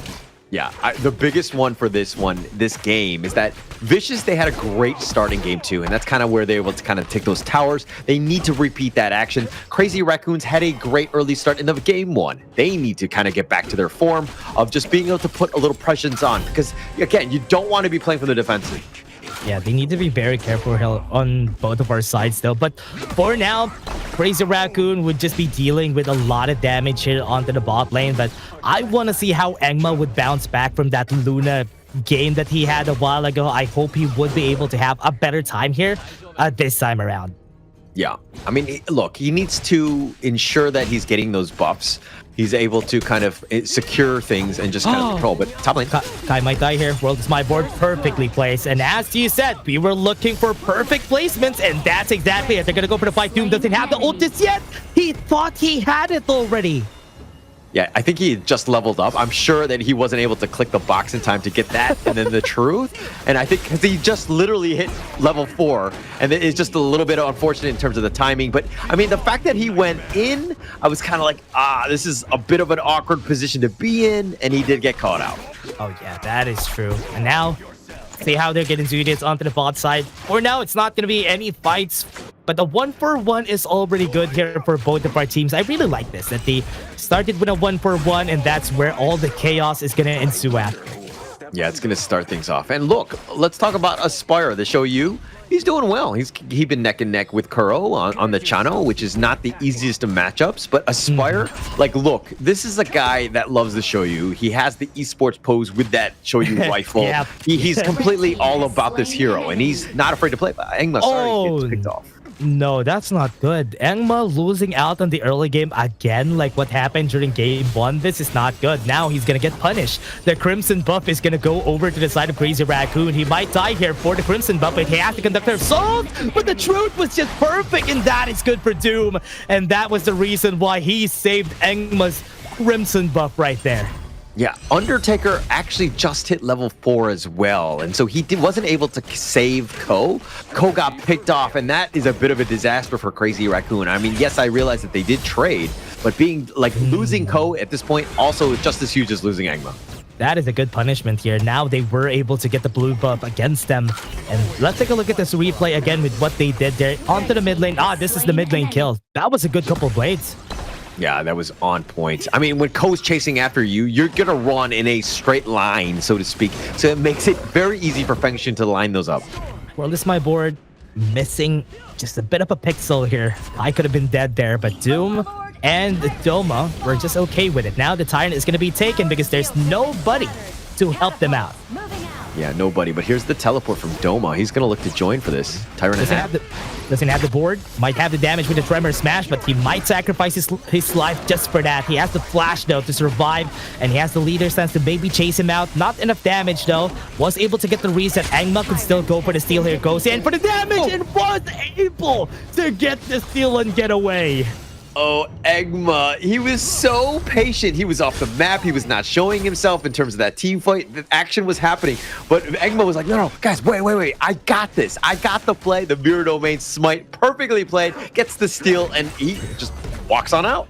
What a smooth criminal, this guy, Engma. That was just crazy. And now they're going to be taking on Kuro onto the bot lane. Do they have the Tremor Smash? No, so Bo is not going to be able to dive this down. They're looking to go for it. Undertaker has the ultimate hits. One was able to push back as far. It's a good thing Bo is here to use the Tremor Smash against them. Doesn't have the flash anymore, which is why he wasn't able to get away.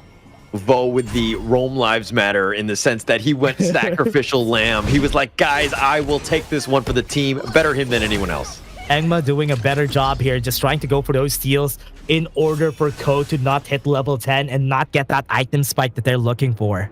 Yeah, Engma doing a good job there. I think that they really needed to. I mean, especially the fact that they were down a player, but they were like, we need to be aggressive. We need to take this away. Ooh, Doma's going to get chased down. Doesn't have any flashes, though. He has the passive, so the execute's not going to happen maybe a second time, so that's good.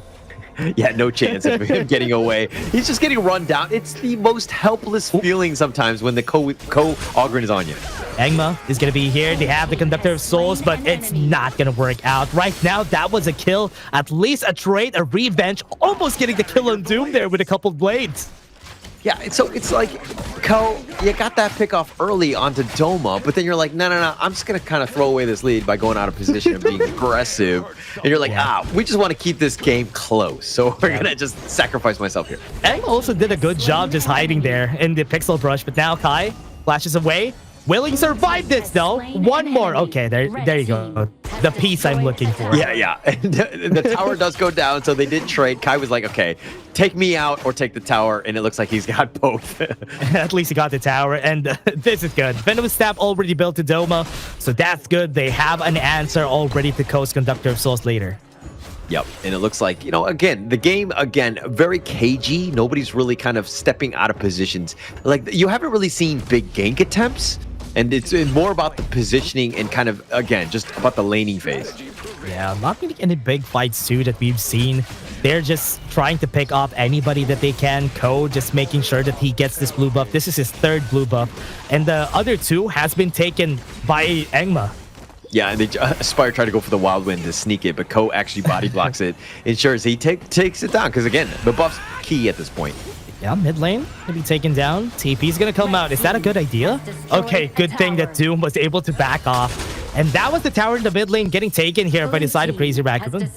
Yeah, Doom actually makes the teleport into the mid lane. You're like, is this a good idea? He was like, no, this is not a good idea. He formlesses back to safety. He ensures he stays alive, but that could have been disaster, if he was caught out. Yeah, they have 2 towers down now, and this is looking good. At least Crazy Raccoons slowly but surely taking some leads here for the team.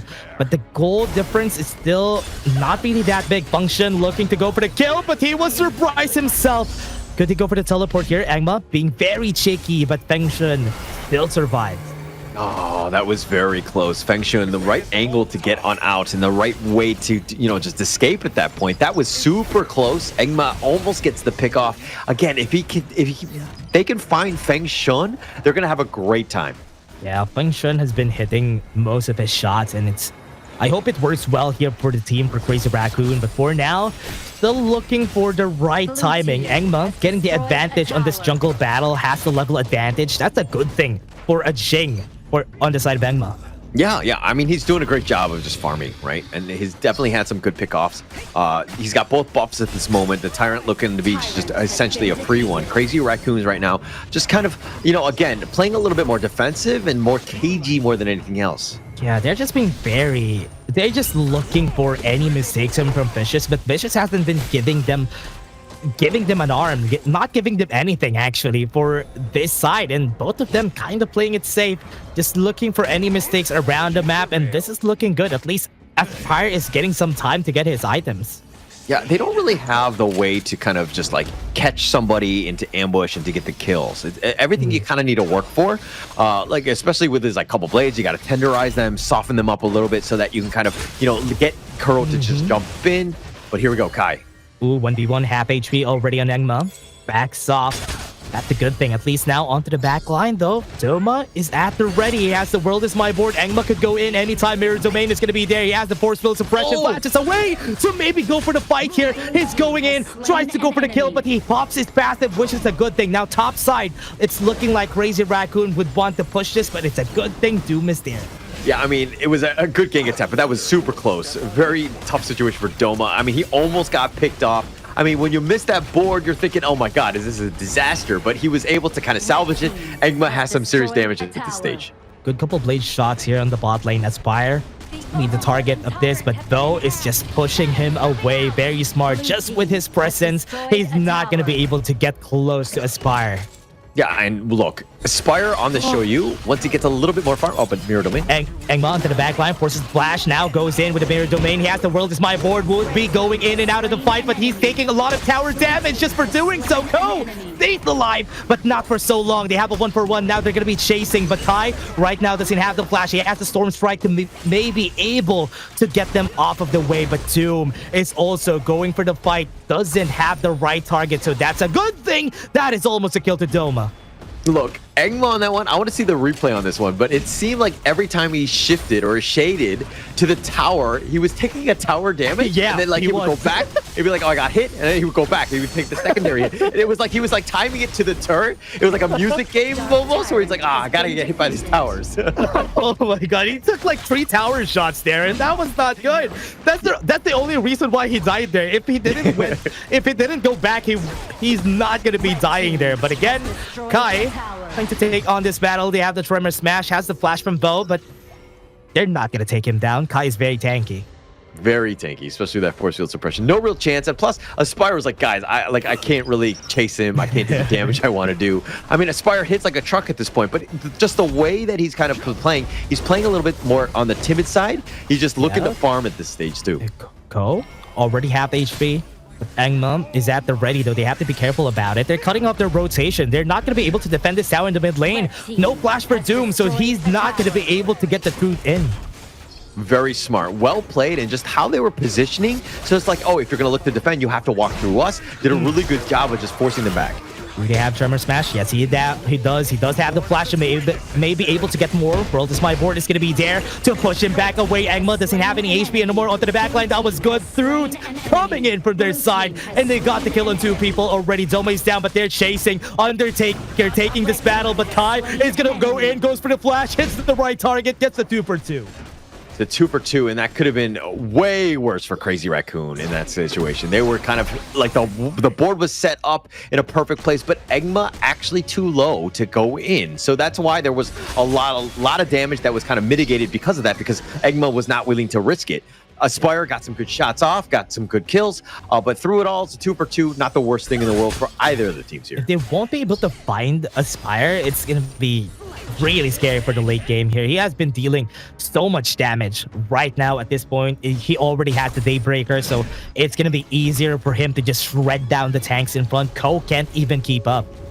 Yeah, I mean, look, Kuro is actually a level behind at this stage, so he's kind of faltered. I mean, he's just hit level 15 at this point, yeah. But it's one of those things where it's like, you know, when Aspire and Kuro are starting to hit, like, trucks, which they should at this stage, who's able to kill who first? Yeah, that was an easy take on that Overlord. They're chasing the another target here. Doom is going to be the target, but onto the backline, they're going for Engma. Was able to flash off with the mirror domain, and he was dashing in and out of that battle, but Overlord taken already for their team. But now, Spire trying to space out, trying to make sure that he's not going to get reached by Kai and Co. Yeah, Crazy Raccoon take that buff, and they'll just be happily on their way, looting and pillaging the enemy jungle at this stage. VC can't be too happy about that, especially since the Jing definitely wants those buffs. But going into this one, Crazy Raccoon looking to slow siege at this point. I mean, they have a slight net worth lead, but Crazy Raccoons, it's been like really tough for Vicious to find any sort of pickoff. Yeah, Unbridled Outburst not going to hit anybody. That was a zoning Unbridled Outburst just for them to push a tower in the bot side. Yeah, those Vanguards will push though, and that's going to kind of stymie this push by Crazy Raccoon. They need to back off here and kind of deal at least with the top lane at this point. Yeah, top lane has been pushed too, but they have the Shadow Vanguard right on the top lane. So this lane is going to get pushed, but the fight is happening, but the world is my board. That is good. Undertaker doesn't have the ult there. Tremor Smash, but he's fighting against 3 people, and he had to flash off. Yeah, I mean, Undertaker just trying to run away, but my gosh, this zoomed out view, what is this, a game of ants? Like let's get in there, let's get into the action. Yeah, we can't even see really well here and where most of the fights are happening, but on the top side, there's a Shadow Vanguard there. They have to be careful in how they approach this. They have the damage from Aspire, and look at his range, forcing the flash out of the way from Kai. Yeah, being pushed back here, but they want to go. Ko is all the way up in front. Goes for the Truth, has a Blood Rage, would be able to get some damage in, but will he be able to get the kill? Tremor Smash is already on cooldown. Yeah, I mean, there was 4 members alive. Undertaker just respawned at this point. Probably not the right target that you... I mean, you were not really going to want to take a fight with Ko. You're going to just posture more than anything else to threaten, but Ko does not have Smite, neither does Engma, at least for now. It's gonna be scary. Half HP already on the Tyrant, going in for the still function, would be able to go. Kai, what a perfect setup. He went into the backline, almost getting the kill there, and this Tyrant is gonna be stolen. Kuro is gonna fall, but at least they got the Tyrant. I mean, Undertaker actually Smite kills it, takes the steal, will move on with their life. Really well played by Undertaker, ensuring that they got it. Because again, if Kuro dies and they didn't get the Tyrant, that would have been disaster. But at least they got something out of it. They kind of continually, or they stick with this lead, which is actually going to be huge. 30 seconds and they're taking their time. Crazy Raccoon and Vicious. 10-8, not really a low kill game, but they are just going back and forth here. And we still don't have a very big lead on both of our teams. No, it's about who blinks first at the end of the day, right? I mean, Kuro's down, but really, Ko. That was good. Conductor Souls already used to bring to get some HP back, but onto the backline, Engma looking to get the kill on Function. That's good, and that is going to be a kill, and he's taking tower shots again, and he's dead. He was timing it again with every single time. I got hit by a tower. Okay, I'm out. Got hit by a tower. I'm out. And I know that he's trying to dance around Crazy Raccoon and make their lives difficult in terms of just trying to shut it down. But when they watch the replay and they're like, oh my gosh, I'm actually going in, getting tower aggro, and then shading on out.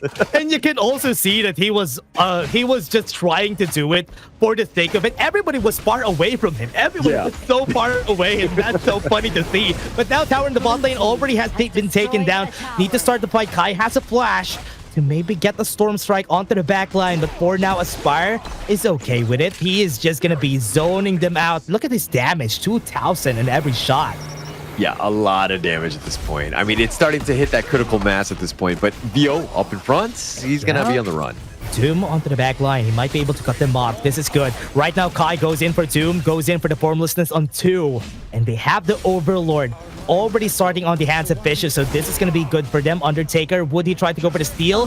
World is my board is there to zone them out, and that is another objective on the hands of Fishes. Yeah, I mean, they committed the board. Nobody was caught into it, but at the end of the day, it was all about a zoning one more than anything else.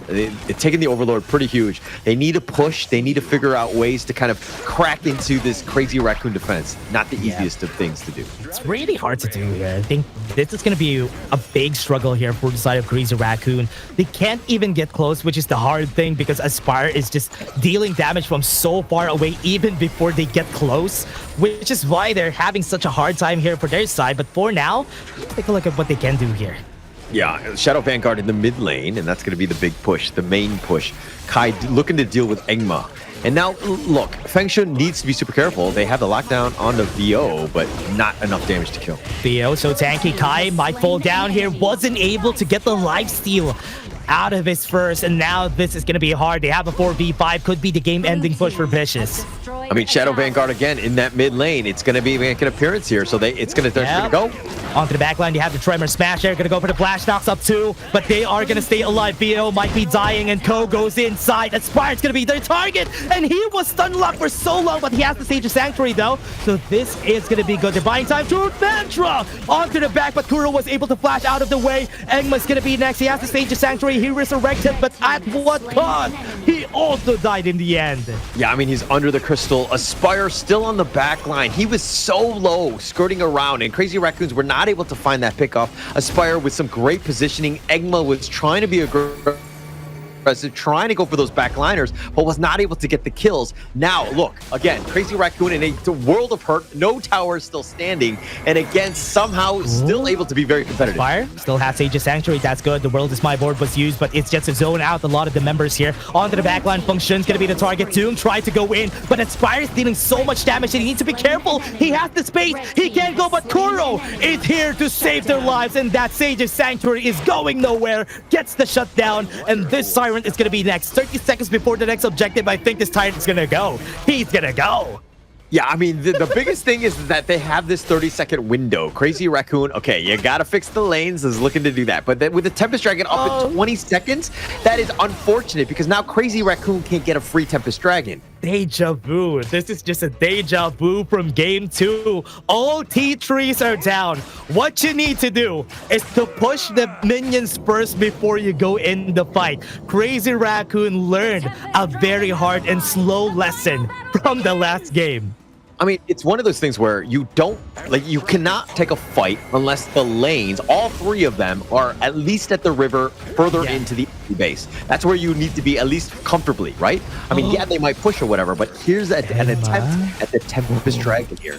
Engma on the side is looking to go for the steal. They have the World is My Board. They're making sure that they're uncomfy here. They're pushing them out of the way. Engma could get close onto the back line. They got the Truth Mantra, but they have and that's what they're looking for. Engma was looking for that chance, and because of that, this game could be over. But Kuro making sure that the Dream is still alive. The push onto the bot lane. Kai is looking to go for the push, but they have the Tempest. This is not going to work out, Kai. What a nice effort, but the Tempest Dragon is there. So might fall. They have the Siege of Sanctuary onto this guy. He's not going to stay alive, but they can still defend. I mean, they can still defend. Kai was just going for the Hail Mary play, but he could not deal with the Vanguard. If the Vanguard wasn't there, I mean, he had a potential game-ending push there. But unfortunately for him, not enough. Kai gets caught out. Yes, he did take out Doma. That might slow things down. Not to say that they're in a safe spot right now. Crazy Raccoons, these Vanguards are going to start to hurt. They need co-op. He's going to be there now. But again, Crazy Raccoons have to hold in some fashion at the 21-minute mark. Yeah. We need to wait 15 seconds before the next fight here. Vicious has the chance to finish this like what they did during game 2. So with this, with the three towers down, they just have to make sure that they are going to be taking down the right targets. Taking down Function, but not taking down Kuro is not the step, because Kuro is just making sure that this game is not over. It's one thing to be in one game where you don't have any single towers and you have to just constantly like juggle, you know, all of these different like objectives, the minion waves, all these things. It's a huge, you know, a strain on the mental stack. But going into this one where you have back-to-back games and you're literally in the same situation, but this is probably worse because you don't have that net worth lead to kind of deal with the waves. This is a tough situation for Crazy Raccoon. This is really hard. They have to be careful, especially if they have the world is my board that they can set up from far away. Right now, if they try to defend and they go for that death ball position, this is going to be hard for them. Bo has been very, very annoying for Crazy Raccoon. That's the reason why it's so hard for the backline to even get close to engages, is because Bo is just there to make sure they're not going to be able to get close. True. And he's done such a good job of just baiting things out and just being that human shield. But if anything, Crazy Raccoons, their target prioritization has not been great. They have not been able to find a Spire. Yep. Remember, they have flash on everybody, so this is going to be good. Doom could start to fight anytime soon. The minions are getting closer and closer, and Crazy Raccoons is making it hard for themselves. They have the Unbridled Outburst just to push him back. They have the World is my board caught forward with a Tremor Smash shot. It's such a great combo coming in from Vicious, and this is the game-ending push that they're looking for. What a great setup from Doma there. It is the reason why they're going to be winning this, and that was such a good The World is my board. Here comes the minions, and the Vicious is going to be taking game 3. Amazing game, amazing setup. Blink and literally everyone from Crazy Raccoon were deleted, but it was so chaotic. All the different minions, you're trying to clear the waves, and as well as Vicious just kind of poking and prodding and being up front. VO, my gosh, I see you, brother. He's all the way up in front. His presence was felt throughout. Crazy Raccoon had no answers of just having to deal with him. He was constantly up front, and he's so tanky that even if you do try to do some damage, he shrugs it off. Yeah, and also Doma using that The World is my board in that last fight. The timing was perfect though. VO was using his Tremor Smash after the first 2 slams. Then he used The World is my board so that the last slam will hit everybody. That was a nice touch, and that is where everybody just went in. The Mirror Domain came in, the Truth Mantra was there, and that was the game-ending push here for the side of Vicious. And is game number 4 gonna be like that again? Because I'm seeing a trend here. Yeah, I mean, every game is consistently going into this one where it's like, look, Vicious does such a great job of taking all the towers, and then they hit this like roadblock of this hurdle that is Crazy Raccoon, and they are dying to the last man, so to speak. Everything is so difficult to go up. You know, they had that bastion of hope, so to speak, and they do a great job of that, of protecting. But again, I think they let Aspire go way too many times. Yeah, I think that's the reason why. It's also so hard for them to even engage. If you have somebody who has such a long range like Aspire, he's just gonna make sure that you're not gonna be able to touch him. And late game Shoyu is just that.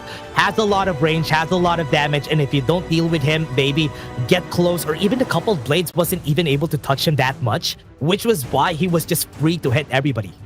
Yeah. And I mean, going into this game, we were kind of like, you know, the Crazy Raccoon lineup, much easier to play. They're going to have a good time.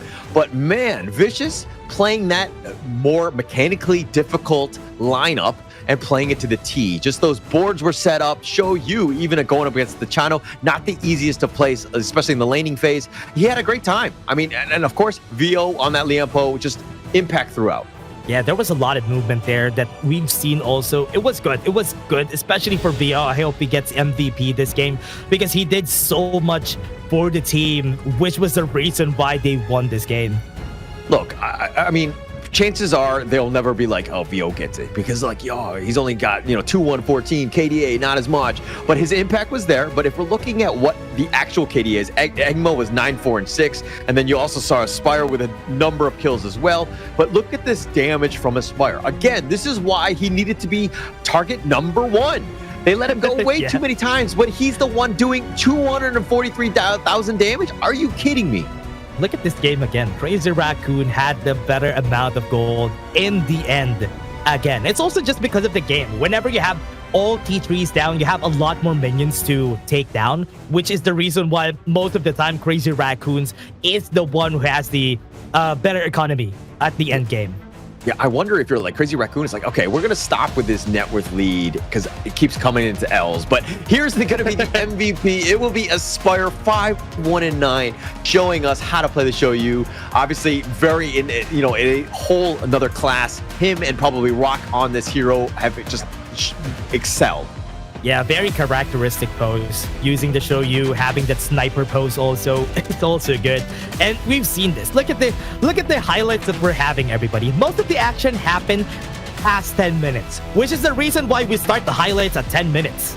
Yeah, I mean, just setting it up. I mean, the early game, blah, blah, blah. We don't care, right? It's all about the mid to late game. And I mean, the series went so long that, like, this is where it matters. Like, post 10 minutes. And here's Egma. I mean, he had quite an impact too, right? He was very aggressive.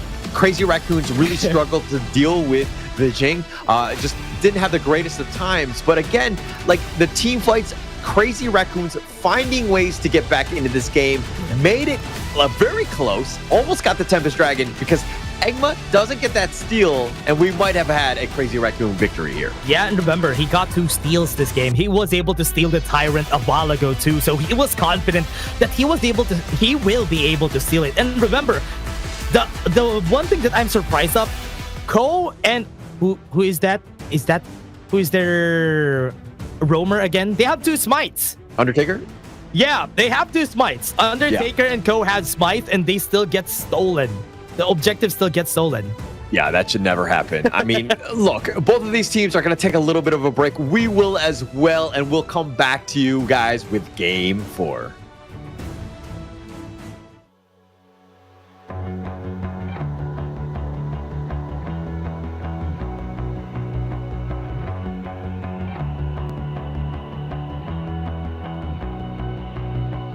You've walked through the darkest nights.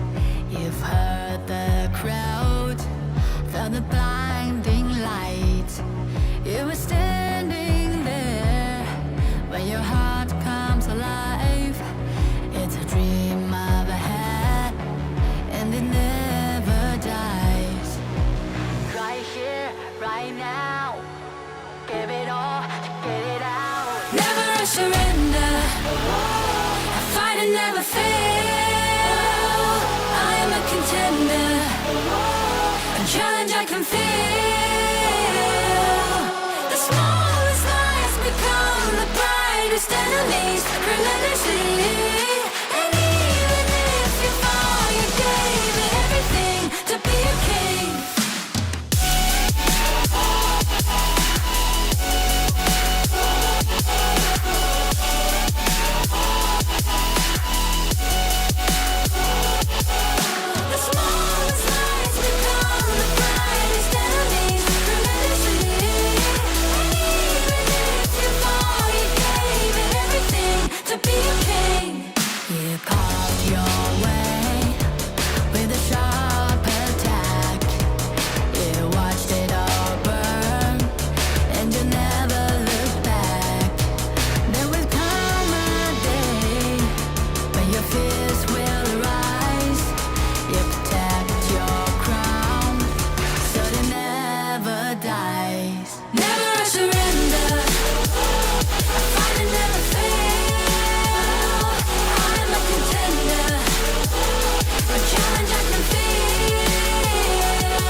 On my way, on my way. Dream my way, dream my way. Never a surrender. I find it never fail. I'm a contender. And change I can feel. The smallest lies become the brightest enemies. Relentlessly. And even if you fall, you gave it everything to be a king.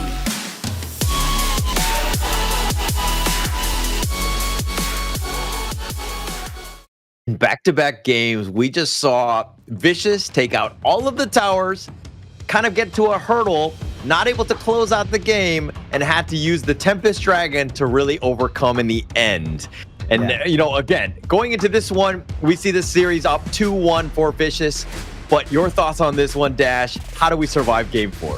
Oh man, Game 4, this is going to be probably a very different game because remember, we have lost a lot of the heroes already, so this is going to be a very different one. Vicious would need to make sure that they do have the right picks here because so far I have seen Engma picking a lot of assassins and it's kind of working out for them. Yeah, let Except for let game one. Yeah, I mean, let him do his thing. I think that this is the biggest thing. Engma, look, there were some moments where you're like kind of making some mistakes, especially when he was playing with the tower aggro. That was one big one. But I think that it's playing and getting into the heads of Crazy Raccoon. The fact that Jing was able to kind of jump on them in that mirror domain really kind of messed with their psyche. Yeah, they're also getting zoned every time he does that, right? They were all pulling away from him, making sure that nobody gets in that range. He was like, he had the sword and he was just swinging it crazily around and nobody can get close. Yeah, nobody could get close, definitely. I mean, like, Engma was the type where you're like, oh, where is the guy? Why is he so crazy? All these things. But, you know, Crazy Raccoon had the answers. Like, it's just one of those things where it's like more about the objectives more than anything else. Being able to kind of, you need some towers. You need to kind of lift off some of this pressure because Vicious have done such a good job of taking those towers early and making them, you know, making you play their game. Yeah, the idea banned onto the side of Vicious here. They already have a lot of heroes picked here. So with that, they don't really have a lot of choices anymore. So far in this series, nobody has picked up the Diadem because it always gets banned. So this time around on Game 4, there's not really a lot of choices anymore to work with. Yeah, not too many, but I think at the end of the day, the draft strategy from Vicious should be like, hey, we just pick our best heroes at this point, close out the series. Do not expect this to go to a Game 5. I mean, like, that's should be the mindset, right, of Vicious. Yeah. On the other hand, Crazy Raccoon, probably the same way of just being like, hey, we need to pick some great heroes. We need to equalize at this point. We'll deal with Game 5 when we get there. Yeah, Dharma getting picked up here by Crazy Raccoon. They haven't played it so far. And they even have a Mayin choice, but they're going to be locking that up for sure. And that's it. That's going to be the Dharma getting picked up for their side, just for them to have that easier setup, especially when they want to try and start fights. Yeah, and it looks like Doom instantly counterpicking with the Sun Tzu. Definitely not as good of a laner. Will probably struggle in that one-on-one, but it's all about the counter initiation. They're going to go for the Nua pick here. Just a lot of potential from Doma, like control as well as that damage. Yeah, they have a lot of control already just from this 2 picks that they have for Vicious. I think this is a good thing. They have something that they can latch onto if they need somebody to start fights for them. But having an Arlie on the other side is not a good sign here for Vicious, just because it's not going to be easy for them to crowd control Arlie with AoEs. Yeah, and also because I have trust issues, I'm not sure where this Yuhan's going to go. It could be a potential flex. It can go jungle, mid, even roam. It has so many options at this point, and they've opened it up, so it's like you're not exactly sure where they're going to go. So this is actually very smart as the second phase of bans are coming, and VC now have to guess. Is Dune actually a good answer here? I think not. Just because they can really get away from a lot of the crowd control that they have here for Crazy Raccoon. They have the Unending Sorrow, they have the Maple Dance coming from Kuro, so it's easy to get away from Dune's effective range. So look, the reason why this is kind of a throwback to the season 3, right, where you saw Haku, Nongshim, RedForce kind of use this combination to quite a lot of success, right? Sun Tzu was one of the highest win rates in S3 because of this combination. Dune was a monster at that time, right? Whenever he goes in, he was just so tanky. But I mean, the meta has shifted, right? Not to say that this combination isn't strong here, but that is the mindset, at least in this first phase here. Yeah, they just want to go for that easy set sail to the wind slash so that they won't be able to run away from anything that they start. But for now, banning the Musashi, very smart, just for them to not lose on that healing department. But Matsu for Vicious? This, So, I mean, the thought process is just more stuns, right? When you get that wind slash plus the cannon blast, it just, and then you have the set sail, you have this like wombo combo, and obviously the Dune needs more damage, which is what I think is really lacking on the Vicious side. But they don't have a farm laner as of yet. That's going to be target number 1 for Crazy Raccoon, but looks like they're going to go with the Jing and the Lian Po. They want to VO himself by bringing out this Lian Po in return. Who are they going to pick here for the marksman? They still have a Gen.G available, but never mind. It was banned, so there's not really a lot of things available now here for Aspire. Are we going to see Among Ya? Not a good pick, though. I mean, I think they're really thinking about how they want to do this. Hang on. The Lady Sim's been banned out, Gen.G. They have a Loom. The Loom? Okay. Yeah, I think Loom is still available. Wait, hang on. Yeah, I gotta check. They still have a Loom available for Vicious. I'm surprised they didn't pick the Loom and went for the Concert Q. I mean, it's okay. Protecting wins is good. I mean, but I'm like, I always look at Concert U as like, okay, the reason why they're picking it is because of global ban and we don't have a better farm laner. That's true. That's the only reason why. But, I mean, it has play into the obviously the Arlie in that one-on-one matchup, but it's kind of not the easiest of matchups to go. Let's see if Aspire can handle it again, because I think that he's definitely going to be up to the task here. Yeah. Also, she has a short range. Doesn't really have a lot of damage, but her passive is all left to chance too, so it's not really easy to have that sure damage from Aspire this time around. So it's gonna be way harder compared to the past 2 games. Not gonna be easy here. Not gonna be easy for sure. But going into this one, I mean, look, if they're able to kind of get this whole Dune Sun Tzu combination to really set things up, and the Concert Yu is largely untouched, has that farm, and with Nua to kind of back off, they're going to be fine. But if this team, Vicious that is, if they fall behind, they are going to struggle like no other. Nua's not easy to come back from, Concert Yu as well. So they might have a tough time. Yeah, I am really interested in how they approach this, especially for decided Vicious. I am kind of favoring the composition here of Crazy Raccoons, just because having a easy setup with the Dharma together with an Arlie on your side usually is game winning. But I want to see how Vicious tackles this draft problem that they had today. Yeah, I mean, look, if I'm looking at the drafts alone, I mean, I'm kind of thinking like Crazy Raccoon, definitely way more meta, right? You have the Dharma, you have the Yuan, Arlie, Lianpo. Like, these are really strong heroes. The Jing is definitely, player base more than anything else. So I kind of leave that as a question mark here. But I think Ko's going to be up to the task. This is definitely one of those lineups of Crazy Raccoon. They want to send this to a game 5. Yeah, they definitely getting the kill there, but Kai is going to survive. Yeah, but okay, friends like that are the ones that I need. Just being able to come at the right time, right place, helping. Not only did Kai survive, but they got first blood as well. That was a huge win for Crazy Raccoon because they need to shore up this laning phase. They had a great one in game 1, hasn't been great in game 2 and 3. Also needed to give Kuro as much resources as they can. That's the problem a while ago from Vicious, is because that Arlie from Aspire wasn't able to get resources as fast as they can. And now, with almost a level advantage here against Aspire, he will be able to take this fight. Yeah. I mean, just take it to him, right? Aspire right now has to play defensively. Yeah, I mean, he's getting run on. Yeah, use protecting wins already. Good thing he had the passive here for VO, which is why he was saved there. Yeah, saved here. A gank attempt there. Feng Shun going the long way just to ensure that he kind of put a little bit of pressure on. But again, top lane hasn't been easy. He's still winning though. This fight, Emergence gonna be there, gonna push him back. Is this good? Resplendence not gonna hit, but Kai is just gonna be dying.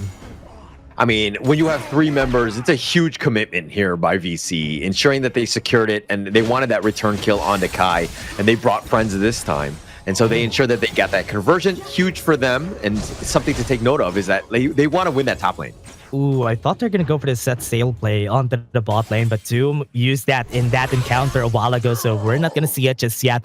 But Vicious, they are just gonna slowly be doing this. They want to make a play out of that set sail later on. That's why they're giving Doom as much advantage as he can so that he would be able to make those plays. Yeah, I don't think Vicious need to kind of force things out. They don't need to put pressure on.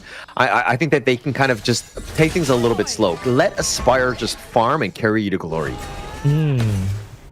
Axe of Torment for the first item here for Aspire. So he's going to go for that early Oak Bolt damage, which is a good thing. But if they're going to be fighting on here for Kuro, it's not going to be enough damage for sure.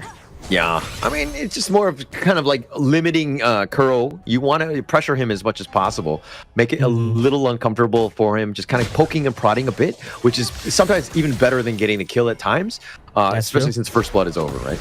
Yeah, they have the Cannon Blast. They have two pokes that they could use here if ever Kuro wants to go for that battle. So Aspire doesn't really need to commit on those battles. But for now, we're seeing Ko and Engma just trying to make sure they have resources taken here into the mid lane. Protecting Wins was used. They had the Tremor Smash a while ago, but no follow-up here. Bro, ooh, he got hit.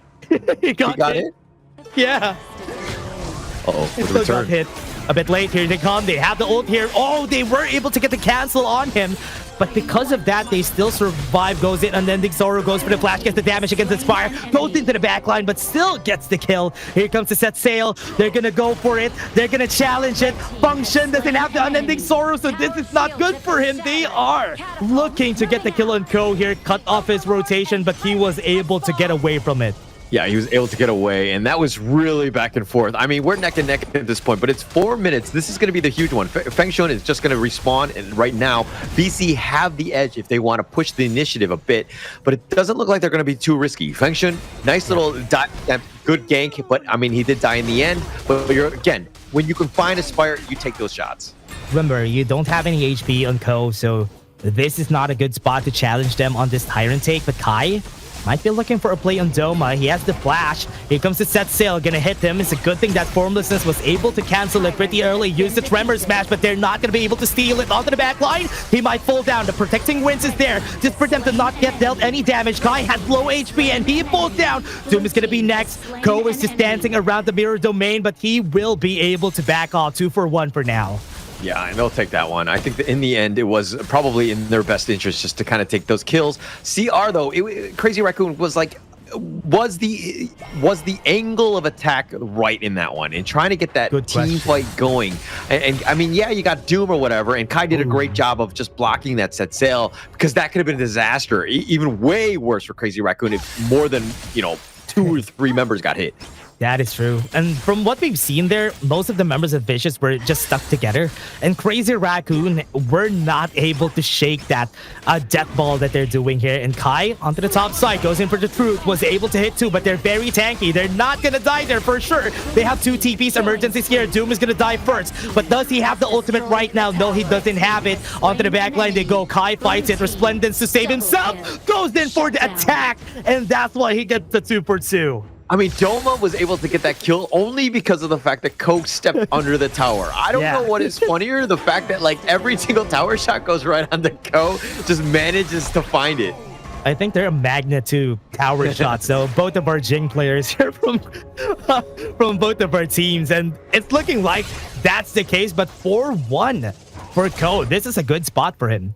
Yeah, really good spot. I mean, he was diving in. He definitely wanted that kill onto Doma, and he was kind of forcing that out. But a great start for him. But net worth-wise, it's a little bit of a different story. I mean, he's kind of fallen behind Engma, who is, I mean, it's only 200 gold. It's not the end of the world. But you would think that with 4 kills, he would be much higher. Yeah, I thought he's going to get more, though. But he's just looking for those kills most of the time.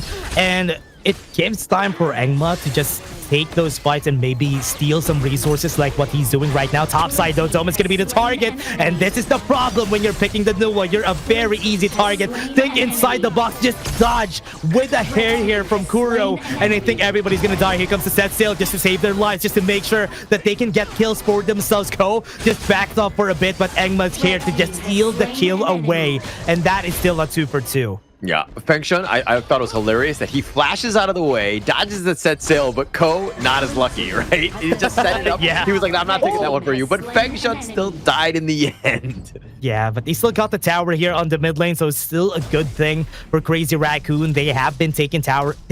At least the mid lane is much more important. Yeah, you know, Ko in the chat right now is just like, you died anyway. That's karma for you. You could have saved me, brother. Oh, that's true. With what we've seen here, at least Crazy Raccoon is still eyes on the prize. They're still looking for objectives. Got the mid lane tower, got the bot lane tower. Kuro doesn't even have a care in the world. It's just going to be pushing. Yeah, and I mean, whoa, top lane? Top side, tank inside the box. Cannon Blast hits the right target. Kai is just going to die here. Yeah, there's just too much control, right? From all of it, like VC, Aspire, like, I mean, Aspire just doing all that damage, but like, how are you supposed to get away from Doom and VO with these cannon blasts? Like, it's so tough to kind of navigate, and it's got to be frustrating for Kai. Yeah, it's always going to be important whenever you have a Matsu in your team. The cannon blast always should hit. If it doesn't hit, you're nothing. You're not going to be popping the tank inside the box anyway. Top side, though, he pops it while I say it, though, and he was able to hit him twice. Yeah, I mean, that's the one. I mean, it was like voice activated from your dash, able to just kind of control VO, ensure that they secured that cannon blast kill. Okay, I think that's a good touch here for their side. At least they were able to get the kill out of that, playing around the mirror domain just for him to not be able to ship in and out of that battle. Tyrant is going to be available, so they can take it for the side of Vicious. And look at Engma, just looking to kind of invade the enemy jungle, make it a little bit uncomfortable. He needs to kind of be aggressive. I mean, he's tanky enough where, like, look, Feng Shun is just like tickling him at this stage. Yep, Feng Shun doesn't really have a lot of damage. Look at that. This guy, Engma, is just going to be tanking his way most of the time, and Feng Shun looking to go for the kill. He has the Unending Sorrow, gets the stun, tries to push him back away. The Unending Sorrow gets it, gets the stun on him, and he gets the kill anyway. And Feng Shun, look at him. He is running and just pulling everybody away. No, he didn't get it. Cannon Blast? Okay, he gets the hit. Okay. All right. If he dodges that cannon blast and continues to pull them away, I mean, that would have been like such a waste of time being able to just kind of control them out. And through it all, it looks like the Tyrants, that was the perfect timing, because it's like, yeah, nobody got the kill, but the Shadow Tyrant will spawn. So it kind of went away because of that. Yeah, that's a big brain play from Feng Shun, so that they wouldn't be able to take anything out of them. Drops a Frigid Charge for Doom, just so he won't be able to get any combo from Ko. And that's good. Oh no, Engma. I think that's a wrong Unruly Blade. He's going to get pushed away, and Kuro's damage is just going to be hitting him so hard, but he's still surviving for so long. The healing from this guy is just crazy. Yeah, Kai was like, we don't have the damage for this. We have him knocked up. We had a lot of control, but still.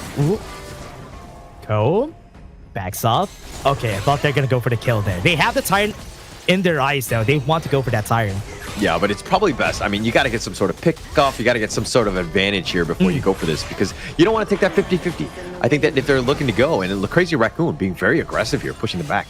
Didn't use any flash. Okay, no, nobody used any flashes yet. They have the Tyrant in their eyes, and they're going for it. They're gonna try to take it for now. Set Sail's gonna be there. It's a good thing Undertaker was there to take the hit, but he's taking so much. He's gonna be dying onto the back line. That was a perfect hit, but he has the protecting wings to save himself. Engma falls, so this is gonna be an easy Tyrant take for the side right now. Crazy Raccoon, they take it, and Vicious right now are crumbling through the pressure. Protecting wings is there. Kuro will not be able to take the battle. That was good. Gets the shutdown, and it's still a 3-for-3 function. Wants to dip in, wants to dip out, flashes forward, gets the kill, and he wants to go for more. Now it's a 4-for-3. Oh, Feng Shun just playing around the lane. That's what you want to do. You want to take advantage of this. The fact that the VO, he's all by himself now. He looks like he's going to pump pick inside the box of get off me more than anything else. But Feng Shun dodges around, ensures that he gets the flash and kill onto Aspire. Really well played by Feng Shun there. That was a good play here. I think that is smart. Feng Shun has been getting some great plays here on a not very flashy hero. He's making sure that U1 is getting much value out of this pick and maybe get this out game 5. Yeah, and he wants to extend this one out. I think that the biggest thing has been in that mid lane. He's been chasing after Doma, realizing that, hey, the Nua doesn't really have any, get out of jail free cards, really struggles. Like, the positioning needs to be perfect, and Feng Shun sees him out of position. He's going to go for it. Yeah, he's playing U1 like an assassin, and that's very beautiful to see. At least we're seeing him play it into the max level, and it's working. Crazy Raccoon goes to the top side, just making sure that they're taking down all the towers that they can here. And they won't be able to take the top side. Engma looking for the kill. Feng Shun very low. Has the unending sorrow. Goes for the U-turn. Hits not right target. He might be able to get the knock up here with his Tremor Smash, but there's no follow-up from their side. So it's still looking really pretty. Kuro backs off. Has a lot of space for them to go for the fight here. Code does have the mirror domain, but they're not going to take the battle. Oh my gosh, that bow. There were so many options. You could have chosen any single one of them, but the one he chose was Undertaker, and that's the worst one. He's the taker. He's like, yeah, I want that to happen. Kai has the space, has the Overlord on his site, but right now they have it. That is going to be Aspire getting taken down pretty easily. Kai looking for the play. You have to set sail, throws the boat away, but Engma has the Wind Slash just to not continue to fight, but Kuro looking for more, but he's just going to be backing off. I mean, look, Doom again hitting Undertaker with those set sails. I feel like we need a counter for this because Undertaker will happily tank that for the team. I mean, he's so tanky. He's able to take it, and everyone else is safe. Yeah, they're going to be taking the tower down, though. They have the mirror domain. One wrong step could be the end of it. Kuro takes down the tower in the mid lane, and that is a good first step here for Crazy Raccoon. Great first step, opening things up. And VC right now, I mean, it's one of those situations where like the tables have turned in this game for Crazy Raccoon looking to bounce back in this one because again, they've been behind throughout. They have all of their towers, essentially except for those top and the bottom T1s. This is a very different game from the last one. Kuro is just so fed this game. He has a lot of gold. He is just going to be taking a lot of resources. That's a reason why Vicious is just afraid of them. It's because of how fed Kuro is, and leaving him alone is not a good step. Yeah, you can't leave him alone. You got to find the pick-off. And I think one thing also... Oh, they're looking for one. Tremor Smash does have the flash though, not able to pop the protecting winds. It's just going to be dead. Right now, Kuro onto the back line, goes in for Engma. They have the set sail, could hit. Kuro gets the hit on the right target, could get the kill on him, and that's going to be good. There's a lot of low HP targets here from the side of Crazy Raccoon, but in front, Doom is taking a lot of damage. It's still going to be a 3v4, but the Tyrant is free for the taking. Yeah, and that's probably the objective that they want. Kuro getting out. He was uncharacteristically very upfront. I mean, he was thinking that he was going to be safe. He was going to be able to light step back. But unfortunately, when that boat hits you and it catches you out, I mean, you're going to have a tough time. But through it all, it looks like the Tyrant will be picked up for free here. That sail, again, Undertaker's just taking all those shots. Exactly the roamer you need at the right time. Yeah, but look at these Vanguards pushing in the top and the bottom. Crazy Raccoon have to defend. And again, they do defend quite a bit. They're kind of used to it at this stage. But again, this is a little bit of an opening. VC right now need to figure out ways to get back in, and it's going to help with those top and bottom lanes. Yeah, the problem here is Aspire is just an easy target. And most of the fights, he just dies first. Yeah. And that's not what you want to happen, though, because Kai could just get in, get close pretty fast. Kai even has flash right now. Even if Undertaker just throws his body forward, he's just gonna get killed, which is why it's easy for Crazy Raccoon to just pinpoint Aspire.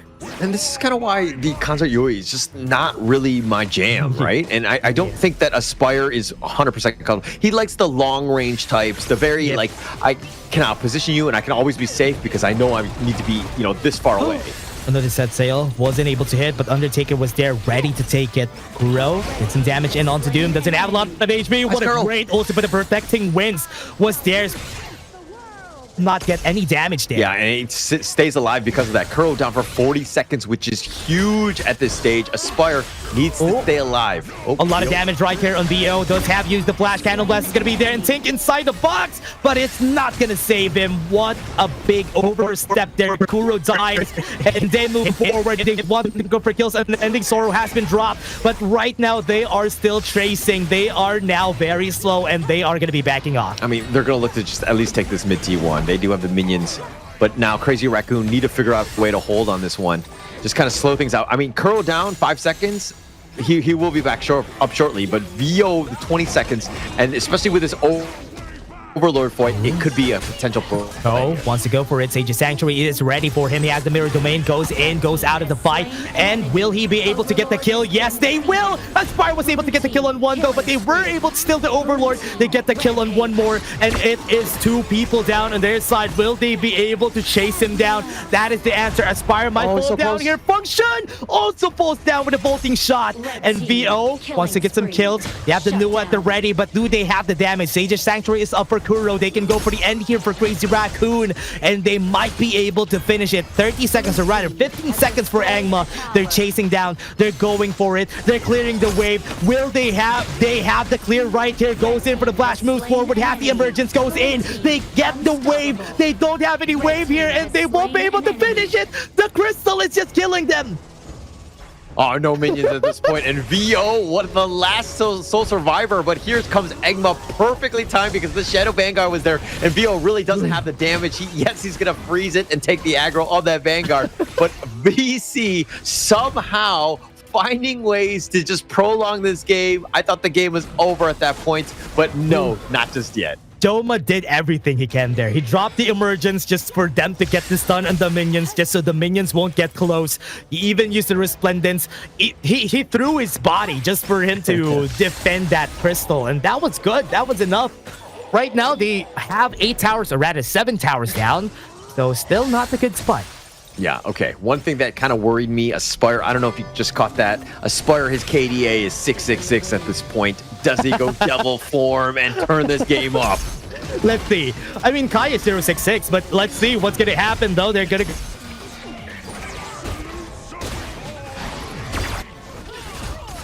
And it looks like they're going to go back. Doom is going to be killed at this point, but they have to think inside the box. Kai is going to be down for this one.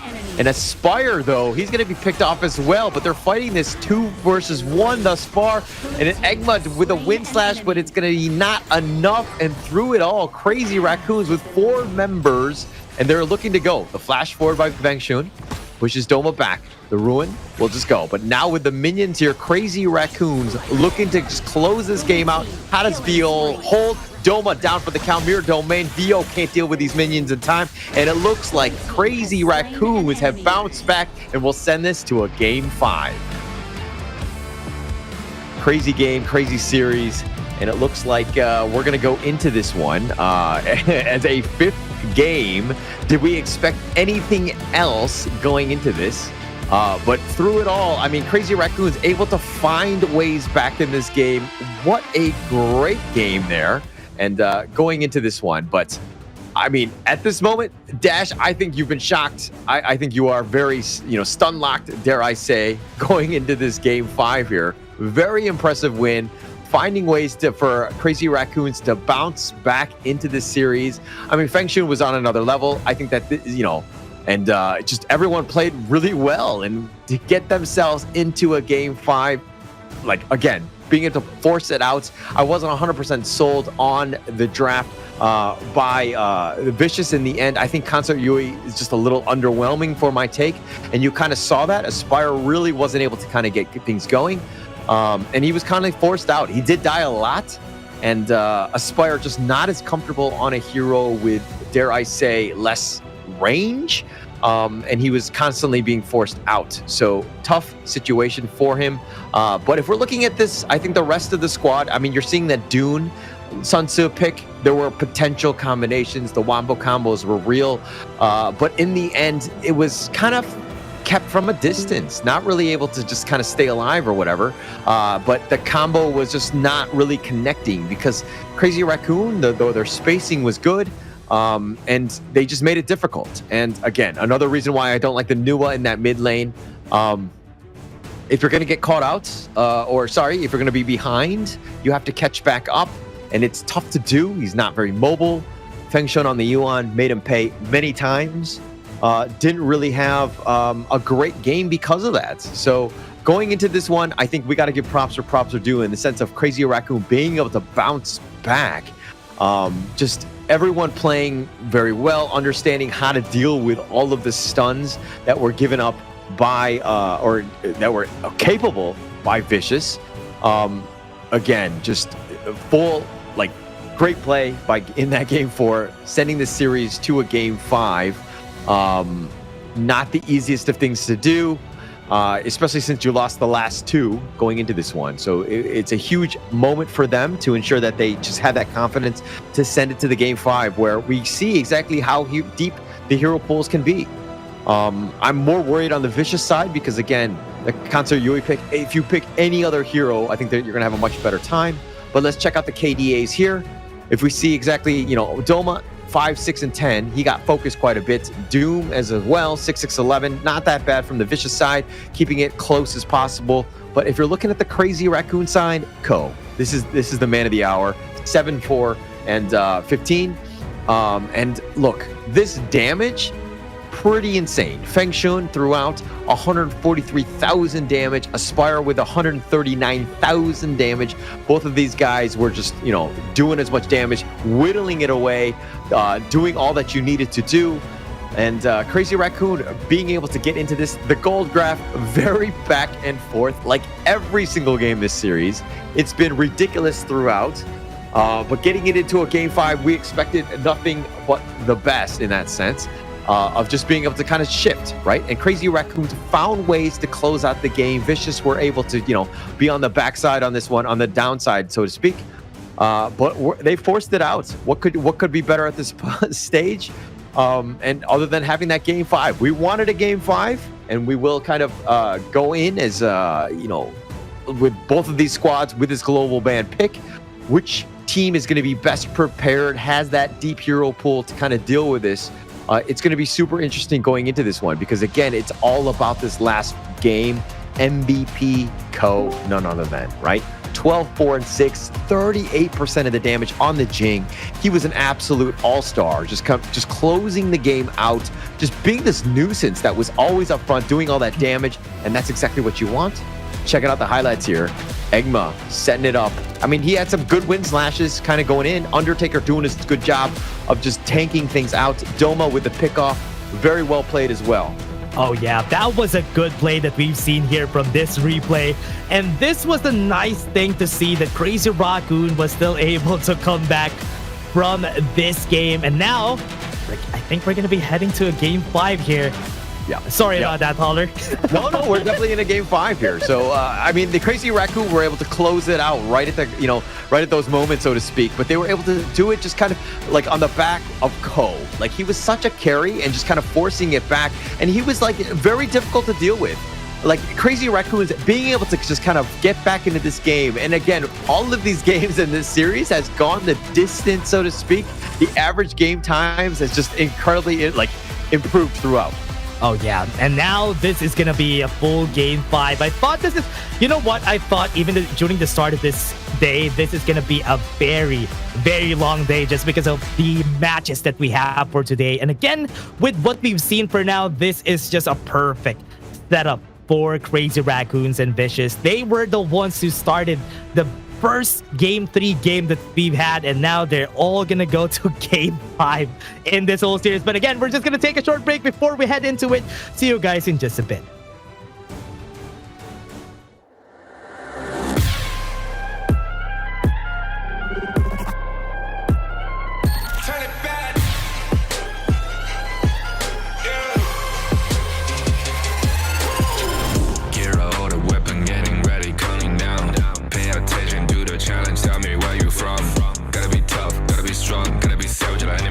Time you tryna push me down. Look at me, I'll be lying down when I run around. You don't make a sign, I will catch you. Watch out, it's better feel, kind of mercy. Look at me, I'll be rising. Carry the season, you got a damn, gonna weapon. You never hesitate for another moment, but my bone is golden. I'm invincible, just let him know. I can show you all the glory I own. Through the jungle, find a way to the palace I'm waiting. Go, never mind, can we go?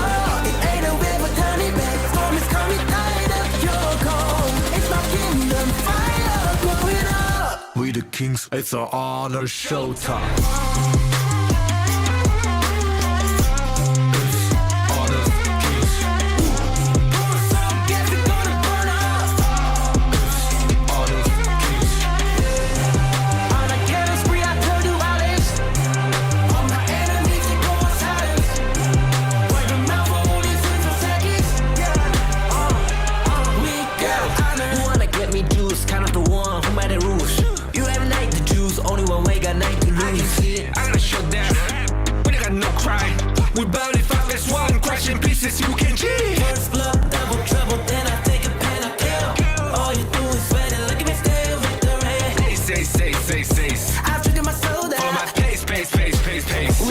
gem is screaming, I'm invincible. Just let them know I can show you all the glory I own. To the drunk, go find a way to the palace I'm waiting. Go, live from how can we go? It ain't a river, turn it back. Storm is coming, tired of your call. It's my kingdom, fire, blow it up. We the kings, it's our honor showtime.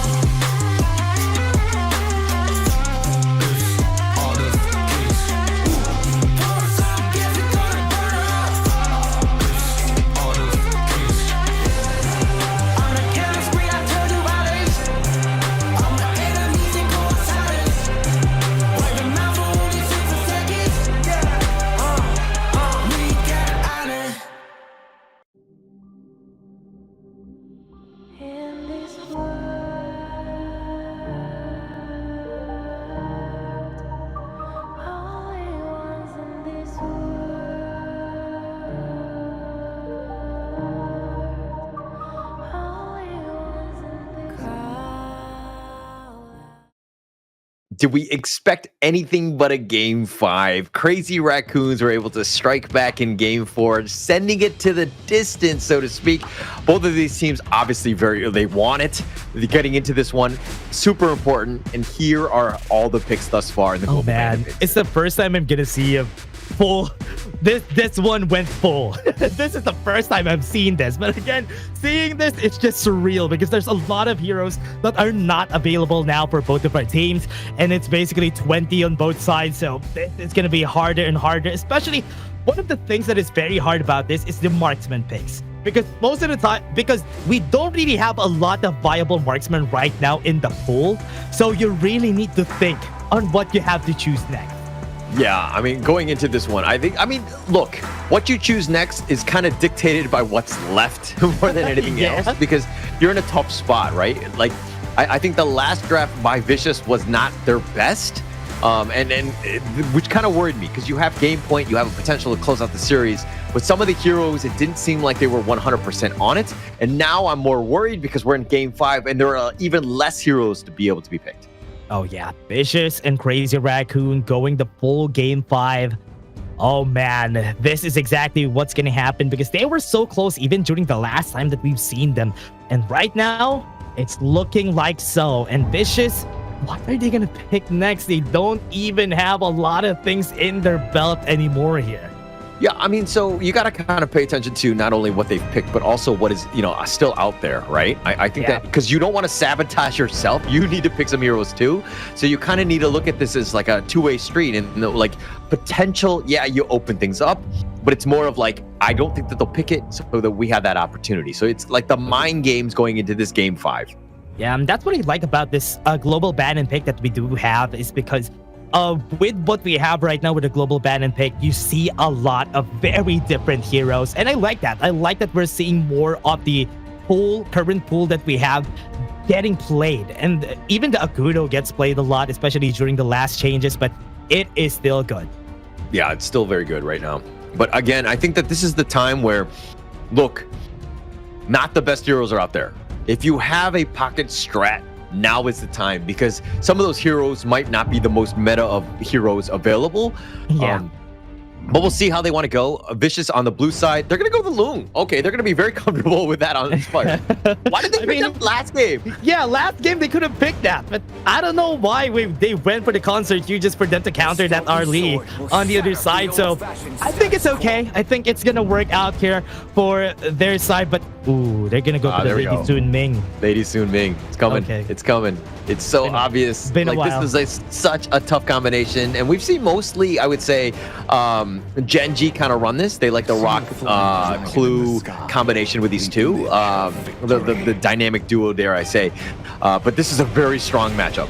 Yeah, this is, especially if you're against a Loom, he's not going to be able to really pinpoint who's going to be the target here most of the time, which is why it's going to be a struggle. But Vicious getting away with a Maestro Nui on their draft, and against this too, this is already good.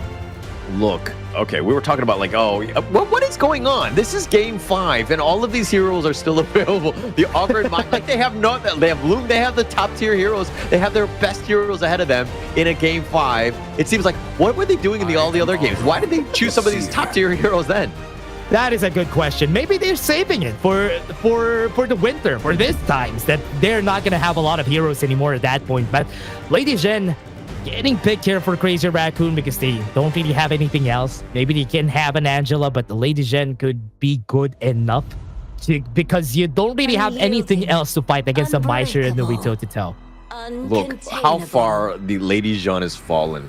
From season 2, top tier, easily the best mid, to now being questioned by Dash of being just terrible, of being the bottom of the barrel option for Crazy Raccoon here. I mean, you don't really have a lot of choices anymore, right? But Lady Gen has been really good, especially against a lot of engagers. Like what Vicious has right now, they do have the Maisha in the way, they do have the Ogren, just zoning them out is already good enough. And with the Destructive Deluge, it's gonna be easier to do. Yeah, a lot of opportunity, and plus you just need like areas of, you know, restrictions, dare I say, and to kind of limit what Ogren is kind of going in. If you're able to hit those ocean, you know, tiers, you're gonna have a good time, and just kind of stop what he's coming at you. But my concern for me in the mid lane is the fact that they have the Mai. If the Mai gets on top of you and just kind of Kachusins your life away, you're gonna have a tough time. Yeah, and that's what they did also on the side of Crazy Raccoon during their first game. Function, just being able to get away with it just because the other side has a lot of very easy targets. And Guan Yu, this usually just comes out, especially on these situations where you don't really have a lot of heroes for you. They can pick up the Charlotte here for Vicious because they haven't picked it if they want an easy counter. Yeah, you have opportunities here, but I do like the Guan Yu pick. I think that there are other ways to kind of reposition. I mean, if Kai is able to kind of hide in the wings and kind of just get that perfect Razor Cavalry, you're gonna have a good time. It really comes back to positioning. I'm not a huge fan of him in the laning phase. He does definitely struggle, but he does have a lot of play. We've seen him quite a bit in the KME thus far. Teams have had somewhat positive success with him. Oh yeah, Sunbin getting picked. It's been a while. It's been a while since I've seen a Sunbin getting picked. Or the side of Vicious, a lot of defensive options here for them, just using the Lu Bang, just for them to have a good laner with the battlefield command here, and having that extra movement from Sunbin could be a good answer here for the team, just so they can run whenever a Guan Yu chases them. Yep, and it looks like Crazy Raccoons will be going with the Musashi, the quote-unquote counter to the Ogren pick here. Has a lot of play, but look, I want to talk a little bit about the last 2 picks when we're talking about the Liu Bang and the Sunbin, because the Liu Bang, it's actually fine as a clash laner. You have that potential to split push, but if Mai ever gets jumped on, you're able to save her with a battlefield command, and then plus you have Sunbin, which is, it's got that, the time, the time, flux, which lets them run out of the potential AoE damage or even out of the way of the Guan Yu, which could be life-saving. Yeah, and also time-lapse is also very important here, especially if the Musashi goes in. Just dropping the time-lapse, even against the Guan Yu, just dropping the time-lapse really slows them down, and they're not going to be able to get in pretty confidently whenever that happens, so it's a good stopgap against Crazy Raccoon. Yeah, and I think that this is going to be a huge opportunity. Like, look, going into this game 5 with these drafts, like, I don't really have a huge favorite. It's going to all be about execution, especially since these drafts, in my opinion, are somewhat evenly matched. Yeah, it's going to be evenly matched. It's a 2-2 for now. It's game 5 between Vicious and Crazy Raccoon. Let's see who's going to take the win, who's going to take the L in this series. But for now, here's what they picked up. And it's still looking really nice for both sides. Yeah, definitely. Especially going into a game 5. Look, I totally forgot what heroes were available, but having the Mai, Ogren, and Lung available in game 5. Game 5, yeah. They're like saving strats until the very, very end. I mean, pretty crazy if you think about it. But look, Crazy Raccoon, their draft is no slouch either. They have that potential, but I think it really comes back to Kai. Is he able to find those angles? Yeah, that's going to be the question here. Kai, all comes down to how he plays this game, especially he has a lot of opportunities to do so because Doom is not going to be a very aggressive laner just because of picking up the Lubang for himself. But this is still going to be different. It all comes down to how they both play. Yeah, it's all about execution in this one. I think the drafts in a vacuum, pretty even. I don't really give a huge, like advantage to either of the teams. Obviously, when you think the Ogren is there, you slightly give them. But like Crazy Raccoon, I mean, they have the Musashi, they have the Lady Soon, they have ways to deal with this. Plus, you have the Ming to kind of just enhance all that damage. I think that you can have, you have options. Yeah, this is why it's so hard to deal with the Lady Soon and Ming combo, and that's why it has been quite a classic so far, is because of how they are going to be playing the lane. They're just going to be winning, has good range, and even has a lot of damage. Yep. And just being able to kind of burst it down, because again, the sustain from VC is there. Not only with the Ogren, but you also have Doom on the Liu Bang, which can kind of just make him even more tanky, which is a little bit, it could be very frustrating, especially when you're going for that game. Yeah, remember, classic counter here, Ko, against Engma with the Ogren versus Musashi. This is a classic counter just for you to not get the healing from the Conductor of Souls. But most of the time, it's not really that easy to make a Musashi work, even though a duel to the death is just a point and click. But most of the time, it's just hard to make him work. Yeah. I mean, if he's able to find a way to even get onto Doma, I think that you're going to good time and just kind of run away from the Engma. I think that you'll be fine in that sense. But Feng Shun using an early flash. Yeah, flash already. Ko might be going for the fight here. Duel to the death onto Liu Bang. That's not a good target, though. Doom is very tanky, and they're going to be taking this battle even if that's the case. Yeah, I mean, he was like taking no damage in this stage. I was taking most of it, and he's like, oh, okay, let me get on my motorcycle and get on out of here because I can't deal with you. VC right now, doing a good job. I think understanding the limits of this hero.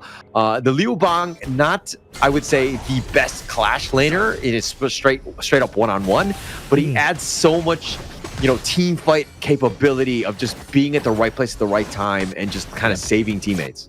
Yeah, just the map pressure when you have a Liu Bang on your team. You can't even gank anybody just because he could just use a battlefield command and change the tides of the fight every now and again. Doma, oh no, he hasn't been seen. That's a good knockup. They have the ultimate too, and they might be able to chase him, but he was able to flash away. No flash on Undertaker, but he will survive. He's very tanky. Yeah, everybody just survives at this point. A huge commitment by VC, a good attempt, but no successful conversion. A little bit of a waste of time in that sense. So now Crazy Raccoon, I would say, just by surviving, you coming out on top because the other guys were farming.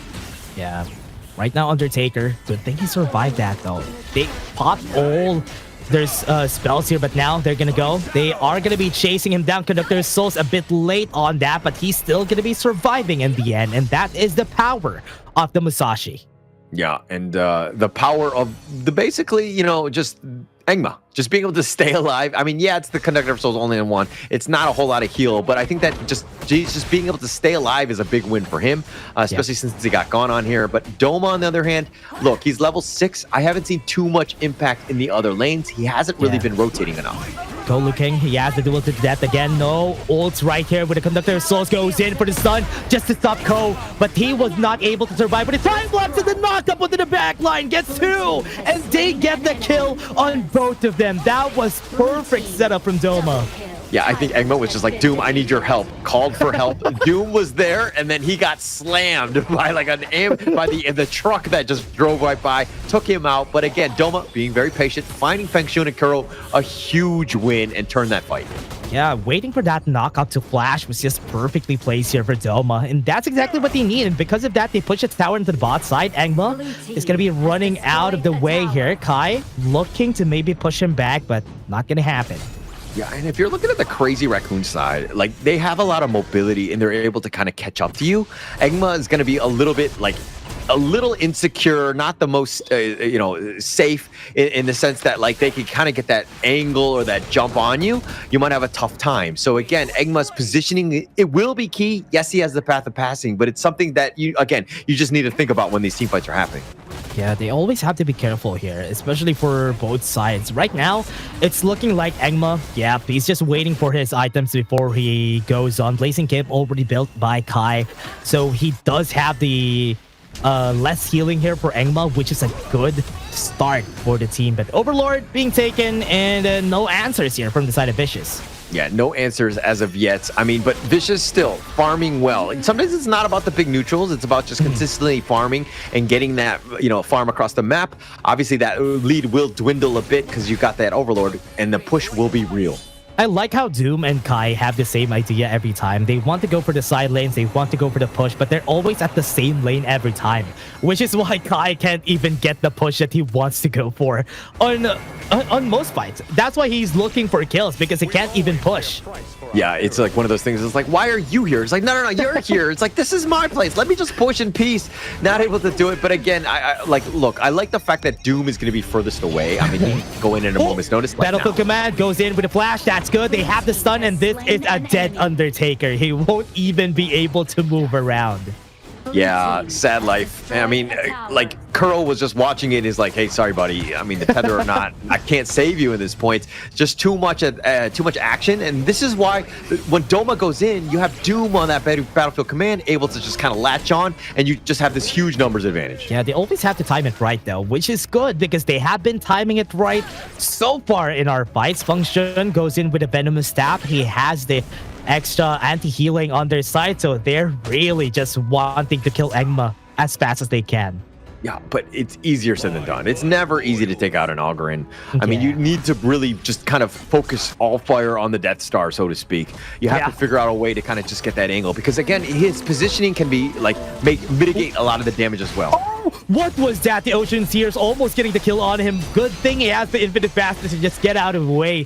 What a great combo from Function. I thought that was an easy kill for him. Here he comes. He has the ultimate. The Luban goes in, and this is going to be it with a Battlefield Command. It helps them out, and now the damage is looking for it. They're not killing anybody. Nobody's dying right now. Kai is just pushing back Engma right through their towers, and they were able to get the kill on two, and that is a good stopgap right there for them, and that flowing side just bounced back and got the kill on Aspire. Yeah, okay, so Aspire, once he got that save with that infinite vastness, he needed to have just gone back. There's no reason to stick around. You're too low. You don't have another infinite vastness for like God knows how long, and you're just in a bad spot. At this point, you're like a range creep. You got to be super careful with that positioning. But again, let's talk a little bit about Kai. This Guan Yu, there's a reason why this hero, when it's on, right? Being able to push them back, and Engma and Doom, all of these guys were pushed in a bad spot and just forced in, and then Aspire got, a little bit of tunnel vision on this one, got out of position himself. Just really well played by Crazy Raccoon there. It was Zoom. It was so funny that Doom tried to help out Engma, and he was caught in the onslaught of Kai, and he was also pushed back on the tower, which is really funny to see. But getting that double kill, really, what's important here for Crazy Raccoon? Yeah. I mean, getting those two right under the tower. But look, another thing to take note of is Doma 3-0-1. His positioning has been great. He's been able to find picks. He's the guy that really needs to start the action. Yeah, for now, gonna be taking the Siren. Engma looking to go for that steal. He won't be able to get it because of that destructive deluge from Function. Yeah, and Engma tried to go for the smite. So again, just a little off the mark, so to speak. Wasn't able to get this one. But all in all, Crazy Raccoons still coming out on top. I mean, they do have a 700 gold lead, and they'll continue to just hopefully build on this one. Yeah, they have a big lead. I mean, Crazy Raccoons, this is still good. It's still not going to be that great, but towers down, not really that high too. This is going to be one of those long games again. I think this has been a trend for Crazy Raccoon and Vicious so far. Most of their games have been so long, and because they are really hesitating on they're really waiting for who's going to make any mistakes here. Yeah, and look, if we're talking about time, like, match length, most of the games, I would say close to like 60-70% of the games in the ranking match finished in 10 to 15 minutes. Yeah. In this series alone, we've been in the 20-minute mark. Yeah, it's been so long, Doma. Really low in HP, goes in for the damage onto the backline. Kuro really had to back off of that, but overall, Vicious, or rather, Crazy Raccoons has more HP. Yeah, Kai was looking for the angle to get the nice little assault, but they'll just kind of be forced back and take the mid T1. Crazy Raccoon finding, again, just opportunities. Great Positioning from Ko, goes in, gets the stun. Doom doesn't have any HP anymore, goes in. Oh no, this is not good, but the Conductor of Souls, he survives for a bit, but they're gonna go Kuro in front, and that's the reason why he got punished here by the side of Vicious. They're gonna go for the flash, they're gonna try to go for the kill, but Ko is still gonna be chasing, and they are just gonna fall down one by one. Rampage onto the side with Doma, but here comes Clyde, just gonna push them back. Will he be able to run away? Here comes the Battlefield Command to maybe save his life, but no, he was just part of it, and Doom is gonna be next. He's gonna get chased down. He's very tanky, gets pushed onto the tower, but he's not. Wait, he's gonna survive. He has some shields though, so he survived for a bit, and that was a 2-for-2. Yeah, so Aspire going aggressive with the Infinite Fastness, I am not a fan of that ever. The Infinite Fastness for me is always a get out of jail free card. Yeah. You must use that defensively more than anything else, never aggressively. Yes, you might be a little bit slowed, but you had other guys that were kind of up in front and able to kind of slow things down. There's no reason to get out of position. Aspire, you need to stay alive. That was a huge mistake. Yeah, and as we say all the time, marksmen, they always need to stay alive in the fights. That's the most important thing rather than just getting kills, because without the marksman, you won't really have that damage from the team, especially on this big fights that's happening. Yeah, huge window of opportunity now for Crazy Raccoon to pick up this Tyrant. I mean, look, I think at the end of the day, not the worst thing. VC's still very close. The net worth, is saying it's pretty much a wash in terms of a tie. But this is an opportunity where you never really want to give up any opportunities to the opponent. That was okay. VO, nice try. They were not able to steal it, but they're just going to be trading on this neutral objectives. Tyrant onto the side of Crazy Raccoon and Vicious. Be looking for kills. Have the Overlord, so they have the edge of pushing wherever they want. Yeah, and look at Egma just playing a little bit safer. I mean, he's level 14 at this point.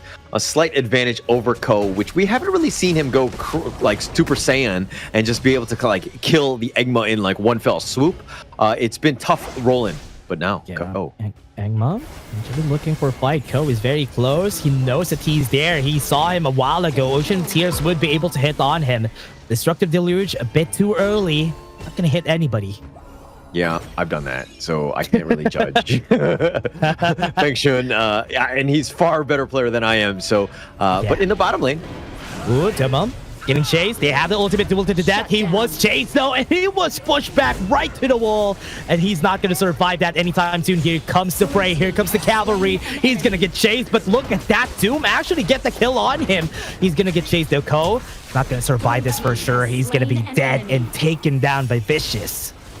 Ooh, what a turn of events there. I mean, Doma dying, you think that like with, Doom all by himself going into that Battlefield Command, he was by himself. But again, VC just being able to just kind of rally the troops at the right time and to ensure that they paid for that gank attempt.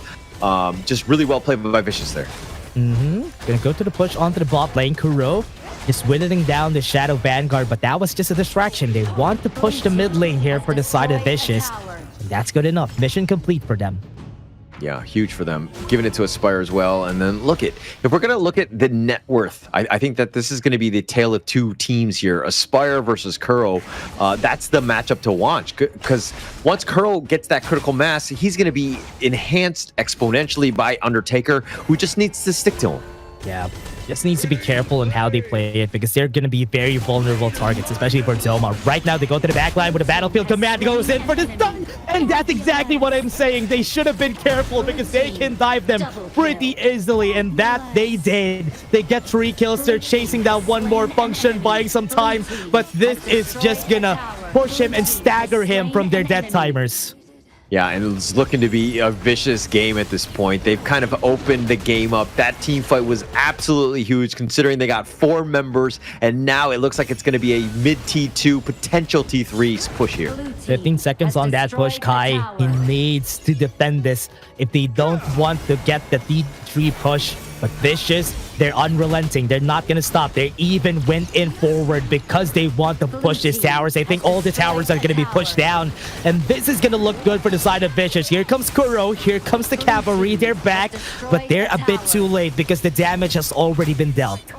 Yeah, and the bottom T3, the last one standing, even Aspire with the Flaming Palm for good measure. But, I think the Crazy Raccoons are like, hey, we don't want to actually just play this game until all our T3s are done, right? That's got to be their mindset at this stage, because they've been they've been in this situation so many times already. What are they gonna do next here? Crazy Raccoon, after their T3s are done, this is the third time today. That's gonna happen. It's the third time today. But with what happened so far, they need to make sure that one at least stays alive. Function a bit too close. He got time lapse. He had to flash away. My only concern, though, is that this is a little bit of a different story. Function, is he gonna go with the infinite fastness? Okay, he learned his lesson. He's not gonna go there. Yeah, okay. I'm glad Aspire didn't go in for this one. But this is a different story because the lineup, Ko and Kuro still need more time, right? Like last time when the T3s were taken out. Oh, it goes in. Okay, I thought they're going to be able to get that steal, though. Remember, infinite fastness was not available. He could have targeted Aspire there. Yeah, could have at this point, but I think they took both of the neutrals at the same time. Yeah. It's just that was, to be honest, a little risky for me, but they were able to pull it off. They have that damage, which is kind of scary if you think about it. Yeah. I mean, Vicious is doing it on all fronts at this point. Yeah, they have to take a risk here for Vicious. At least if they don't take the Tyrant, at least they take one more. They have the Overlord on their hands, so they're looking to go for that push onto the bot lane. And 12-7, 4K gold lead. Not really that big at this point, but good enough to maybe get that T3 later. Yeah, but Crazy Raccoon, again, what I was trying to say earlier was that when they were lost all their T3s, at that point, Crazy Raccoon were able to, they were like close in terms of net worth, so they were able to catch back up, right? So the wave clear and just like they were the big bullies on the map, so to speak. Yep. So it was a little bit different, but this is a situation where Vicious are winning on all fronts. They have that advantage, and now they, Crazy Raccoon have to play defensively. Yeah, and also they don't have the big wave clear that they had from a while ago, which is why this is not going to work as well as what happened from the past game. But now, last tower is going to be down. And this is the last push, the last defense that we're looking for here for Crazy Raccoon. Yeah, but Crazy Raccoon needs to deal with the Vanguards first. I think they need to just push them out as quickly as possible. That's the biggest issue for me. Yeah, that's a power to go on you, though. Kai has been pushing all of these minions out of the way, but they need to start this. Here comes the Shadow Vanguard. They're looking to go in, and here they go. Mama Dragon's here, and they will go with Mama Dragon forward. So with this, they're going to be starting Ko a bit too forward. Right now, onto the backline. Infinite Fastness has been forced already onto the backline. Zomo with the combo and that Battlefield Command almost killing the backline, but they haven't. They were not successful. Engma pops the Blood Rage. He's still alive. He's taking the front, and he is still taking damage. And Kuro, at least, is doing the rolling raise, doing the damage. He's still surviving, gets the kill on 2, and this is good. They're still not done. They have low HPs on most of their members, and Kuro is making sure that they're not gonna get close. Aspire tries his best. Flaming Palm wasn't able to hit. That time lapse is just gonna push them back a bit, but not enough to finish the game. I mean, he gets the pick off. He finds Faction. All right, so he gets the pick off, and that's a huge one. Egma was actually not in the fight. They were fighting 2 versus 2. Egma was actually back in the jungle looking at you. Doesn't have HP. Kuro, can he defend this? Oh no, they focus the crystal. That's why Vicious is gonna be taking this win. What a full game 5, and Vicious and Crazy Raccoons finishes with Vicious again taking the win. Crazy game. And look, these ones where they have like double round robin and going the distance for these type of series, it's got to be super crazy for Crazy Raccoon, right? Like you had opportunities, like the fact that they were playing defensively, there were times that they could have came back in this series. And I mean, it was just like some minor mistakes. If you think about it, Crazy Raccoon had opportunities to win this series, but Vicious just too strong in the end, took it over. Game 5 goes their way. Congratulations to Vicious there. Yeah, congratulations for Vicious for winning this game. That was a really intense match that we've seen for today. It was crazy. Raccoon, yeah, it was intense, this series that we've had. I mean, I thought it's going to be not as close because Vicious already found their footing from the last time that we've seen them, but Crazy Raccoon also stepped up their game in the survival week. Yeah, I mean, they really stepped up here. I think I was very impressed by how Crazy Raccoon played this series. They definitely gave it their all. Again, just minor mistakes. And this is a team that's like still on the rise, where they're still finding their footing. They're going to make mistakes, right? And unfortunately for them, they really bit them in the butt today, and they cost them some games, so to speak. But they had opportunities, and that's pretty much all you can ask for at this stage. Yeah, exactly. Exactly what we needed to see, and exactly what we need to hear here for the side of Vicious. And with that, they really are on the second place here, together with R8 Esports going to be the first place. Vicious is going to be taking the second place for now because they have more games. That's the reason why. But again, winning against Crazy Raccoons was really a big step here again for Vicious. Yeah, a big step, big step, and they gotta feel so good about it. I mean, they're 2-1 in the series, in Group A right now, and that's kind of where they want to be. They just haven't figured out the R8 Esports puzzle as of yet. But for now, they got to be feeling good about themselves. They can pat themselves on the back because that was a well-deserved win. Yeah, and they won it pretty well here for the team. And now let's take a look at the stats first for this series. And we have seen it 3-2. But look at the items here for the side of Vicious. Almost everybody was fed at that point. And that's the reason why Aspire had full items, which is why he got that one hit onto Function from far away. I think the biggest thing from Vicious is that they played smart of just staying alive. I know that sounds very silly and very simple, but it's one of those things where it's like, if you go a little bit out of position, like Aspire with that infinite vastness, if he did that as secondary time, you're literally throwing away the game, right? Yeah. So they were able to kind of hold their horses a bit, play a little bit more patient, and the gold graph speaks just about how this game actually went, very back and forth. But VC just too strong in the end, able to close this game out. Yeah, and we've seen Crazy Raccoons take more of that advantage from the past few games that we've had, especially the grab. In the games that they lost, they always have the gold advantage, but this time around, it was Vicious taking the gold advantage at the last few minutes in our game.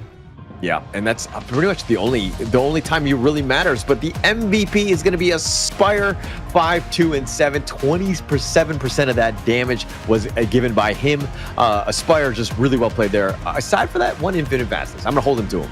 Yeah, sniping them from far away, exactly what he did in this game. And that was it. That was a nice performance here for both of our squads. And we could see how rough the games have been, especially on this highlights. It was a good back and forth for our game. Yeah, definitely back and forth. I mean, there were moments like Kai, it was perfect, right? 2 men under the tower, you had that potential, turning it around. They let Doma go at this point, but they had their moments where they're able to kind of, are they able to take this game out? Crazy Raccoons, look at them making some plays. But here come the reinforcements from VC. Where's the rest of CR? They're not even close. Kuro and Undertaker, if they're not able to make it to the bottom lane, they need to be pushing the top tower or whatever. You got to use that space that's given to you. And unfortunately for them, the numbers advantage just always in favor of Vicious when the fights were happening. And I love how the combos always happen perfectly. Doma and Doom, the communication there is always perfect, especially when they go and look at this, another battlefield command to the Hishori Wenjing onto the back line, always hitting on the right marks. And it was so good to see for Vicious. At least they grew also from the series that we've seen. Yeah. I mean, just look, I think at the end of the day, the Kuro, Undertaker, Lady Sun Ming was a little on the underwhelming side. Ko, not able to really get going with the Musashi to kind of just dictate the pace and to get into those team fights to really just kind of get on top of, the Ogren there. So, it's all things that you need to learn and to go back to the drawing board, so to speak. I think in terms of like a game 5, they did the best that they could with the heroes that were given. Yeah, they tried their best in this game, and it was really nice to see for now. But again, we still have another series after this, everybody. We're just going to take a short break, and after that, we're going to go to Series 3.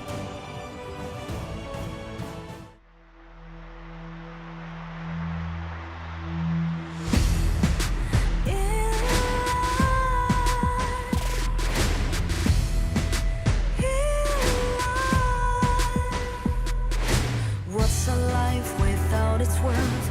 Compromising with what hurts inside. When you let fear decide your fate, you don't choose which path to take in life. In life,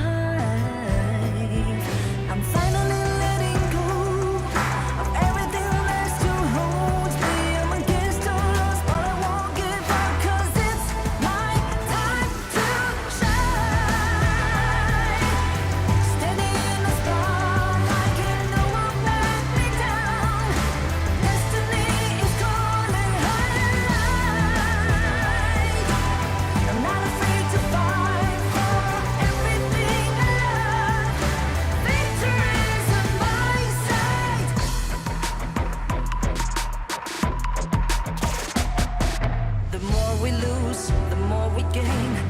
that nothing stays the same in time. In time, can't love ever, can't forget. What you see is what you get. Sometimes,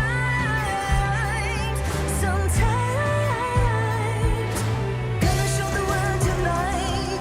The light that shines inside us. We're against the odds, but we won't give up, 'cause it's our time to shine. Standing in the spotlight, can no one back us down.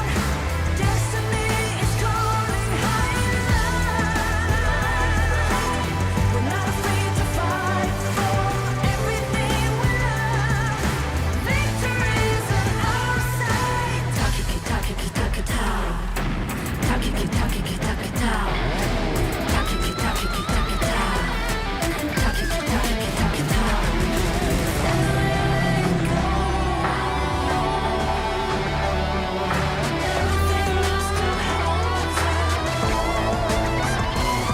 Cause it's our time to shine. Standing in the spotlight, can no one back us down. Destiny is calling high and light. We're not afraid to fight for everything we love. Victory's on our side. It's our time to shine high and light.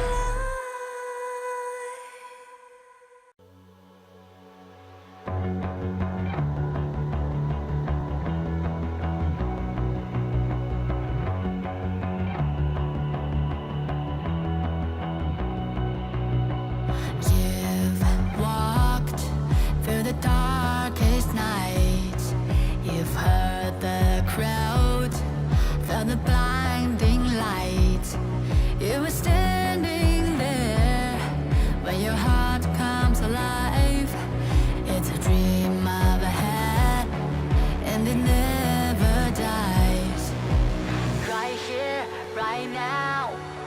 Give it all, get it out. Never surrender. I fight and never fail. I am a contender. A challenge I can feel. The smallest lies become the brightest enemies. Relentlessly. And even if you fall, you gave it everything to be a king.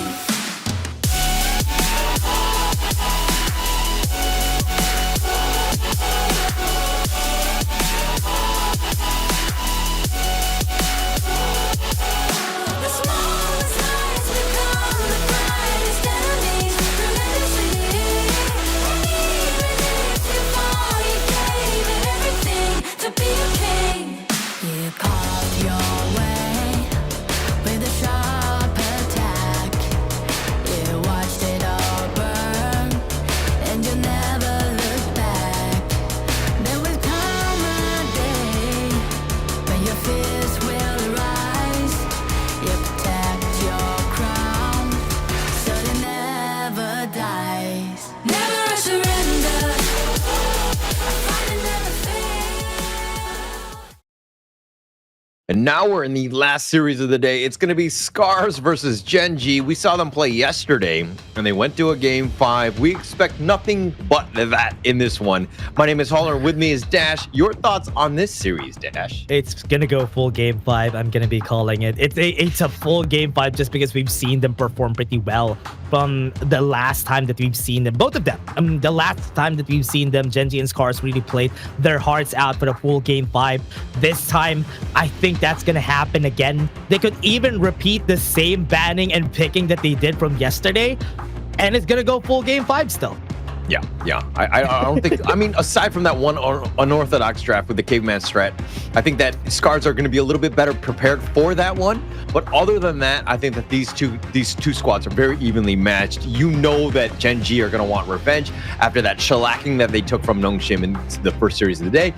Yeah. But going back to SCARZ, they still want to be that #2 squad, and really sticking it to SCARZ would be huge in this series. Let's see how they're going to be doing that. For now, let's take a look at SCARZ first.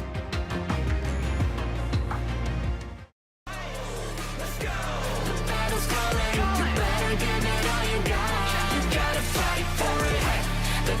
right for you to raise a bar, yeah. 'Cause you could be the greatest of them all, yeah. Let's go. The battle's calling. You better give it all you got. You gotta fight for it.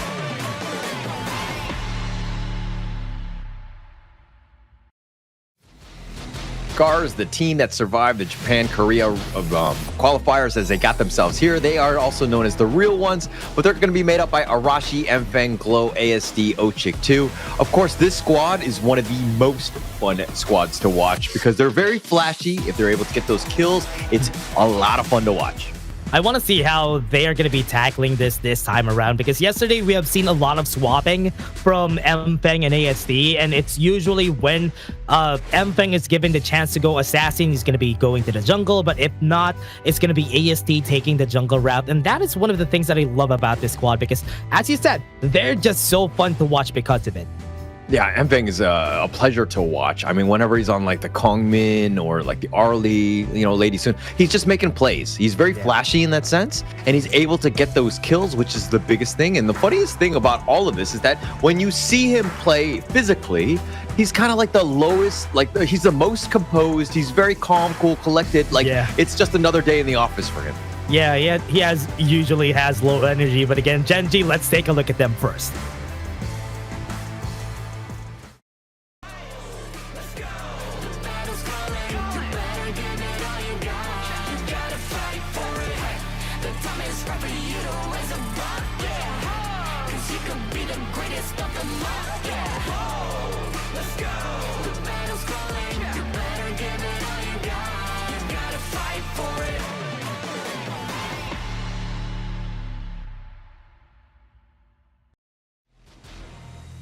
Gen.G Esports, we have seen them a while ago. They lost against Nongshim RedForce. I hope they have the mental capacity to fight against another team. SCARZ is going to be who they fight. The game changers, Wawa, Ray, Inuwa, Rock, and Flume.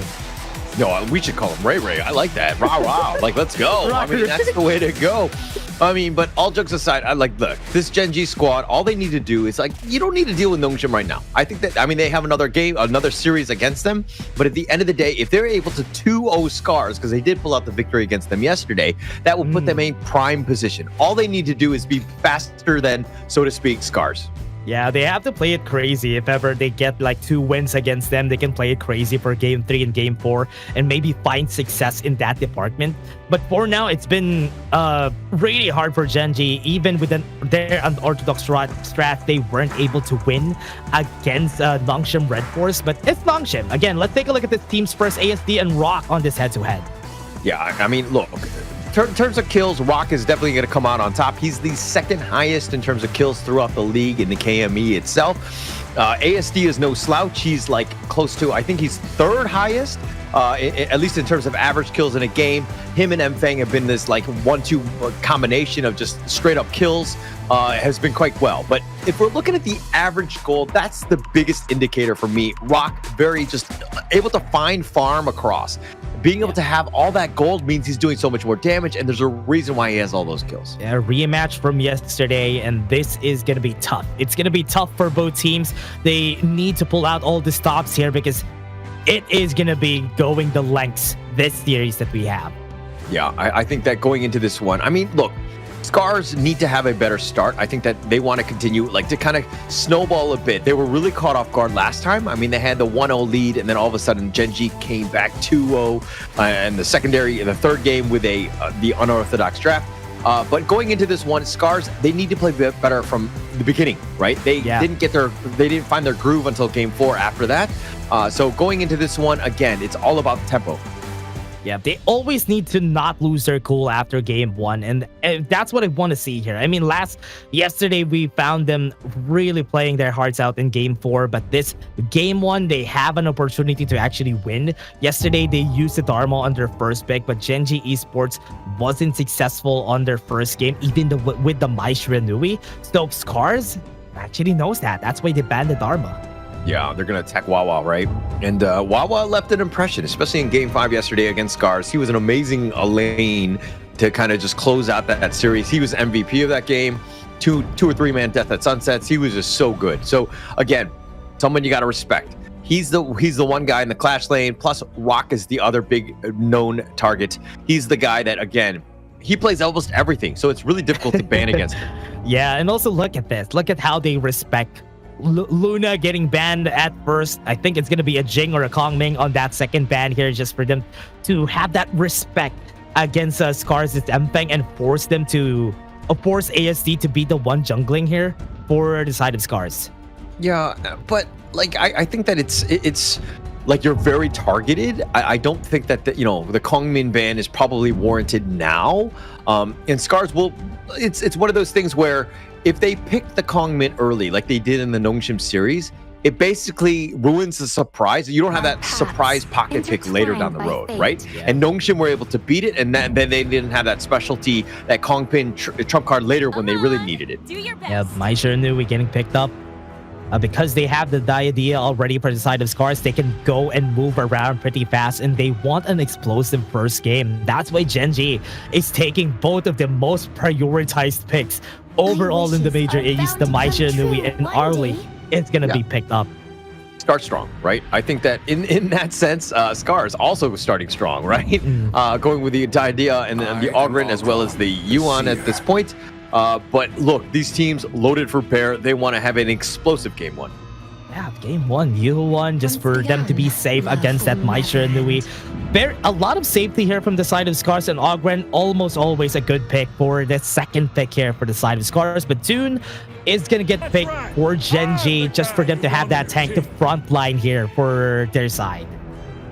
So, I mean, I hate to sound like a broken record. Dune just not the most the strongest jungler in my eyes. Obviously, Ray plays it to a high level, but going up against like a potential Ogren, which might be flexed into ASD's hands as opposed to Mfeng, as they kind of round out their draft with probably more of a magic or damage dealer. But it's not the greatest in terms of dealing with the Ogren overall. Yeah, DRNJ and Chano getting banned, just so they don't have a lot of choices anymore from the other side, maybe forcing them to go for that Lung for SCARZ, which is honestly good. If you actually force them to go for that Lung, it's good. It's a good matchup for that Arlie. Yeah, I think it's gonna be a way to get on top of them. I mean, you gotta kind of just force Arlie to kind of walk into this, and the fact that the Ogren and the Yuhan have a lot of sustain, you don't have that potential burst power, right? You can just Unending Sorrow on out of that, Conductor Souls, you have options. But the Dia is going to be the big one. Is he able to kind of lock down the potential Arlie jumps? That is an interesting second, or rather first pick here for the side of Gen.G. On the second phase, they went in for the Sun Bin. Even if they have a lot of other choices, they have the Zhengfei, they have the Lianpo, but they went in for the Sun Bin just for them to counter that Unending Sorrow, just so after getting Yuan on a low HP, drop the time lapse so that she won't be able to use that ultimate. It's also another way to kind of deal with the Ogren. Like you just run away from him, right? Or you just kind of engage further into him. So you have that potential. We kind of saw this in season 3, where Sun Bin was kind of like that flex pick into kind of dealing with this. Obviously, it's like a theory crafting in a way. It hasn't been perfect because some people are just amazing on the Ogren and they just dominate regardless of if you run or whatnot.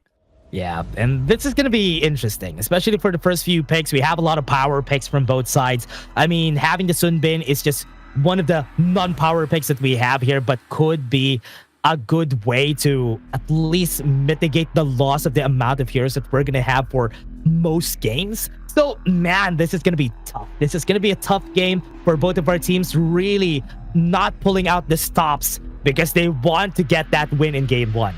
Yeah, it's going to be important. But if I'm looking at drafts, obviously the Arlie says that like it shows that Gen.G's lineup is going to be like they want to put their best foot forward. But towards the end, I mean, Dune and Byron are still hotly contested picks. It's just that win rate wise, they're not very high, right? Yeah. So I'm thinking that this is again Gen.G, and they did this in the last series against SCARZ yesterday, where they were kind of like they didn't have the best lineup.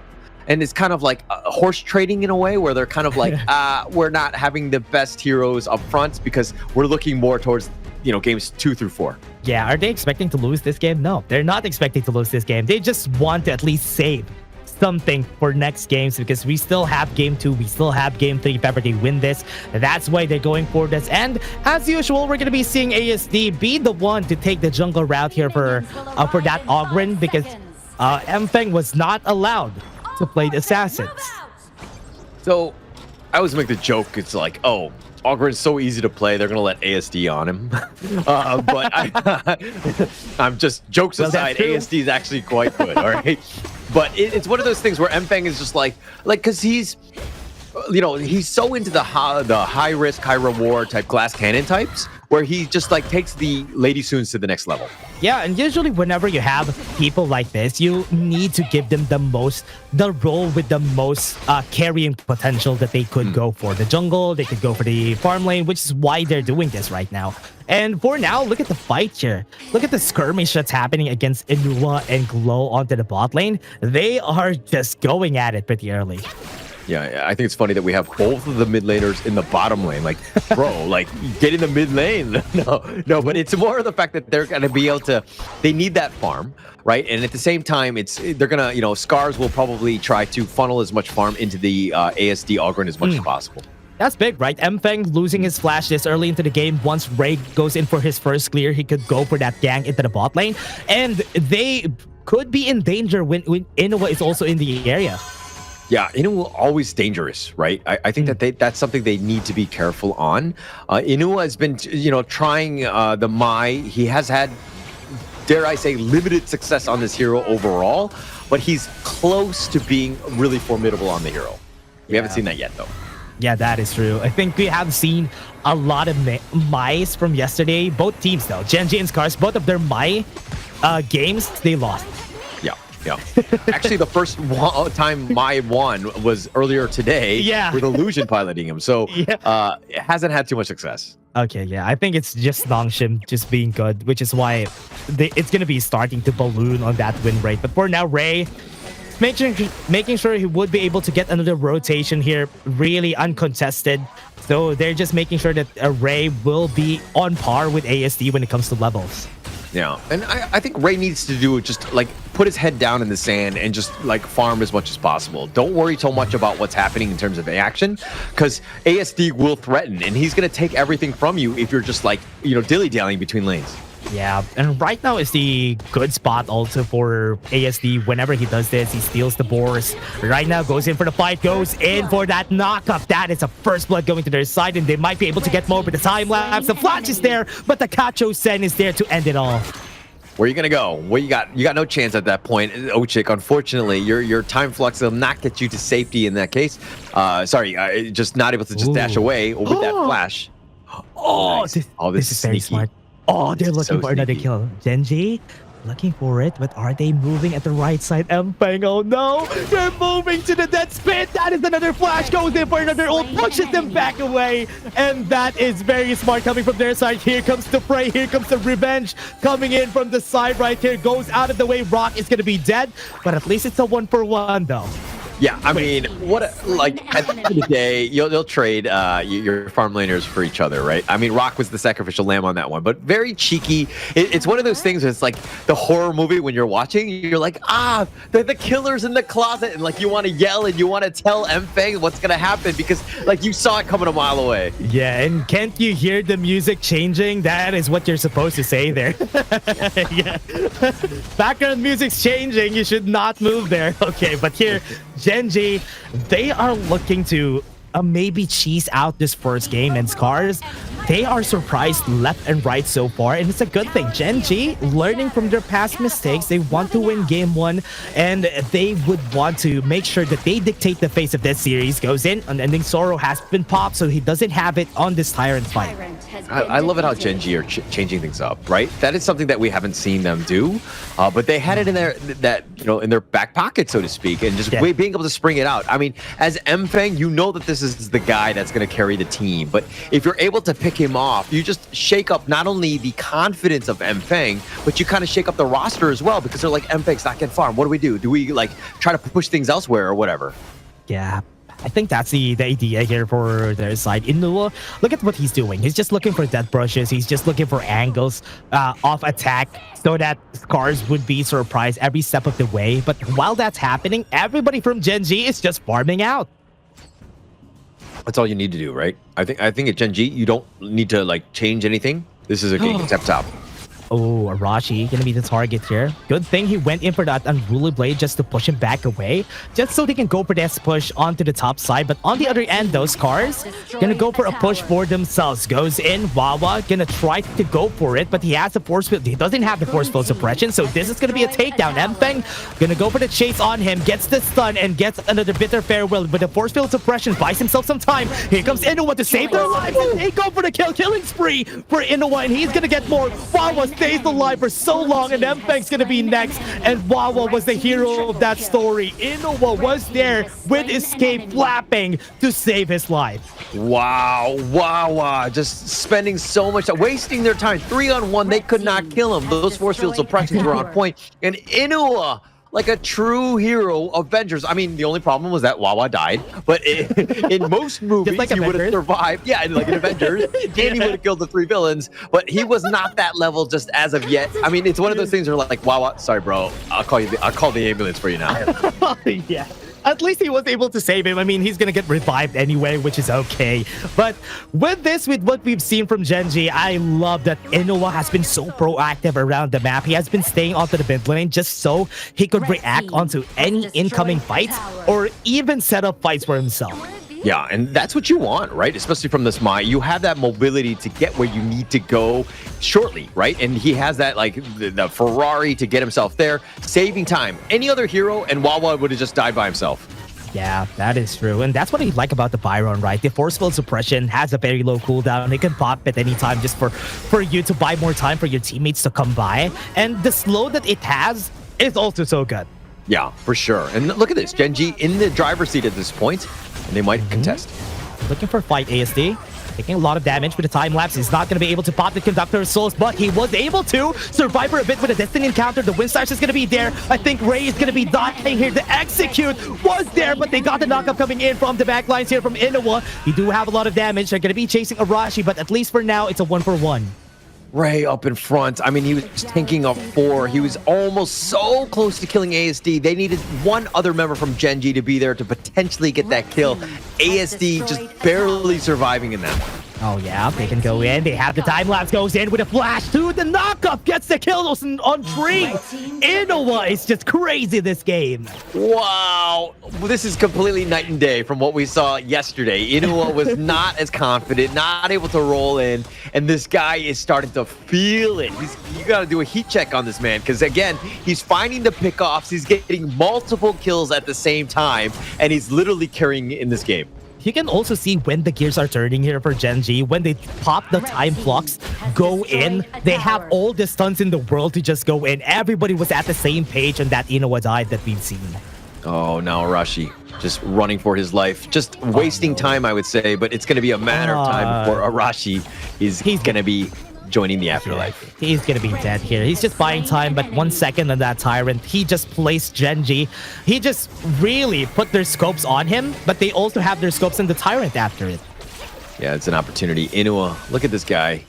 I mean, he's going to be scary. He's got the items. He's going to start to just kind of use that advantage that he has to just scurry people away. And they're going to take a free Azure Golem here. I mean, Gen.G just making some great moves across the map. Yeah. This is perfectly how you want to play these games. This is not what you want to happen if you're SCARZ, because Inuwa getting very ahead. My share in the way that is ahead is just a disaster waiting to happen, because they can get take down pretty easily by this Mai. I want to look at the items of Inuwa right now. Yeah, that would be great so we can see, because again, I think that he has like, I think at least 6 kills, right? So he's going to be definitely way further than everyone else, considering there's only like 12 kills on their side. Yeah, does he have the Savant's Wrath already? If he does, I think this is going to be hard though for SCARZ. Yeah, SCARZ here. I mean, they're just like, look at them sticking together. ASD can't even farm because he has to help defend the tower. Tough situation. Look at the top side though. We have Inuwa getting ready. He does not get flash. He could go in, goes to the back line, gets the kill. There's an encounter is there, but Inuwa falls. That's a good shutdown at least, but Rock is doing Rock things and he's looking to go for kills. They have 2 kills on the board now, but right now they don't have any damage forces from the side right now. Gen.G, they're gonna go to the back line. They're gonna be chasing Ray, pulls him back away. He has the Unruly Blade with a wind slash, hits 2 onto the back line, gets the knock upon them, and that is Wawa finishing things off onto the back line, and he was able to make things work. This tower is not gonna survive. Oh, I was so worried. I mean, Inuwa and Rock, I was like, all the damage is there, but then I forgot, oh yeah, Wawa on the Byron. He's got the Storm Strike. Locking it down, slamming it home. 4 members down from SCARZ right now, and Gen.G, even without Rock and Inuwa, who's had an amazing game, are starting to make plays here. Budget Dharma isn't so bad after all. I love whenever I see a Storm Strike play from a Byron, and whenever I see it, they always find a way to make a play, and that burst is gonna be so fast. And what I like about those players is they hide.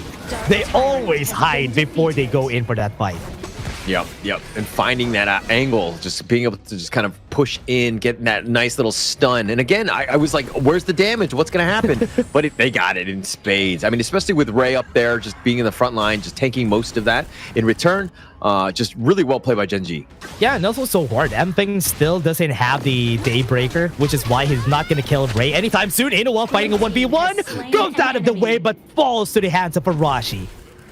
Okay, so when we complimented Inuwa a couple 2 times and it got into his head, he's starting to be a little overly aggressive. Yeah, that's an encounter. Oh, the cannon minion was able to kill it. Now the tower and top side is down and they could go. Actually, they don't need to. They have Primal Fun. It's a fake back. They might want to go. Yeah, Ray looking for it. Might be able to go inside, but Rock is just dealing some chip damage onto most of the members here. Goes in, Unruly Blade is there, has the wind slash. Feng was able to dodge away with a rolling Blade clue. Runs away. They have the time plus Arashi on a great position. They might be able to get the kill on 1 or maybe more. With a wind slash, he was able to knock them up just to not chase most of the members here. But Wawa is still surviving. Pulls him back away. He's still surviving. Wawa doesn't have the force field suppression, and that's why he died. Look, if we're looking at that fight, you saw that, you know, Inuwa was down for the count. Like, there's no reason to take this fight 4 vs 5. Goes for the 1v1. Arashi falls down. Goes for the chase. Oh, Chick needs to flash away. Wow. Rock completely turned that around. Arashi's down for the count. Now Rock going forward.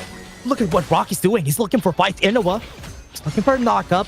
But Rock and Inuwa on the same place. This is not going to be good for SCARZ if they take this fight. Yeah, it's one of those things where it's like, Rock, they're down numbers, but Rock is just like, hey, our net worth is so high, I can do so much damage that we can continue to fight. Even though we don't have those numbers, we're still able to fight back. We are the bullies, not being bullied. Yeah, and that's what I like about an RD getting picked up, right? Because she could just move in and out of the fights and can even start fights herself just by existing.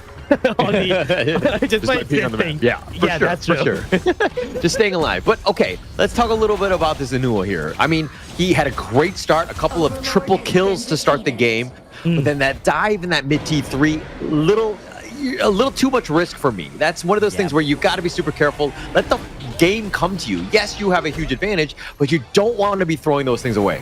Yeah, that is true. I think that is what you need whenever you're playing in Mai Shiranui, right? You become explosive at one point in the game, at the early game to mid game, then you fall off pretty hardly, which is the reason why Mai Shiranui usually doesn't win much on the last KMEs, because most of the games for the survival week has been so long.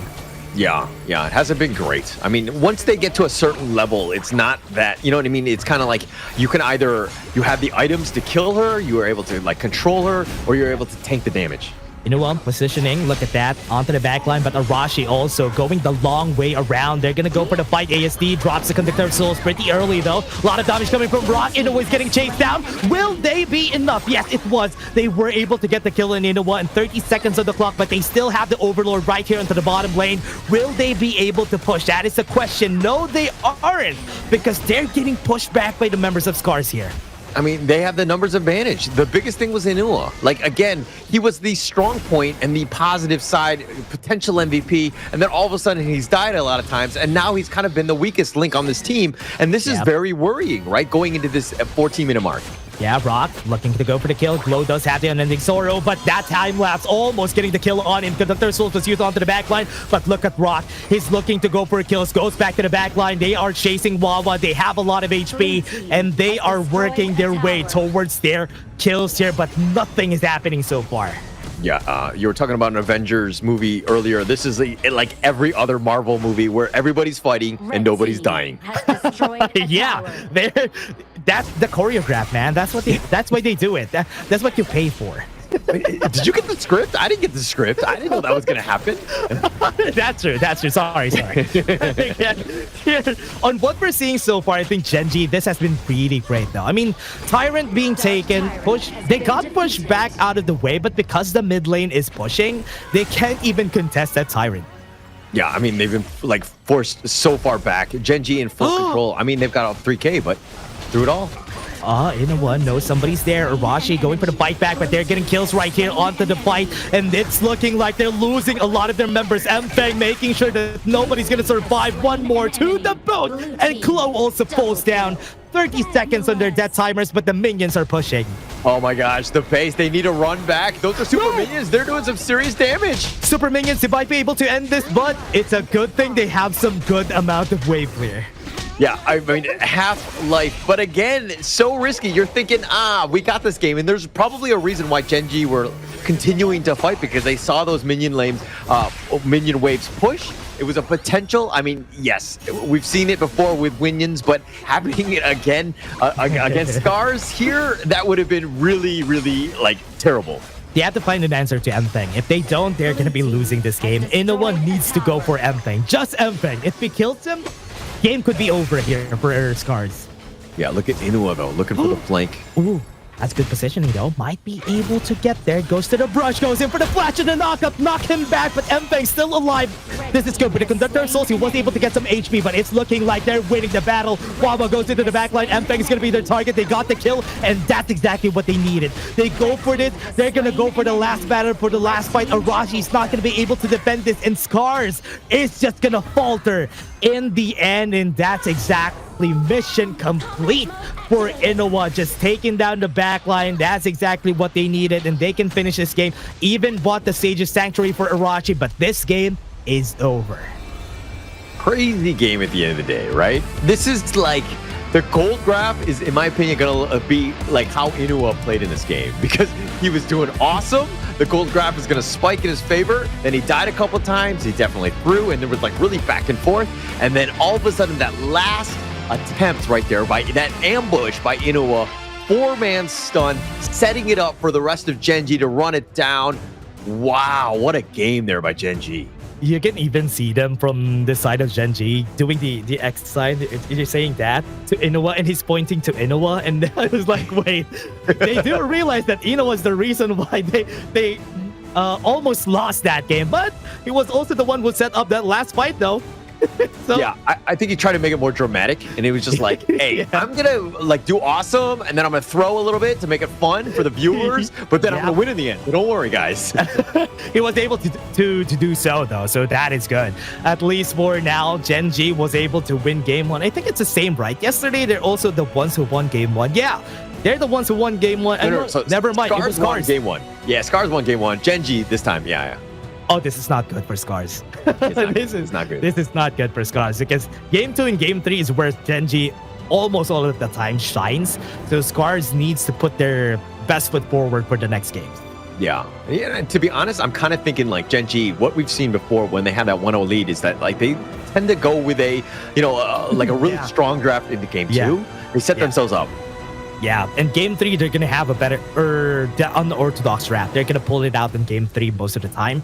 So that's the trend. We have a trend now for Gen.G when it comes to their drafting, because they always draft crazily on game 3, game 4 if they have advantage.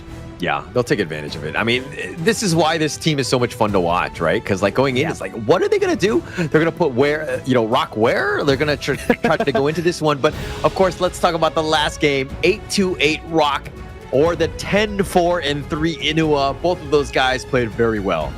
I think the 3 deaths that Inuwa had was almost like 1 minute apart. I think it's 1 minute apart on most of those stats in the last part of the game. But again, Feng making sure that this game is also going to be hard, because looking at what happened on that last parts of the fight in where SCARZ was almost winning, Feng was the reason why. Yeah, I mean, he gave them a chance. It's one of those things where, and this is like, hey, okay, Gen.G, Inua, doing really well, but no, I'm going to throw a little bit, make it fun. And then in the end, even with SCARZ taking a little bit of the net worth, the last thing is like, okay, now it's close enough where I can make it like it as dramatic as possible, get that perfect ambush. And we'll see it in the highlight, because again, that was an amazing Shinobi knockup. Yeah, looking at that graph there that we've seen, SCARZ taking the lead a bit at the end parts of the game. That is when SCARZ was almost winning, and where they got the kills against most of the members of Gen.G. But Rock taking the MVP, this is very well deserved. He was a threat the whole game. Yeah, I mean, look, when you're Rock, you're like the most stable guy in the entire team, right? Yeah. His positioning is almost flawless. He has the second most kills in KME. He has everything that you want, like in terms of like a farm laner. He's so reliable. He's like the Toyota Camry of this team. You've been pulling out car brands left and right, right? Yeah. A while ago was Hyundai, but okay, Toyota, because it's cars. Yes. Yes. Okay. Let's go with that. But again, with what we've seen here from Gen.G, we have seen some brilliance from them, but as you said, they made it dramatic. They made it long. So that SCARZ would think that, hey, we have a chance here, but not really, because Inuo would find a play in the late game. Yeah, but look, there were moments where like Inuo got caught out with Wawa here, and they're turning it around, and SCARZ, this is when that advantage starts to kind of really turn on their head. They get 4 members here. Rock is the last man surviving. They just deal with it. But that was the stun. He goes golden to keep himself alive, and then ASD, no chance, gets the pick off, and then Gen.G just on cleanup aisle 2 take this game as well.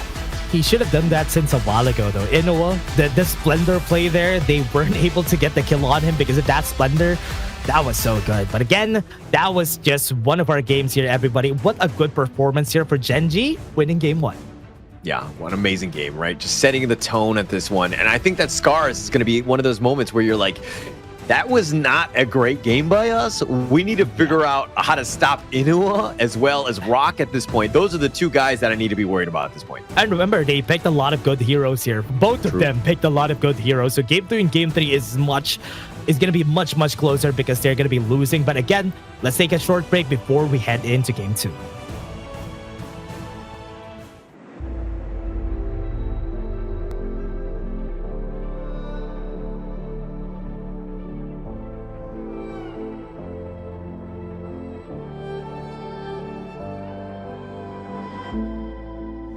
Stranger to the fallout, it's what got us here. Ever changing, some chameleon, blood, sweat, and tears. We'll never make it if we fall to everything that brings us down. With a comeback is now. Blood, sweat, and tears. Fight for what we want. Doesn't matter the cost. Every day, put in work. Blood, sweat, and tears. Nothing comes overnight. Strength in numbers start to line. We don't bow to fear. Blood, sweat, and tears.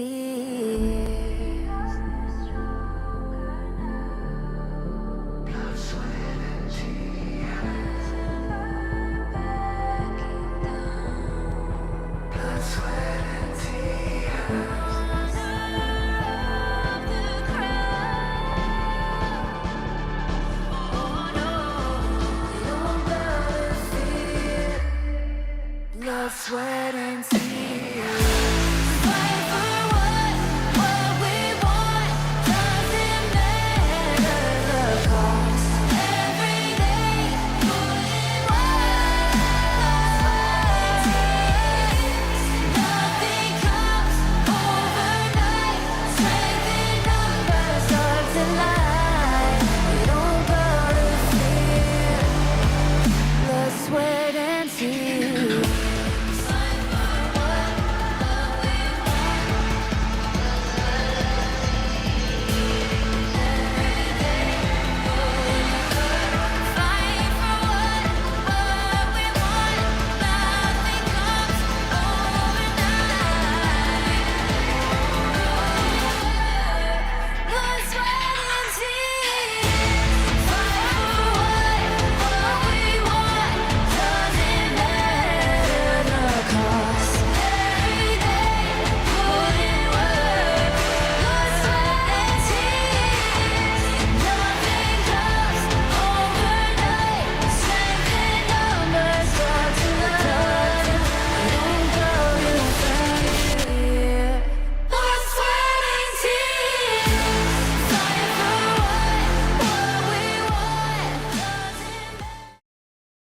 Gen.G strike first. They're going to take game one off the back of Rock and as well as Inua's my play, which was very impressive in that one.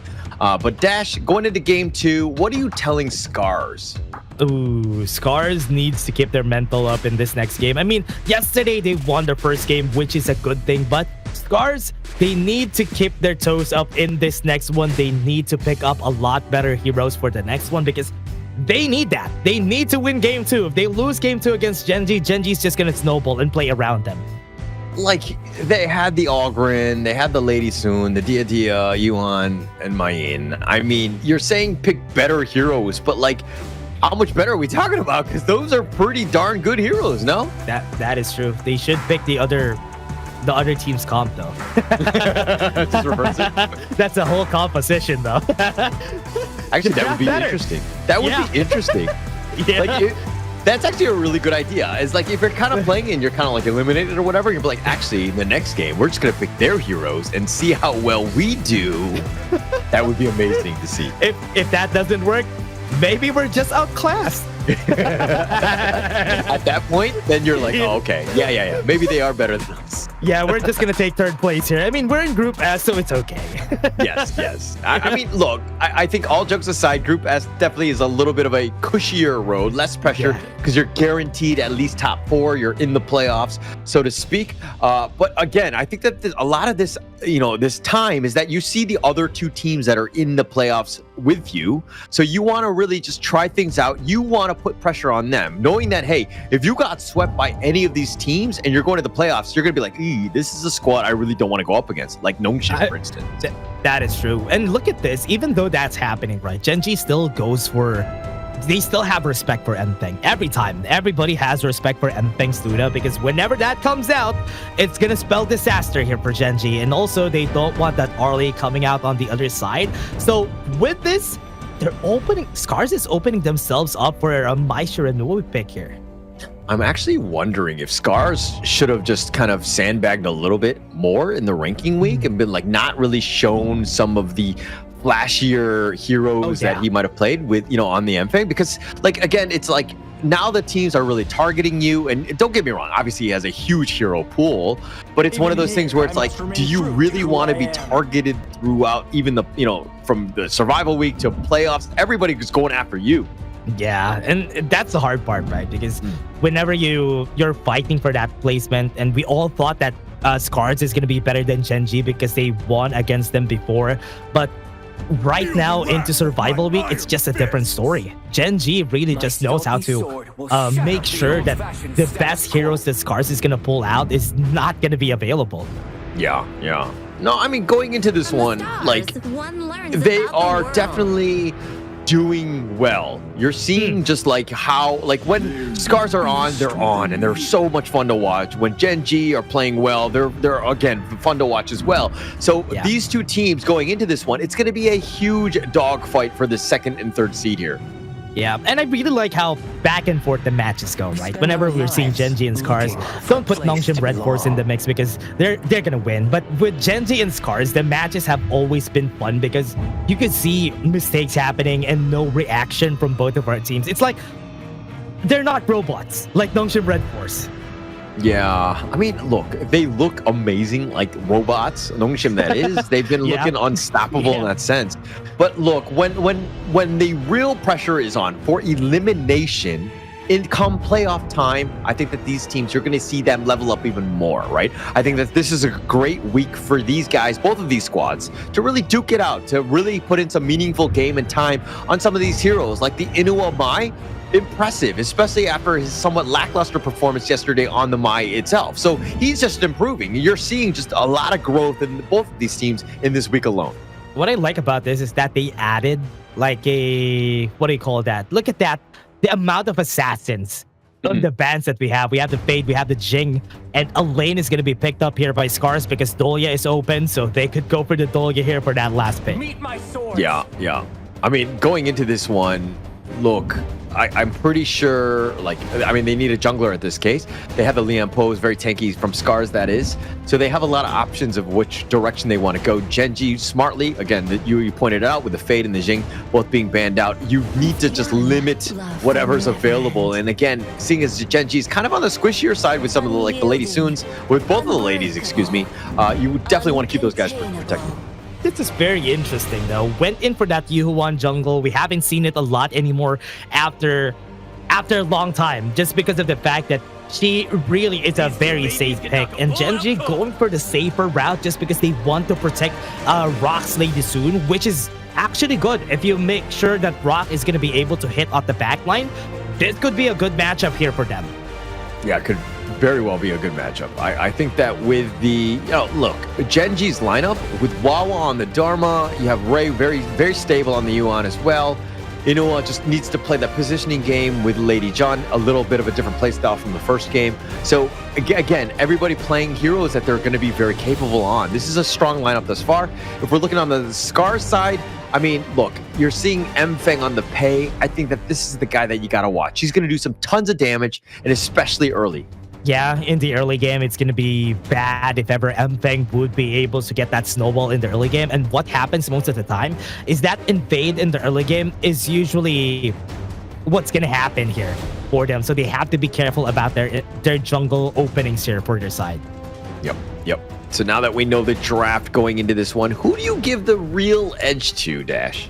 I think SCARZ has a better draft here just because they have 2 damage sources and they have somebody to frontline for them pretty well, which is why I like the SCARZ line. And I think every time I see an Yixing on their side, it's usually like, yeah, I think this is a better draft just because it's easy to pull off. Okay. How about you?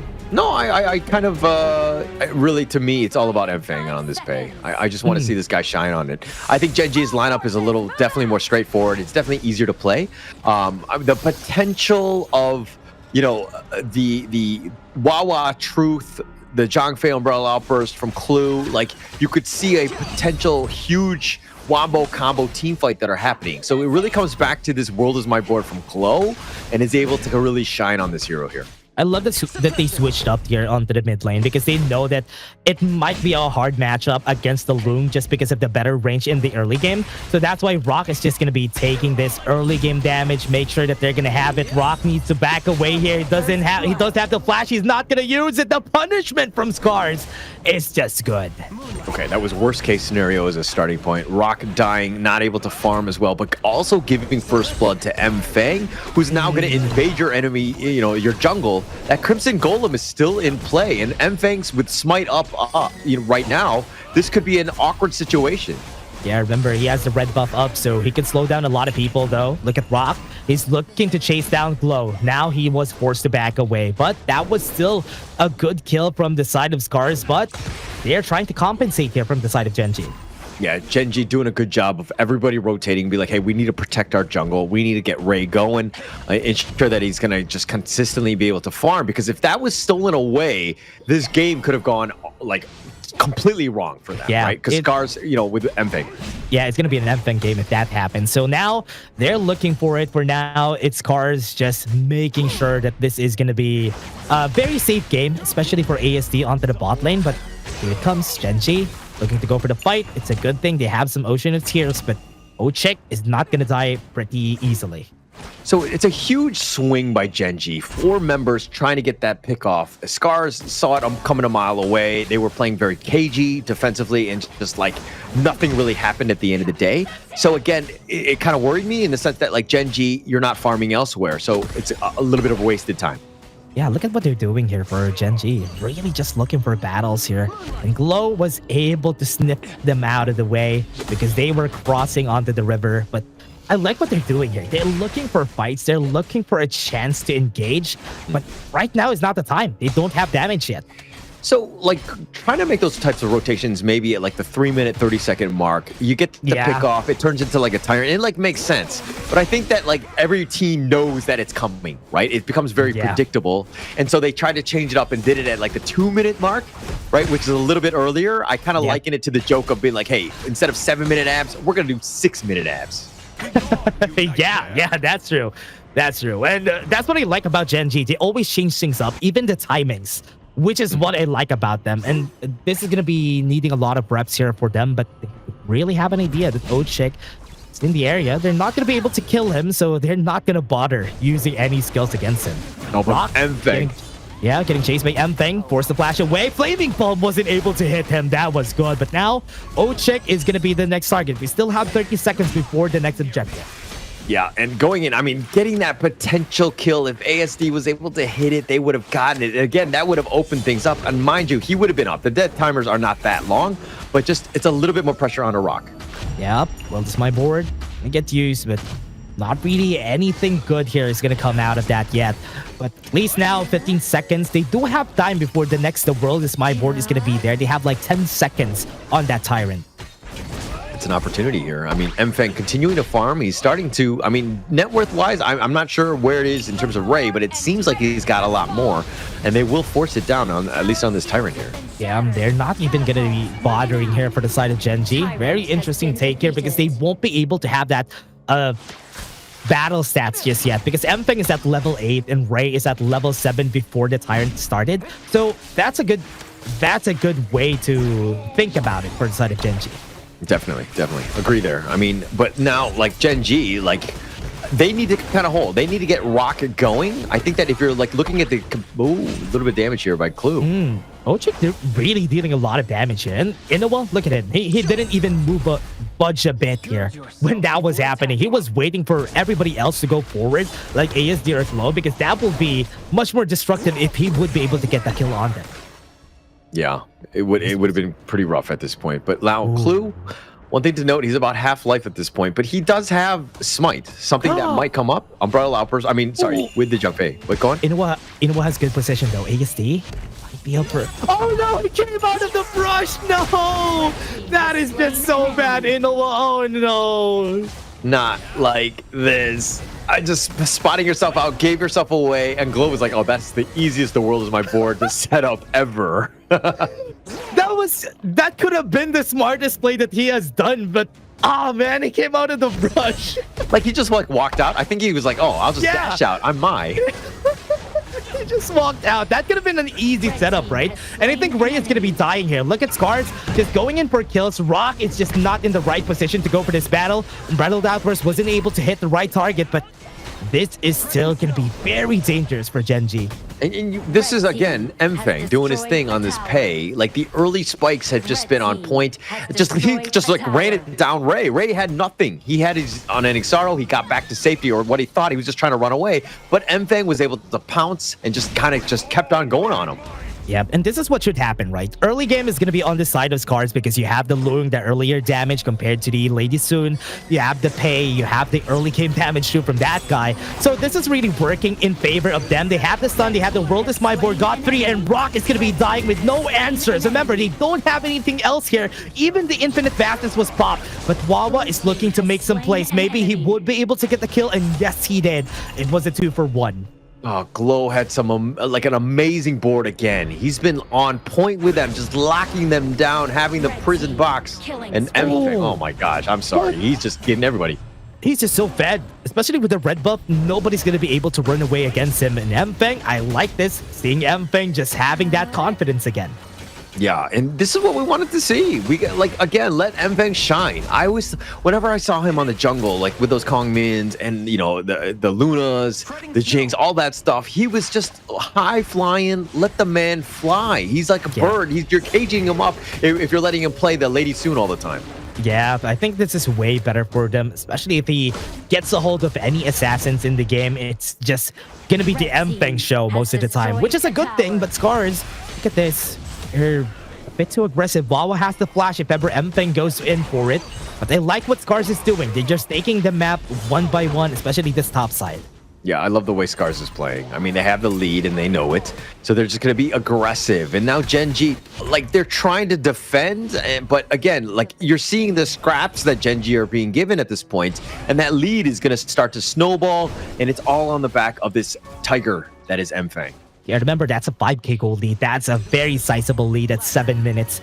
And it's going to become apparent as the time goes on, because this is going to be really hard for Gen.G. One item up if you think about it, but tower in the top side already has been taken down. Wawa going to come out. He might be able to get a good ultimate here. He's not really popping it just yet. Just has the Enlightenment Mantra. They have the 4 members right up on that board, so they won't be able to chase.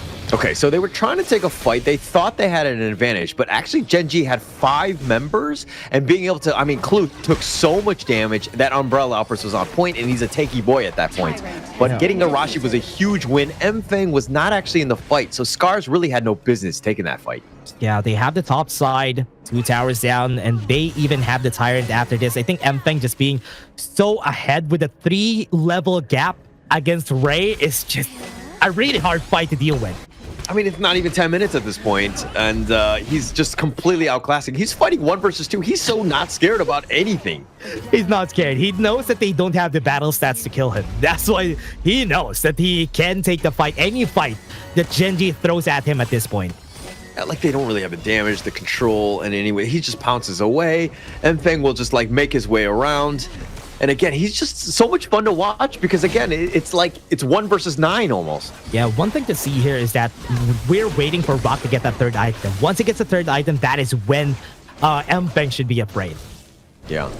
Actually, I feel like I'm so inspired by Mfeng's play that when I play my ranked games, I'm gonna be like Mfeng, because I'm playing 1 versus 9 too. Oh no, that's gonna be hard. That's a good. The world is my board. They were able to get the kill on one end. Looking like Vase is not gonna go forwards just yet. Mfeng has 9k gold. What? Yeah. That is not a glitch in the Matrix. Yes, you are seeing a 3k lead over his own farm laner in ASD, who's in 2nd place. Mfeng just taking everything across the map. Yeah, look at him. He's moving across the map. Level 15 at 9 minutes, almost 10 minutes in the game, and nobody's able to answer him. Mfeng moves forward, pops an Ending Sorrow, forces it from Ray, and now this tower in the bot lane is going to get pushed. Yeah, I mean, Wawa's going to be back up, and look, Mfeng just pouncing around. I wonder if this guy gets tired. Like, he is so active across the map, he must just be like keyboarding the phone at this point. Yeah, I think he has a keyboard and mouse set up for this phone, though. That's why he can do all of these things. But again, SCARZ is just looking really great, especially Mfeng. Whenever he's allowed to play these types of heroes, he's just gonna be shining. And this mid lane tower is not even gonna stay for long. And right now, they start the fight to get the knock up right up on Ray. And he does have the unending sorrow, but it's not gonna matter. Look at him pushing. He doesn't even care that he's in front of 4 people on this side. Wasn't able to hit the truth mantra. That's gonna be bad. They have the board on the 3 people. And again, they're gonna kill them 1 by 1, 2 for now. Pops the infinite fastness, backs off.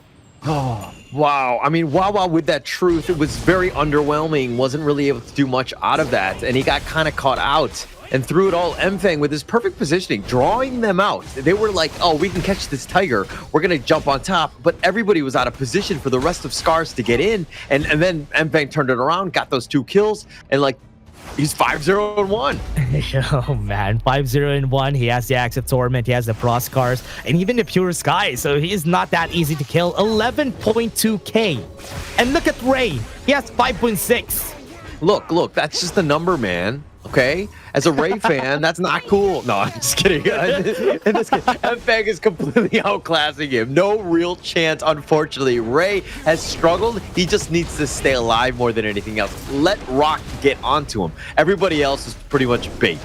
Yeah, this is the reason why it's so hard to play a U1 against a lineup like this, because most of the time when you play a U1, you want to play it safe, but Pei doesn't play fair. He wants to get there, he wants to snowball as fast as he could, and U1 just staying alive is not really a good spot to be in, especially onto your jungler. Like, I mean, look, if, you know, Mfeng on this Pei, he's had a great early lead, he's doing incredibly well, chunking down those towers, but I mean, he does fall off in the end. Yeah. At like, what minute mark are you kind of like, okay, Gen.G, we've stabilized at like, what, 15 minutes, 16 minutes? Yeah, I think so. 16 minutes is when we see him. Wawa, again, not hitting that food mantra. That's not good to have. And Mfeng just gonna take him down again. Yeah, just picking him off. But Wawa completely out of position, trying to fight this 1 versus 5. Yeah, Mfeng just looking for that angle. Onto the back line, Arashi is zoning out everybody, just taking a chunk of that damage. You have the Shadow Vanguard onto the top side, but Rock is not letting it move. They're looking for the bot side push here. Half HP onto that T3 turret, and they can take this out anytime. Another great world is my board onto 3 people, and that's another takedown. Inua's gonna be falling, and with the Blood Rage getting popped, I think this is Arashi surviving, and this might be the end of it. And they are chasing down ASD, gonna get a hit on that crystal, and this game is done again. Yeah, Mfeng, it looked like every single basic attack, he had like 6 of them, and he just took down the crystal. Like, he was just so farm that he was just able to take it out. He was chunk, done. Like, it was as simple as that. Like, again, and there's a huge reason why SCARZ won off the back of Mfeng. Man, I want him to just carry me in my ranked games. Oh man, it's crazy. Especially against the Heal 1, that is when Pei thrives. If you have a very safe jungler on your side, the Pei is just going to be taking over the jungle, going to take a lot of resources. He was allowed to do it just because of that draft that we've seen. Yeah, perfect game by Mfeng, right? That's exactly what you wanted. I mean, there were some questions about this Pei, especially as the last pick. Was it going to be good enough? And Mfeng was like, challenge accepted. I got it. Yeah. Get on my back. Let's go. Yeah, he had like 12k gold in the end there. That is just a crazy lead, and everybody on the other side, especially the jungler Ray, only has 6k.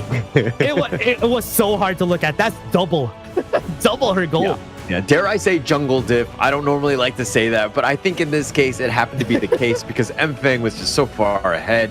No real chance. I mean, even Rock was nowhere close, not even in the same stratosphere as Mfeng was.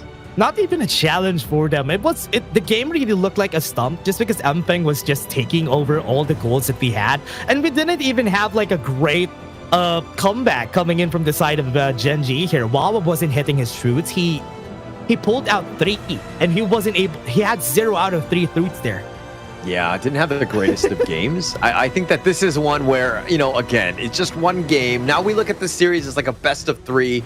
Not be too worried more than anything else. I think that if we're looking at some of these KDAs, the Gen.G side really couldn't get anything going. They were struggling to find any sort of kills as they only got 2. Yeah, and that's the hard thing about the Heal 1 being on the jungle, though. It's just so safe that you won't be able to do anything much. But SCARZ, look at that. 12.8k gold onto Mfeng. Yes, he wasn't able to deal much damage, but also honorable mention in this game, Glow. Glow had such great world as my boards in this game. Yeah, actually they were perfect. I mean, perfectly set up, just locking it down. And then it makes it so much easier for the rest of, like, Ochik, Tremor Smash. Okay, they're already in the board. Perfect. You just set up, I'll just knock them all down. And this is a complete swing in favor of SCARZ. No real chance. And again, no dips whatsoever. Not even a fight. They weren't able to fight back in this game overall. And Glow just being perfect in that Yisheng could be my second MVP for this game. But again, Mfeng just outclassing everybody else in this game. That's what you do whenever you have a Pei. Get the lead in the early game and make sure that the late game is not going to happen. Yeah, at this point, at a certain point, you're kind of like, GG, go next, right? Give yourself a chance. No real chance, but of course the obvious MVP, Mfeng, absolute beast, 6-0 and 1, 31% of the damage, 29% of the gold. He was farming like crazy too.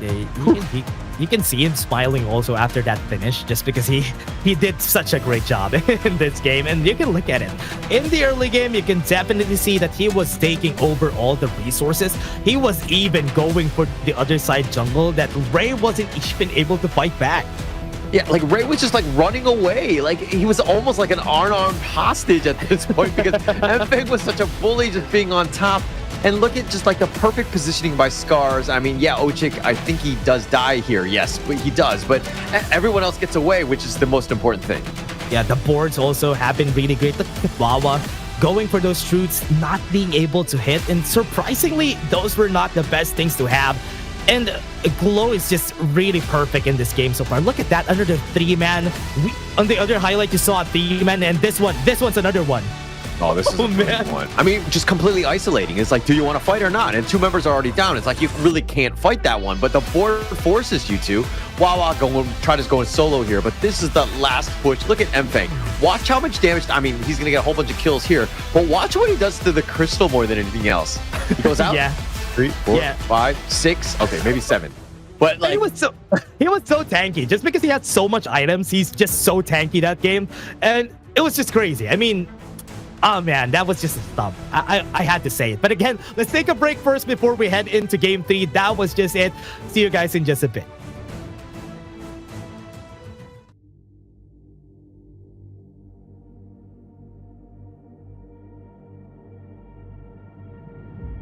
I feel it deep flowing through my blood. Rising up to become someone, and taking it all on my own. What a sweet victory. And taking all of my control, awaken something deep in me. Like flames, feel it burning inside. Take a hold of pursuit of the prize. I've been told ain't no way to survive, keeping all of this fire that's locked up aside. When this is the time, enter the ring. All those mental chemicals doing their thing. I got flashes of battles inside of my dreams. I was made for this moment. At least now it seems like it's time to come face to face with your fear. Been battling reasons for all of the years, and I learned how to fight them with style and grace no one's ever encountered. You say it's amazing, I'ma come out swinging when they open the gate. Go ahead, call passion, I'm calling it rage. I'm taking what's mine like I already own it. Watch but don't blink, going here to the moment. The sky rain down. Here's to the madness that's all around. Go on, tell them who you are, you are, you are. Go on, tell them who you are, you are, you are, you are. Here's to the moment, the sky rain down. Here's to the madness that's all around. Go on, tell them who you are, you are, you are. Go on, tell them who you are, you are, you are, you are. My name is honor, my name is king, my name is champion, my name is strength. Tell them who you are. My name is Pentakill, you think it's strange? My name keep ringing inside of your brain. I hear it every line. Here's to the moment the sky rain down. Here's to the madness that's all around. So tell them who you are, you are, you are. Go on, tell them who you are, you are, you are. Here's to the moment the sky rain down. Here's to the madness that's all around. Go on, tell them who you are, you are, you are. Go on, tell them who you are, you are, you are, you are. Here's to the moment the sky rain down. Here's to the madness that's all around. Go on, tell them who you are, you are, you are. Go on, tell them who you are, you are, you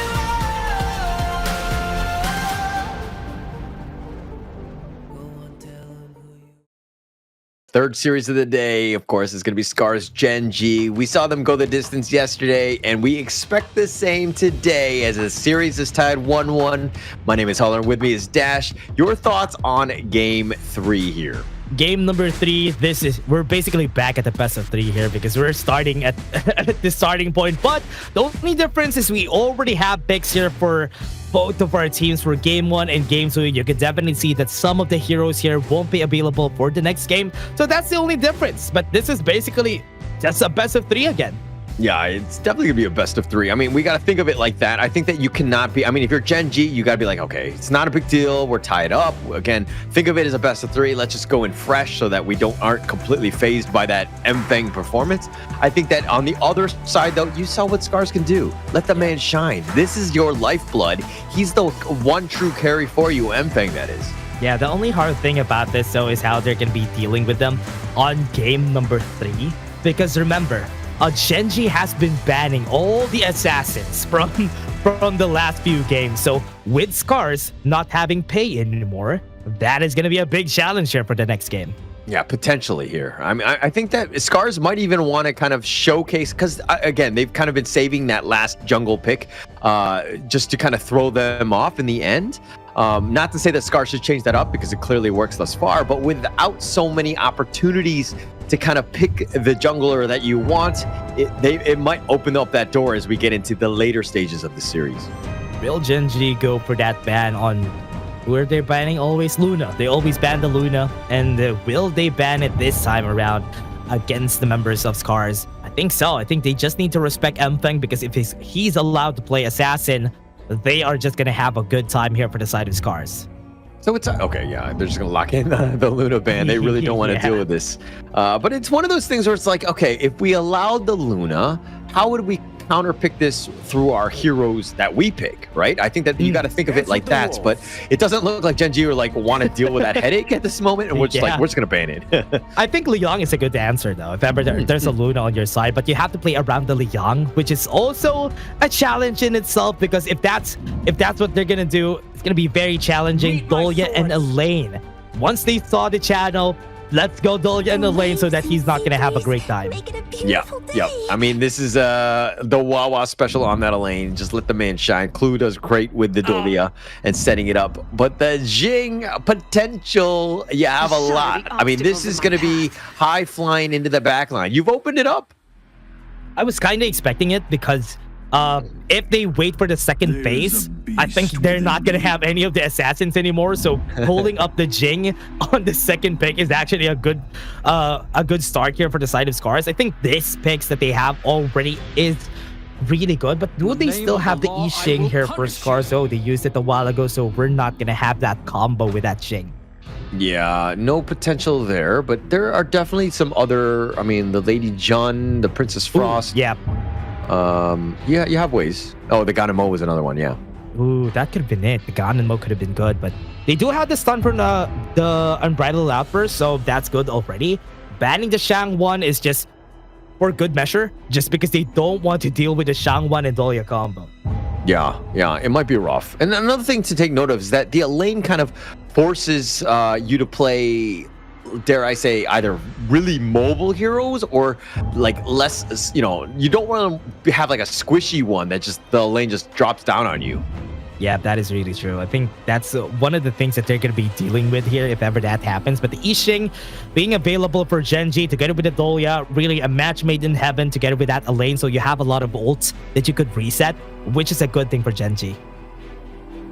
I mean, you had that Imperial Order with a potential Celestial Melody. You could stun lock Jing if you were able to somehow lock him down. Yeah. You have a good time, but easier said than done. Right now, Gen.G don't really have that answer of just how to deal with the Mfeng Jing. I think the answer is the Yixing, because you could drop the World is My Board and that in the whole mirror domain. Yeah, that works actually. Guan Yu and Ship getting picked here by SCARZ, just for them to have that extra displacement, so that it's this is gonna be hard though. If you pick up a Shi against the Elaine, he has 2 targets now. Yeah. I mean, but you had no choice. You need to have some sort of mid laner. Like, I don't know what is a better mid laner for you if you were gonna not pick the Shi. I think. Wait, she has the Princess Frost though, right? Yeah, I think they have that still available. But it's still an easy target. A very easy target, yeah. Yeah, there's not really anything that you could work with anymore. I think having that extra crowd control just to match the laning of an Yixing is already good here for SCARZ. Yeah, and to be honest, I think it's more on the onus on your teammates, like the Ochik, Zhang Fei, or the Arashi, Guan Yu, to kind of create that space. If they get jumped on, you got to be there to help out your buddy, because that Death of Sunset, yeah, you've got 2 of them, but you got to space out, and then you're able to just push him away. Yeah, and I think the Guan Yu being a nice touch here for the team, I think that's a good thing also. If you don't have a lot of crowd control, displacement could also be a good answer, just for you to have that easier setup on those plays. It all comes down to how this Guan Yu player is going to be playing this game. It's going to be important for SCARZ and Gen.G, especially their clash laners in this game.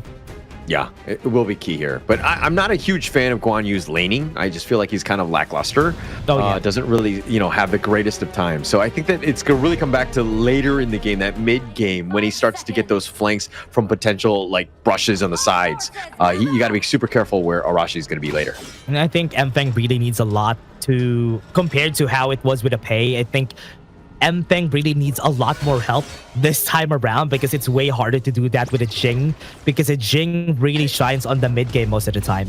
Yeah. But I love the fact how SCARZ are like, actually, we're going to go back to the drawing board. We're going to make sure that he has that assassin jungler. Yeah. Because he's so good on them. I think it's better. I think it's just better that you give him the assassins, force Gen.G to ban the assassins on game 3 if ever they win this, because if your player is just good, just make sure that he gets the picks that he wants. Look at this. Clue is not going to have the best of times here, but heal was popped already. Yeah. Oh, no, oh my gosh. Glow, force the flash away. They have Guan Yu coming out of the picture here. Inoue does have the flash, still has his passive. That's why he's not afraid.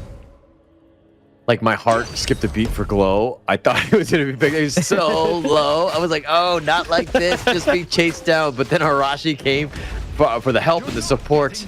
And wow, this is, again, like, every kill matters. This is why this series is so good. Because, again, they're so evenly matched. Yeah, this game is just super close, and I love these types of matches. I think for the next, no, we're not gonna have another round robin because they already fought yesterday. We're not gonna see it again.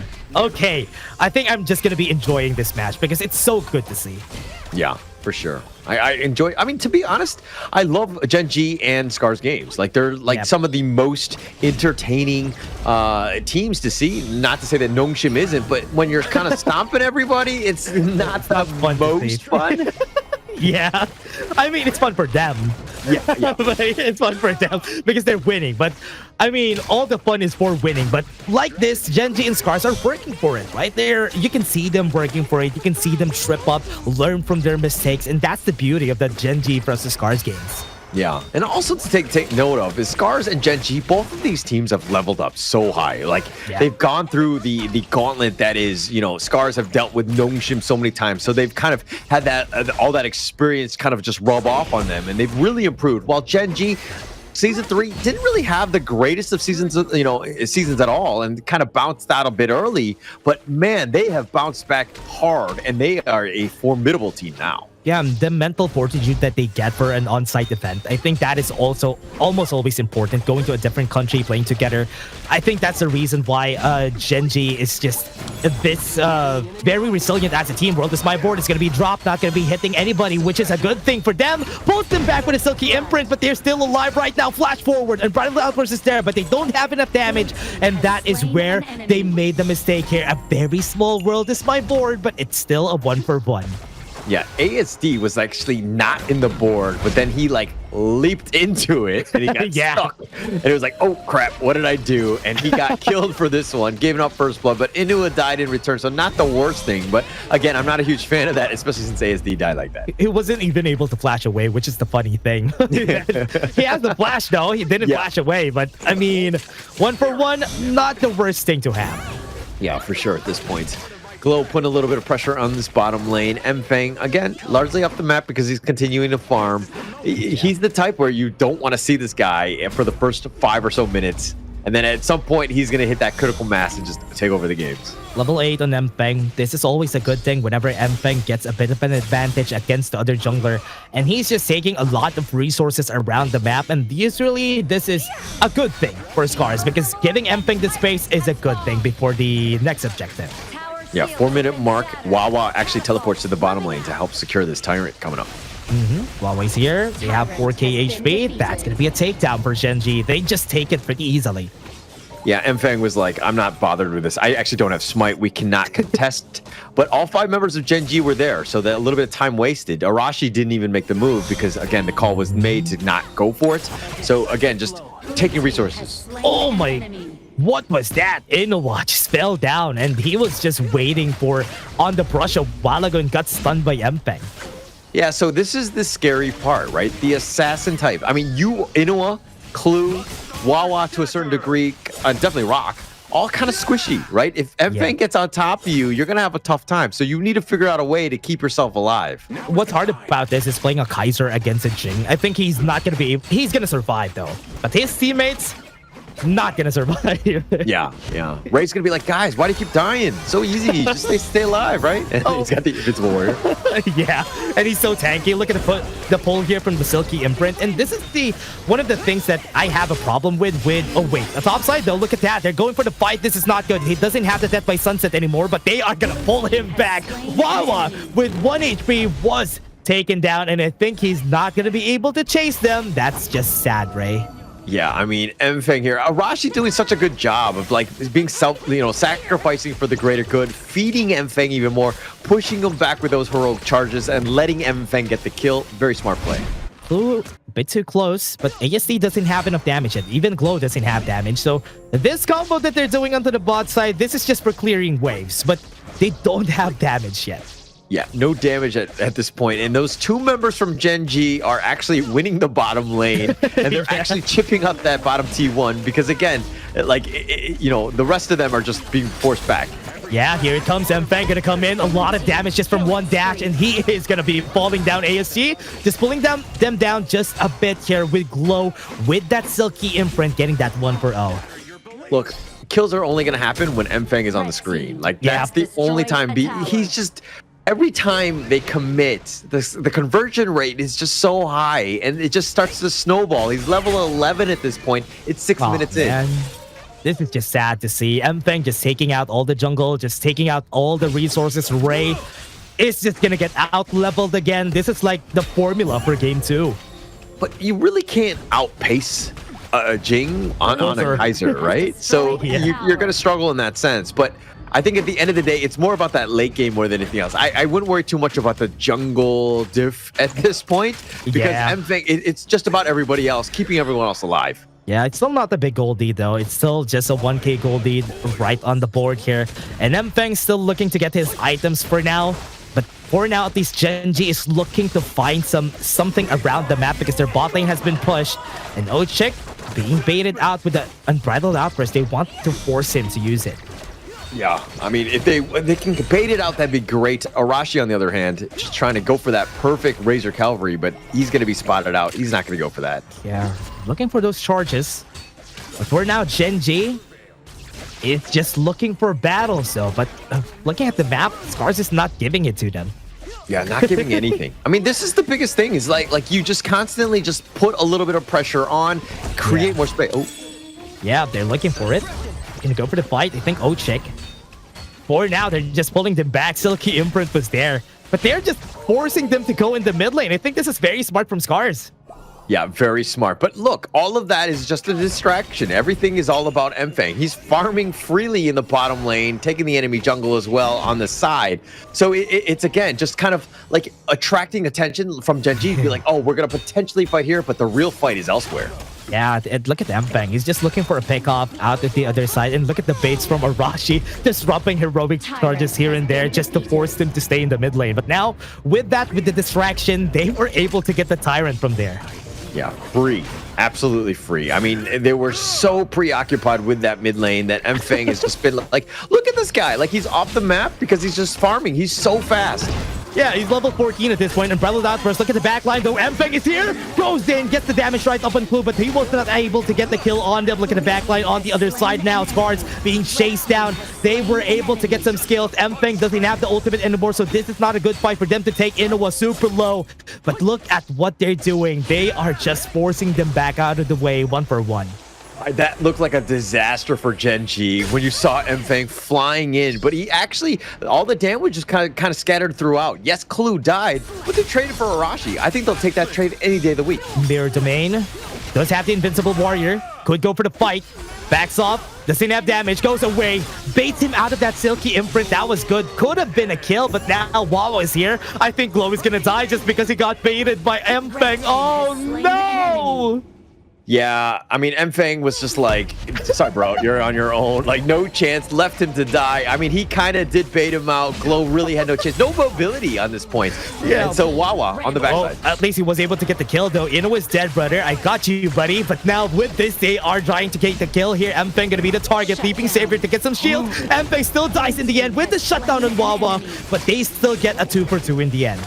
Huge, absolutely huge for Gen.G. And this fight actually isn't really, okay, now it's starting to disengage at this point, but Wawa finding Mfeng, they need to do that like 3 or 4 more times, they'll be gravy. But, you know, all jokes aside, I mean, Wawa, what a great play. You gotta shut down Mfeng. He was starting to get out of control. That was the most important thing here. Now, trying to go for it, Ray doesn't have a lot of damage, but they might be able to pull them back. That is a good way to push them with the Unbridled Outburst. Ochik has the smite though, almost going for it, but was not able to time it right. Yeah, actually, there was really, I mean, assuming Ray is like hasn't fallen asleep at the wheel, there was like no way he wasn't going to be able to get that Tyrant there. So SCARZ, especially without Mfang, that was going to be an impossible task, so to speak, to try to potentially steal. Not going to really happen. But Gen.G playing it smart. Again, finding ways to get back in this game. Yeah, still playing at the mid lane though. 4 people in the mid lane since a while ago. They're not stopping on this onslaught onto the mid lane. World is my board doesn't have the ultimate though. This is going to be bad for Ochik. He might be dying, but Rock is going to be dying as well. ASD does have the damage, but on the backline, Arashi going to go, but Mfang's here at the back, pushes them to the mirror domain, and that was the perfect play that they're looking for here for the side of SCARZ. Arashi, the hero that SCARZ is looking for. I mean, finding both of them, that was perfect. That's ideal. That's exactly what you want for Mfang, just finding the right angle. But instead of last time, Arashi. I think Mfang has a good ult here. Arashi goes back. They have the flash, and they are just backing off. Look at that dash in the mirror domain. They can't do anything against Mfang this time. They have another ult though. Death by Sunset. ASD getting chased. They got the knockup, but CC immune, and this guy jumps away from the wall, and ASD is safe and sound, and that is Mfang getting the kill again. Look, Mfang wasn't even there. He was actually farming the jungle. He waited for Hawa to get low, and then he's like, okay, he's low enough where I can go and get that one swipe. But Mfang playing a little bit greedy, but he got it. Yeah, that was his skill. Everything is his. This game, it's just going to be the Mfang show every time. But let's take a look at the other members here from SCARZ. Glow has been doing great with the Silky imprints. He has been on point on those ones because it's not as flashy as the World is my board, but you can see him hitting all those shots though. Yeah, and that's the biggest thing, right? You're being able to connect and just the potential of it. Yes, Glow is at half-life, and he's been more the utility mage, but he's really stepped up to the task. Yeah, and with that, let's take a look at how they're going to seal this. They have the World is my board just to push them out of the way. They have double smite here for them, so this is not going to be possible to be stolen. Yeah, not going to go for this one. Ray was there, but, you know, again, it's tough to kind of gauge as of when you need to go for this one. But now Gen.G here on, you know, they're definitely behind at this point. They need to figure out ways to get back in, but how do you stop Mfang without really that reliable CC? Yeah, for now, looking for another battle here. They need to find a way to push. Mfang is level 15 now. Doesn't really have the same gold lead as they had a while ago from the last game. And with this, he got pulled back. 2 of them. The World is my board is going to be there. He has to unbridled outburst just to save himself. ASD doesn't have the flash anymore. Good pushback coming in from Arashi to save his teammate, and nobody dies in the process. But Mfang, will he go in? That is the question. He will not just yet. Yeah, he was looking for the right angle. Everybody had run away from SCARZ, so everybody was safe. But now he's going in. Mirror domain going in, goes back out of the way. Wawa's going to be chasing him down. He gets the kill. That's 2 kills for the side of Gen.G. That's going to be good. ASD doesn't have infinite flashes anymore, so this is not a good fight that they should take. ASD backing up, dealing damage, but he was chased. That slow was good enough. But the Imperial Order gets the hit and flow, and that's why they got the kill on 4 of them. Look, I think that was a huge mistake by Mfang. He had the mirror domain, but I think he might have misclicked, and he stepped out of it, and the mirror domain went away, and then he got caught out because he was really low. That we're gonna have to check the replay and to see exactly where he was, but I think that he just barely stepped out off of misclick. Wawa was ready for him. 5 seconds on the clock. This might be the end here. Gen.G would be looking Ochik onto the backline, trying to push back the minion as fast as he could. Did he buy time? Mfang is alive though. Mirror domain is available, so he can go in to go for the kill. Gets one already. That was really fast. Clue is going to be falling down. Arashi is going to try his best, but Inuwa trying to do some chip damage, but the minions are done. Oh my gosh, if Clue, like, I mean, he got completely bursted. Rock was just like, all right, I'm out of here, guys. It's really not worth it. We can potentially just go a little bit later. But the top lane is pushing, something to take note of. Yes, Gen.G will take the tyrant here, but this is a bit of an opportunity. If it opens up the door, Mfang, the potential for back doors there. Ah, no, they pushed the top side. The tree is down, and now they don't really have that big of an advantage from this push in the mid lane from a while ago. So this is good, at least for SCARZ. Like, look, let's go back to that last push. Ochik was by himself, but he was able to delay them, drag them out by just enough time for Mfang to get back up. Once Mfang was there, he blew up Clue, and then at that point, Gen.G were like, hey, we got to get out of here. Really well played. He even smited the minion just for him to get the kill in that cannon minion. That was everything he needed to do to buy themselves time. And now they don't really need to make any mistakes anymore for SCARZ, because they make a mistake, Gen.G could potentially finish. And also on the other side, though, they could potentially finish if one mistake. Yeah, it could go either way. Obviously, I'm feeling a little bit more comfortable with the Gen.G side of things, especially with that mid lane being wide open. Much faster for the minions to kind of make that push. But not to say that SCARZ can't do it, but they need to have a good angle. The last team fights haven't been amazing for them. Yeah, they have to target the back line. I think Rock and Inoue are the biggest threats here for SCARZ, and Mfeng should find a way to get there, or Arashi should pull them towards his team. And Arashi's going to be the target, though. This is not going to be good for him. World is my board is going to be there. He's going to push him back. Oh, no, he pushed Wawa back to get it with him. Will he be able to run away? Yes, he will. Oh, the wheelies. Oh, he's got the speed. He's got a motorcycle, bro. Like, there's no way he's going to run up and sprint as fast as the motorcycle. No. That's not how things work in this game. And that was the big distraction too, because they were able to take the Overlord because 4 people were there on the bot side, and that was the call here for SCARZ. Yeah, and look at Mfeng just waiting in the top. When that minion lane clashes, that's a potential. So Ray actually needs to be very conscious of that top lane, especially with Vanguard's going to be the next wave. Ooh, they have to be the distraction here. They should start a fight on the tops, or rather on this top jungle side, so that they will be forced to go there, or maybe force a fight in the bot lane. Could be a good start here for the side of SCARZ, because this lane at the top side has been left alone. Yeah, it's been left up. I mean, Rock will go and farm that one out. And it looks like SCARZ are like, okay, we're going to push the bottom lane and mid lane instead, and put a little bit of pressure on this one, and, you know, in its place. I think the minion at the top side is in the right place, though. I think that will be pushing, and this could be used by SCARZ to get the back door maybe later on. Here comes the Shadow Vanguard. They have to take a look at the top side. It's already pushing. Yeah, it's going to be pushing here. Mfeng looking for that perfect angle. So patient. Even dropping the mirror domain, he doesn't really want to go for this. But again, look at the top lane. The Vanguard is going to be pushing. So now is the time to kind of push a little bit. Thread? No, they're keen on it. Okay. I thought they're going to go for it. That could have been a chance here. At least they know that that was going to happen here. Wawa was on it, went in for that push in the top side just to make sure that they have the right amount of minions there. 25 seconds, we do have the tire. Very close. I mean, Wawa very, keen on just protecting that top lane. Arashi's going to be there to kind of just push it further along. But now with no Vanguards, this is a different story. Gen.G right now are a little bit safer to walk out of their base. Yeah, looking for it. Wawa goes in, but they were able to just back off. The timing of that night shift that we have is just so good. That could have been a potential kill into the backline, though. What was that? That was good for Arashi. Was able to pull them back. They have the World is my board right there, but Arashi is going to be there to just push them out of the way. But right now, they have been breached on the side of SCARZ. They don't really have enough damage right here with the mirror domain. Is it going to be enough? It's not going to be just yet. Mfeng was just able to back off, and ESD is just going to be sacrificing Ochik to the side of Gen.G. Yeah, but Mfeng now just trying to split push. Oh, that's going to be life 1. He tried to take the minion, and at what cost? That might have cost him the game. Mfeng going down. 40 seconds is an eternity at this stage. 20 seconds on that minion wave. ASD doesn't have the leader stance. Got pulled by the taking liberties, and Gen.G in just one battle was able to take the win against SCARZ. I'm a little speechless on that one, right? The opportunity for SCARZ to win that game were there, right? They had the opportunities, but Gen.G just finding the perfect attack. I mean, even in the end, like, look, Mfeng was your win condition. He was doing so well, but that last attempt at going for those minions to kind of cut it out, to slow the game down, was, a suicide mission at this point. Yeah. Unfortunately for them, SCARZ, oh, that's a heartbreaker.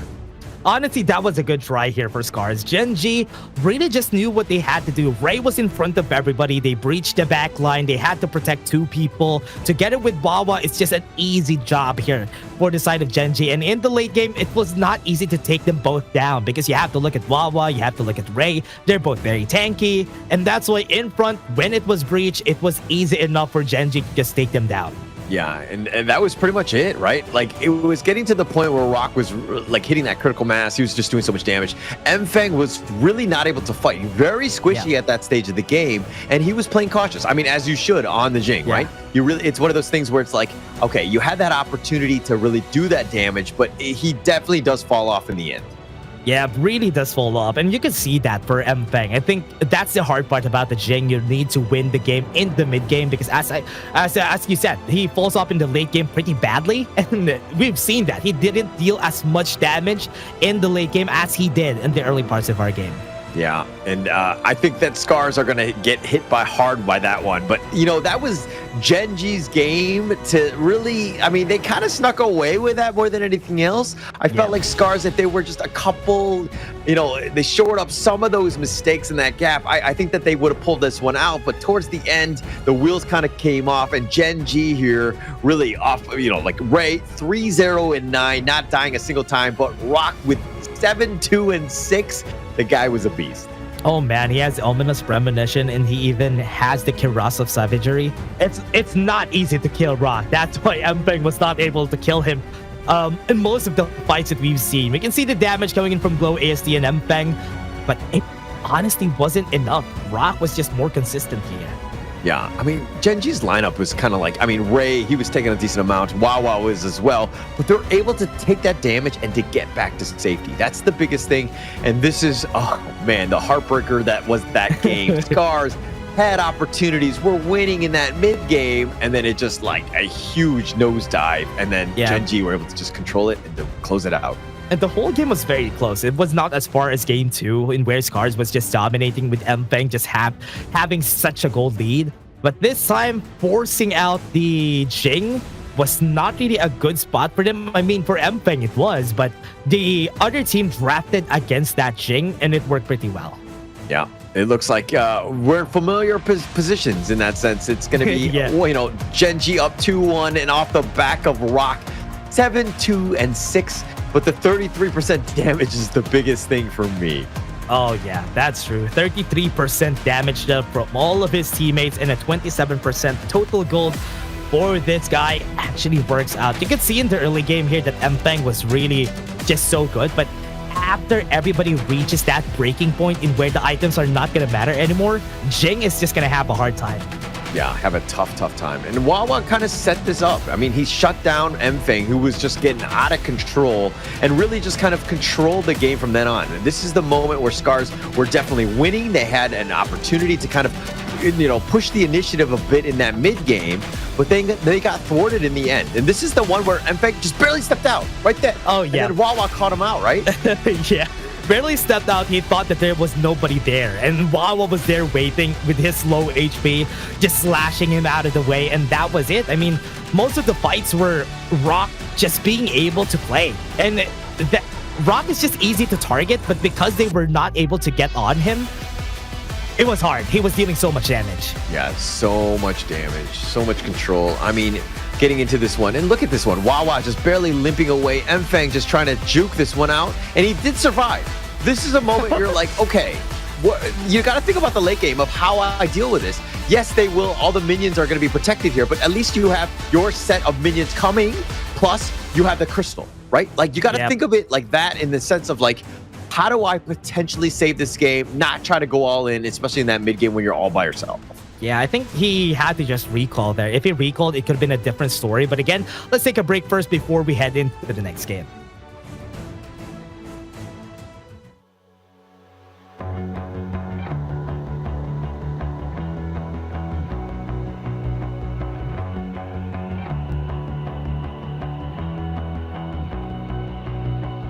You've walked through the darkest nights.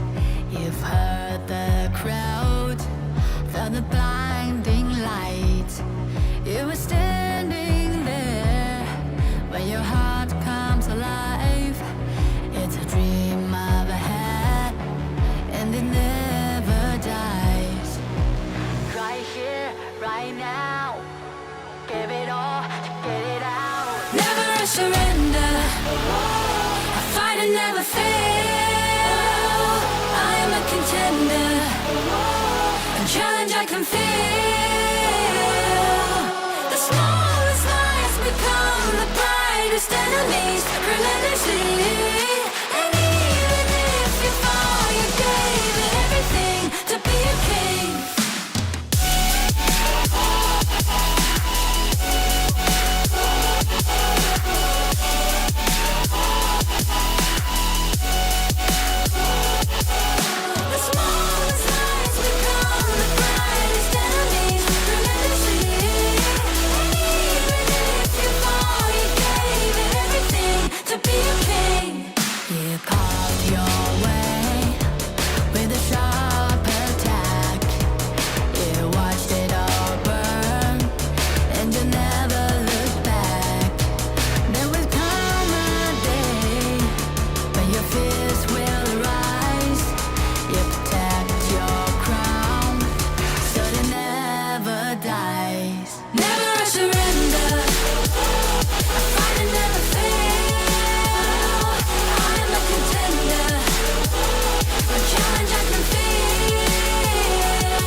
On my way, on my way.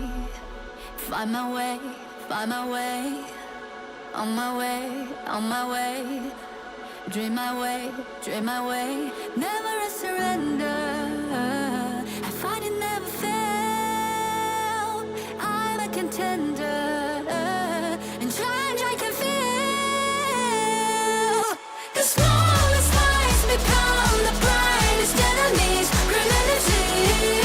And even if you fall, you gave it everything to be a king.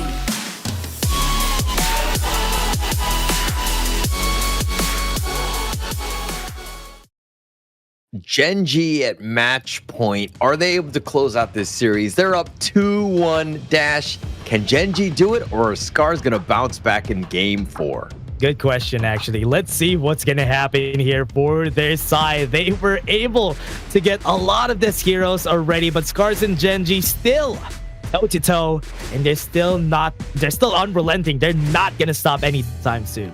Yeah, and both of these squads are just really going at it. I mean, the games are competitive. It could have gone like a simple mistake here or simple mistake there, and you're like the game could completely change on its head.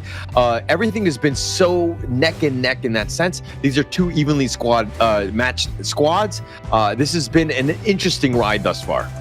Yeah, very interesting. Gen.G just taking the lead yet again in this series, and SCARZ needs to think about what they're gonna do next, because Jing as a safety pick for Mfeng, just for him to perform well, are they gonna be doing it again this time for game 4, or will they fight? Oh, actually, he doesn't have a lot of choices anymore.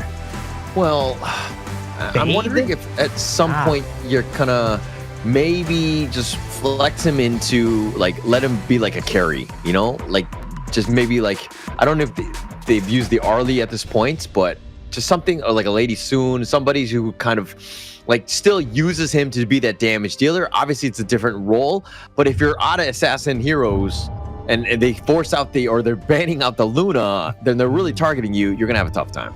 That was smart. Gen.G banning the Arlie was really smart, because yeah, you said it a while ago, they could have picked that for Mfeng for this game, but because it's not available, it's gonna be way harder here for the side of SCARZ.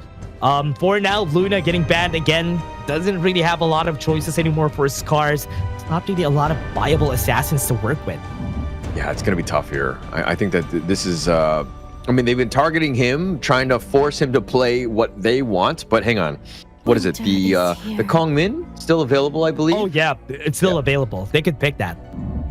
But it's a good pick, though. I mean, when Mfeng is on him, yes. I think that the burst is there, but what they've kind of struggled with is that when they get to a certain point, I mean, they have a great early start, but then enemy teams will just kind of, you know, get the items so that they kind of tank things. They are able to sustain. They have an Ogren, which makes it difficult here to kind of burst it down. So, you know, you really aren't able to play to his strengths, where he just wants really squishy people as he just kills everyone. I think this is going to be hard too. You can play a Kong Ming here because you have a Liang on the other side, and Gen.G was ready for that pick. Agudo getting picked here by SCARZ. They're going to do the classic combo. Do they have the Sakir open? Yes, they do, but Gen.G could ban that on the next rotation. So, okay, Agudo is 5-0 in KME thus far. I mean, he has been a perfect counter to the Ogren. The wild growths have been on point. He's been incredibly special in that sense. So he's been a good hero, but my concern for this one is more of the fact that, like, they're playing a little bit more passive. Nua's, you know, the damage dealer, and you're able to kind of zone for him, but is it going to be enough to kind of keep away this Ogren and the Liang who wants to jump on either of these guys? Yeah, that's a good question, though. I mean, even with the amount of damage that they're going to be dealing in the early game, the problem here is how are they gonna be dealing with the Liang and the Princess Frost, and those are their best, the hardest to deal with, especially that you can't really cleanse it for Demon Jet. But Mulan, what? Okay, all right. Normally I don't like to say this, but because I have standards, but I was actually watching the KM West. And I saw. No, you should have. No. I know I should have said it, but the reason why I was watching was because of OG, right? I wanted to see how this team played, and KK pulled out the Mulan, and he's a Mulan specialist. So, dare I say, okay, don't tell Blam, don't tell, Yumis, don't tell all those guys that I was watching. I definitely don't want that out there. But oh man, the Kicking's just good. That's the reason why. Yeah. OG is just good. They're a lot of fun. They're stomping. They're kind of like Nongshim. I think it would have been glorious to see those two teams go at it. But, look, dare I say, the Mulan pick might be a copy pick from KK, OG. I understand, yeah. I think the reason why people pick up the Mulan is because they want, one, the wave clear from the Sundering Slash, and also an easy way to just, do a Guan Yu, but harder. Yeah. Oh my gosh. Look at this. Okay, so Gen.G going back to the caveman squad. I mean, not with Liang is a little bit different from what they had, but the Hanshin Rock, I love this. The Ogren Ray, they're going to run at you. They're going to close it out. They brought this one back from yesterday's series. Yeah, they did this game 3, but now they're doing it game 4 because they need to to maybe finish things off. And also remember, they won when they did this. That's why this is an interesting matchup again. Hanshin getting picked up by Rock. It's so funny to see it every time. I mean, this is why I love seeing a Gen.G versus SCARZ game. But, okay, the weakness this time, I think the last one, and again, my memory might be hazy, I think it was a Lian Po where they had the roam. This time they're using the Liang. Again, it was early in the draft, but they don't really want to lock down anyone because, who are you going to get? Because they have the Da Qiao, you have the Sea of Fate to potentially save somebody. So they don't really have a, set person from SCARZ that they're like, this is the guy I need to 100% lock down. That's a good point. I think Gen.G are just going to be doubling down on the amount of crowd controls that they have, and that's also a good thing here. But SCARZ, with this, I'm still iffy on that Mulan, but because Mulan usually doesn't win most of the matchups in the Clash lane. Wait. He's going to be fighting against Ogren anyway. Okay. That really changes things. Yeah, because they're going to let Rock be the jungler. And he's going to, he farms like nobody's business because he's so fast. He's able to get onto it. Plus, if you're looking at SCARZ, Glow, ASD, Ochik, all very good targets for the Rock Hanshin to just jump on top of them. So it's really going to come back to Ochik. Who's he going to save at the end of the day? The question here is, who is their win condition for Gen.G? When they pick this lineup, is it going to be the Ogren and Hanshin? That is going to be the win conditions? Okay. Interesting. That is a good strategy, but that could only work in until the mid game. No, I mean, okay, with what they did here, I think this is going to be a different story from what happened yesterday. But with Gen.G Esports, they're actually looking to just maybe snowball from the battlefield command from Wawa, find a fast kill with the combo from the Hanshin. They can go pretty far away, like what Rock is doing right now, chasing down Mfeng, and he's an easy target. Here they come, they get the first blood. Yeah, really well played there. And just making sure that they had it. I mean, no suppression, no control from Clue, but that's exactly what we're talking about. This is a lineup off the back of Rock and Ray. These are your win conditions. They're the ones that are going to do damage.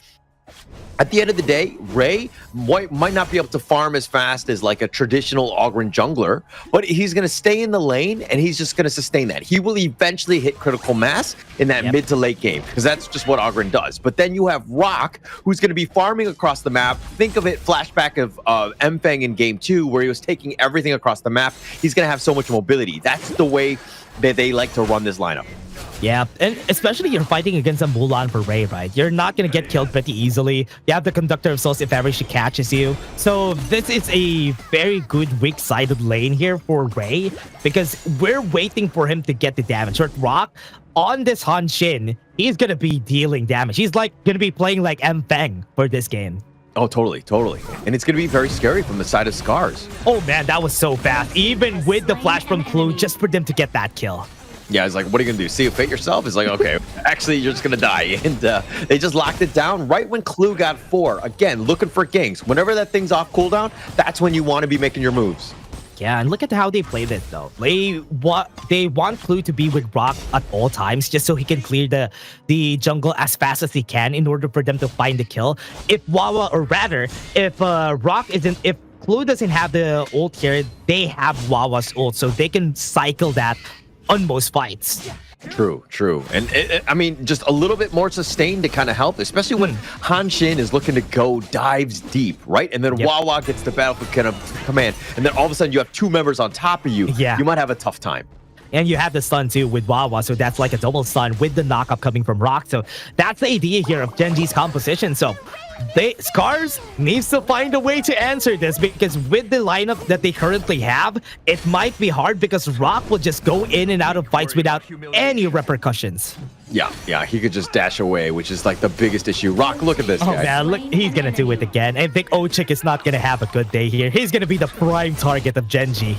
But right now, they're going to go for more. I think Mfeng is going to be their target next. They're going for the damage, but Rock has been dealt to low HP right now. They have the battlefield command. He still survives, nudges out of the way, backsteps a bit, and they are still alive. And nobody died in that encounter for Gen.G. I mean, look at the fact, I mean, like, you have Inuwa, you have Wawa and Clue, and like all of these guys that just kind of control them, knock them up, slow them down, and then Rock can do that damage. He has both buffs at this moment. He's level 8. He's starting to outclass Mfeng, and they pick up a free Tyrant as well. This is a Gen.G lineup where, again, it's an Ogren Hanshin show. Mfeng and Ochik being the prime targets here for the side of Gen.G. Ogren is still not even in the show. He's still just a side character. He's still not part of the main cast, because the main cast is just this four. Okay, for the record, Ray thinks he's the main character of the story. Okay. I know you don't think so, but I think he definitely does think he's the main character, not Rock or anyone else. Okay. I think that's a good thing. At least he thinks that way. But obviously, he's not. But again, how dare you? Sorry for the Ray stance there, but Rock is just the main character at this point. Oh, yeah. But Wawa. Yep. Wawa gonna be the target. Battlefield command to run out of the way. The stun coming in from Mfeng. Will he get the kill? But here comes the fray. The cavalry is here, but the Seal of Fate is gonna save him. Oh, wow. So close. Wawa just barely get out. I thought he was going to use the battlefield command, but the stun was perfectly timed by Mfeng. He's like, where you going, my friend? He's going to lock him down, but didn't get the kill. So again, a little bit, it's one of those things where it's like, missed opportunity. We definitely should have got Wawa on that one. Oh, yeah. At least they get the save there. That is good. But 4 is to 0. And Gen.G are still looking for the kills. Level 10 on Rock, not really that far away from Mfeng's level. So Mfeng is doing such a great job just following through with what Rock is doing. Yeah, he needs to keep pace, but which is not the easiest thing to do. I mean, Rock is able to farm, and he's making ganks. Arashi going to be the target. Under the tower, they're not going to be chasing him for sure. But Rock, oh no, he's not stopping. At least he was able to backstep away. Like, if you're Glow, okay. Top lane. Ray got stunned. He's just going to be able to run away. The path of passing with the extra move speed just gives him that path to exit. Yeah, Ray, right now, I mean, just need to stop the pushes from the top lane. Your top lane, as long as it, doesn't crumble into the, your own base, in the T3s, that is, I think that you're fine. You just need to just sustain. You just look for the late game. I think that you'll be fine until then. You are the main character. That's what I'm trying to say. That is true. Ray is just making sure that he's going to get to that late game. He does have the blood rage at this point, so it's not going to be an easy kill. So for now, Rock pushing away the damage here from Glow. Path of passing from Ray. Rock doesn't have HP, tanking up a lot of tower shots. And they do have the ult from the control, but they have the kill from Ray. Ray still back alive. A lot of damage coming from their side. Battlefield command to the blood rage. He still stays in front of everybody. Still a 1-for-1. I wonder if that was a misplay by Wawa, not being able to connect onto Rock. I mean, I don't think that he expected so many tower shots onto him. That was free. I think that the battle, yeah. I'm wondering, because he took so much damage even before the fight was actually about to happen. And then the battlefield command, it seemed like an opportunity. I think that Rock was waiting for that to go in, and that's why he was so aggressive. And also, Annihilation from Glow just cleared out the whole minion wave, and I think he was not expecting that too. Yeah, I don't think at this point. So now, again, Gen.G, not the worst thing in the world. Rock is back up. But Mfeng starting to farm. He's not keeping pace with Rock at the moment, but he needs to roll out. Sea of Fate is there. He's just going to be staying alive here for sure. He's just... Wait, the surprise coming in! Pop the Sea of Fate too! Yeah, that knockup. I mean, he just gets out. I mean, if it's perfectly timed, it actually doesn't work. He has to be on the ground. If the knockup happens, he's not able to get away, and they lock him down super smart here by Gen.G. Perfect timing coming in from Gen.G. Then with the control, he's not going to be moving anywhere. And that's why Gen.G, oh man, this combo is just so cheesy. Cheesy or smart or brilliant. I mean, there's so many other adjectives I would use because, like, look, they're like SCARZ, like the way that they have to play and to deal with this is not easy. Oh, Rock gonna go in. He has the battlefield command. ASD super low now. Rock is gonna be the target. Good thing Mpeng knows who to target onto the back line, though they have the power word control and the Winter is here, but it does enough damage to get the kill on them. Here comes Ray. Here comes the main character. He's gonna be killing everybody onto the back line, and that's 4 for 1. Oh, he's become a main character, and it only took 8 minutes and 45 seconds for Dash to finally admit it. This is the way. Ray knew it the entire time that he was going to be the main character at the end of the day, and Rock was just the, he's the intro point, the intro of this movie more than anything else. Just set up. He's just a diversion, if you will. Oh man, he had his what do you call that? He has his time skip. He did this time skip, got to level 8. Now he's the main character after the other main character just died off. Yes. Ray is the man. I mean, he's 3-0-2. Rock, your main character, quote unquote, is 1-2 and 5. Hasn't done well. He's been taking tower shots, my friend. That is true. He has been tanking a lot of tower shots, and I don't understand why Rock is doing that. But looking at it though, Mpeng is 0-4. He's not having a great day. Yeah, definitely not. I mean, he wanted an assassin type, and instead he's got, Rumble in this case, which is a far different assassin style. It's definitely a bigger boned, I would say, than he's used to playing in terms of like a hero. I think he's not ready for this slow-paced playstyle, especially he's just going to be hitting targets, not going to be as flashy as Rock. And oh man, this just feels bad for Mpeng because right now Gen.G is just taking over the map with the 2 towers down. They're looking to maybe just take this advantage more because Rock with a Tyrant, this is going to be easier kills for him. Yeah, it's not going to be easy for SCARZ to come back into this one. They've grouped up and they really, again, they're scared because they know that Rock or like the guys or Clue even with a flash control just lock somebody down, gets that kill, and you're in a world of hurt. Yeah, they're staying together. Look at this, and they can't even defend most of their towers. Topside is going to be open just because everybody is in this mid lane, and we haven't seen a lot of Eye of the Whirlpools because there's no opportunity to use them. Yeah, you can't really split push. They're playing defensively, and again, playing it to the strengths of Gen.G, right? How do you stop the Da Qiao? How do you stop the shenanigans that she brings to the table? And it's just like, oh, we just push them out. We just control it so that you can't really split push anywhere. Yeah, that's the reason why they're winning the early game and nobody's split pushing. They're so afraid of taking on Ray and Rock at this point. That's why nobody has the confidence to do so. Yeah, and look at that. Another tower going the way of Gen.G. Just more map control. Yes, the mid lane is pushing at this point, but, how are you going to deal with Ray? Ooh, at the backline, battlefield command, ASD has been knocked up and stunned to make sure that they will get the kill. They're going to get more, and they're going to get 2. They have the Eye of the Whirlpool. One person is here. Has been taken down. Arashi was able to get that Sundering Slash, but that is still a 2 for 1. Yeah, and that's going to be a great trade in favor of Gen.G. That's what they wanted. They caught him out. They're just slightly out of position. Rock, green light, go. And with the Wawa on the battlefield command, everybody's there. It's like, Power Rangers, everyone assemble, let's go. And they also I don't know if you got that reference. Yeah, I don't know if I got that. It's okay. Power Rangers was still in my... I was kind of worried. Yeah, I still watched them, but again, suppression is going to happen here, and actually 2 kills is going to happen in favor of Gen.G. Yeah, it's going to be huge, especially against Mpeng and Glow. Again, opening up the map even more. With 2 members down, I don't know how SCARZ can even potentially go for this steal here. Could actually go for the steal. Sundering Slash is available. Might be able to get it, but Rock isn't going to let that happen. They're going to go for the chase. Rock has Wawa in his shoulders, so this is going to be good. They're going to go for the chase. Ochik is going to be the target. Doesn't have the Seal of Fate. He might be dying here, and they have the power word control and 1 more person. Rock, oh no.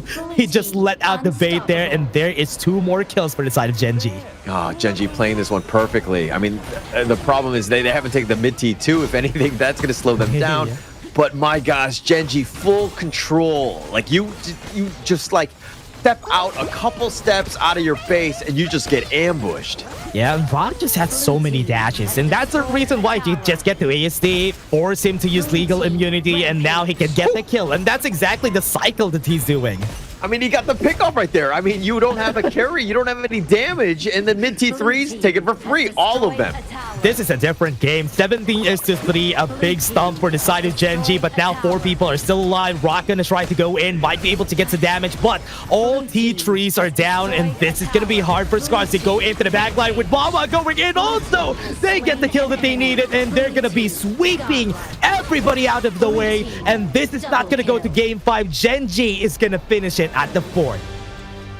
What a game. What a performance by Gen.G. And I mean, this is a matchup that's like this little combination that they have, this Ogren, Nongshim, and just like, dare I say, the other guys are the supporting cast. But being able to just bring this out, SCARZ has had no answers for. Yeah, it's just gonna be tough here for SCARZ. Losing again against Gen.G in this double round robin that they've done.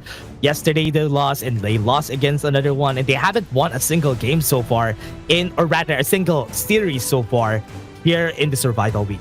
Yeah, I mean, Gen.G proving to be the clear number 2 in, the KME here. I mean, at this point, especially since it's second place, just to kind of keep the viewers in the know, second place, they actually have a last call. They have one final battle against the second place in the KM West. I mean, let's be honest, KM East is so far superior that they're guaranteed in. They're going to destroy the KM West team and make their way into the KWC. Especially if it's Gen.G who's gonna go there. I think they're not gonna be ready for Gen.G just because of this unorthodox compositions that they trap. I think they have a big chance here. I mean, east side, best side. I mean, what am I saying? They have the chance. After they win second place, they're gonna get the next slot for sure. Yeah, for sure. I mean, at this point. But look, we don't even know if they're gonna be second place. Does SCARZ somehow bounce back? They got the better of them in the ranking week, but come the Survivor week, we're seeing just Gen.G just completely outclassing SCARZ, doing a great job here. They're doing such a great job, especially in this best of 5. It's clear and cut that they have a lot more in their bag compared to SCARZ, because looking at that game 4, they were confident that they could take them with that composition.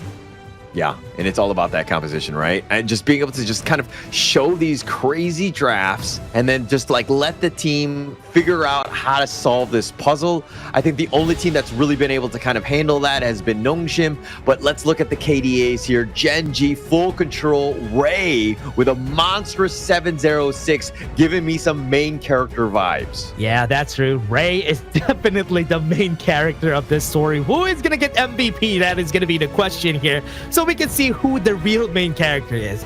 Oh no, I think it's gonna be Rock. I mean, his impact was there. Like, he had a lot of presence, but he did die a couple times, and that's why he let Ray kind of, basically get a higher kill ratio than him. But that damage is actually insane by Rock. Yeah, 113k for Rock. And this was just a game that is built towards what Rock can do, right? And we could see it in this game. And Gen.G really made sure that Rock is going to be the star of the show. For sure. And look at that gold graph skewing in favor of Gen.G the entire time. No relinquishing of the control and just taking over this game. SCARZ really had no answers in this one. Yeah, it was really hard here for this side of SCARZ. I think Gen.G really knows how to deal with them. Fighting them yesterday was just a big sign that they could really make sure that they're gonna win against SCARZ again. But it was a different story during ranking week. But in survival week, let's see who is it gonna be. It's Rock, the actual main character of this game. I feel like production's not really paying attention to the cast because they're not giving Ray enough credit here. But okay, jokes aside, I think it's the biggest thing is the damage. 43% of the damage. He was finding so many pickoffs. Every single fight started with Rock in the action. I think that's the highest I've seen so far. 43%. That is a crazy amount of damage that he has done in this game, because most of the time every member is usually just equal, but with 43% the composition was built for him, and that's why he was just able to do it. Yeah, and I mean, he played the Hanshin perfectly. Hanshin, not an easy hero to play, but I think Rock makes it look very easy. I mean, he died a couple times on this one, let Ray kind of get himself some of those kills. The lockdown, even from Clue, just even on the backside, and like baiting them out, Clue just completely dragging them out. They had no answers. We didn't really see the impact of the Mulan, Arashi, and Feng's Gudo as well. I think this is the best version, right, of this composition that they do, in where Rock is gonna be the jungler. I think this is the best version because they have the best of both worlds. They have the Princess Frost, they have the Liang, and they have the other three for Gen.G, which is like 2 different combos in just one composition. Yeah. And I mean, I was kind of like, is Clue gonna be good enough in terms of this, like the Liang pick? But it really set up the snowball, right? Once you got those early picks with that control, once he hit level 4, it was so easy for Rock and friends to just take everyone out. Yeah, and Clue even just using the power bird control in the early game, even flashing for it just so Rock could start with the snowball.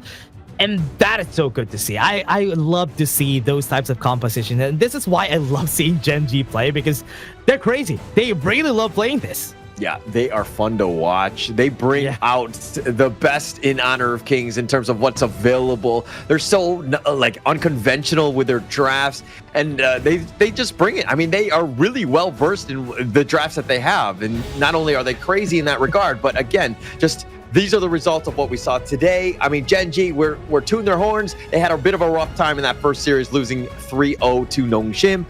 Vicious came back in match 2, winning 3-2. That series went the distance. And of course, the final series, which you just saw, it was 1-3 in favor of Gen.G over SCARZ. Oh man, Gen.G coming back from that loss from Nongshim RedForce. I think they already know that Nongshim is just the best at this point. Group S, let's take a look at it when it comes to the scores. No losses yet for the side of Nongshim.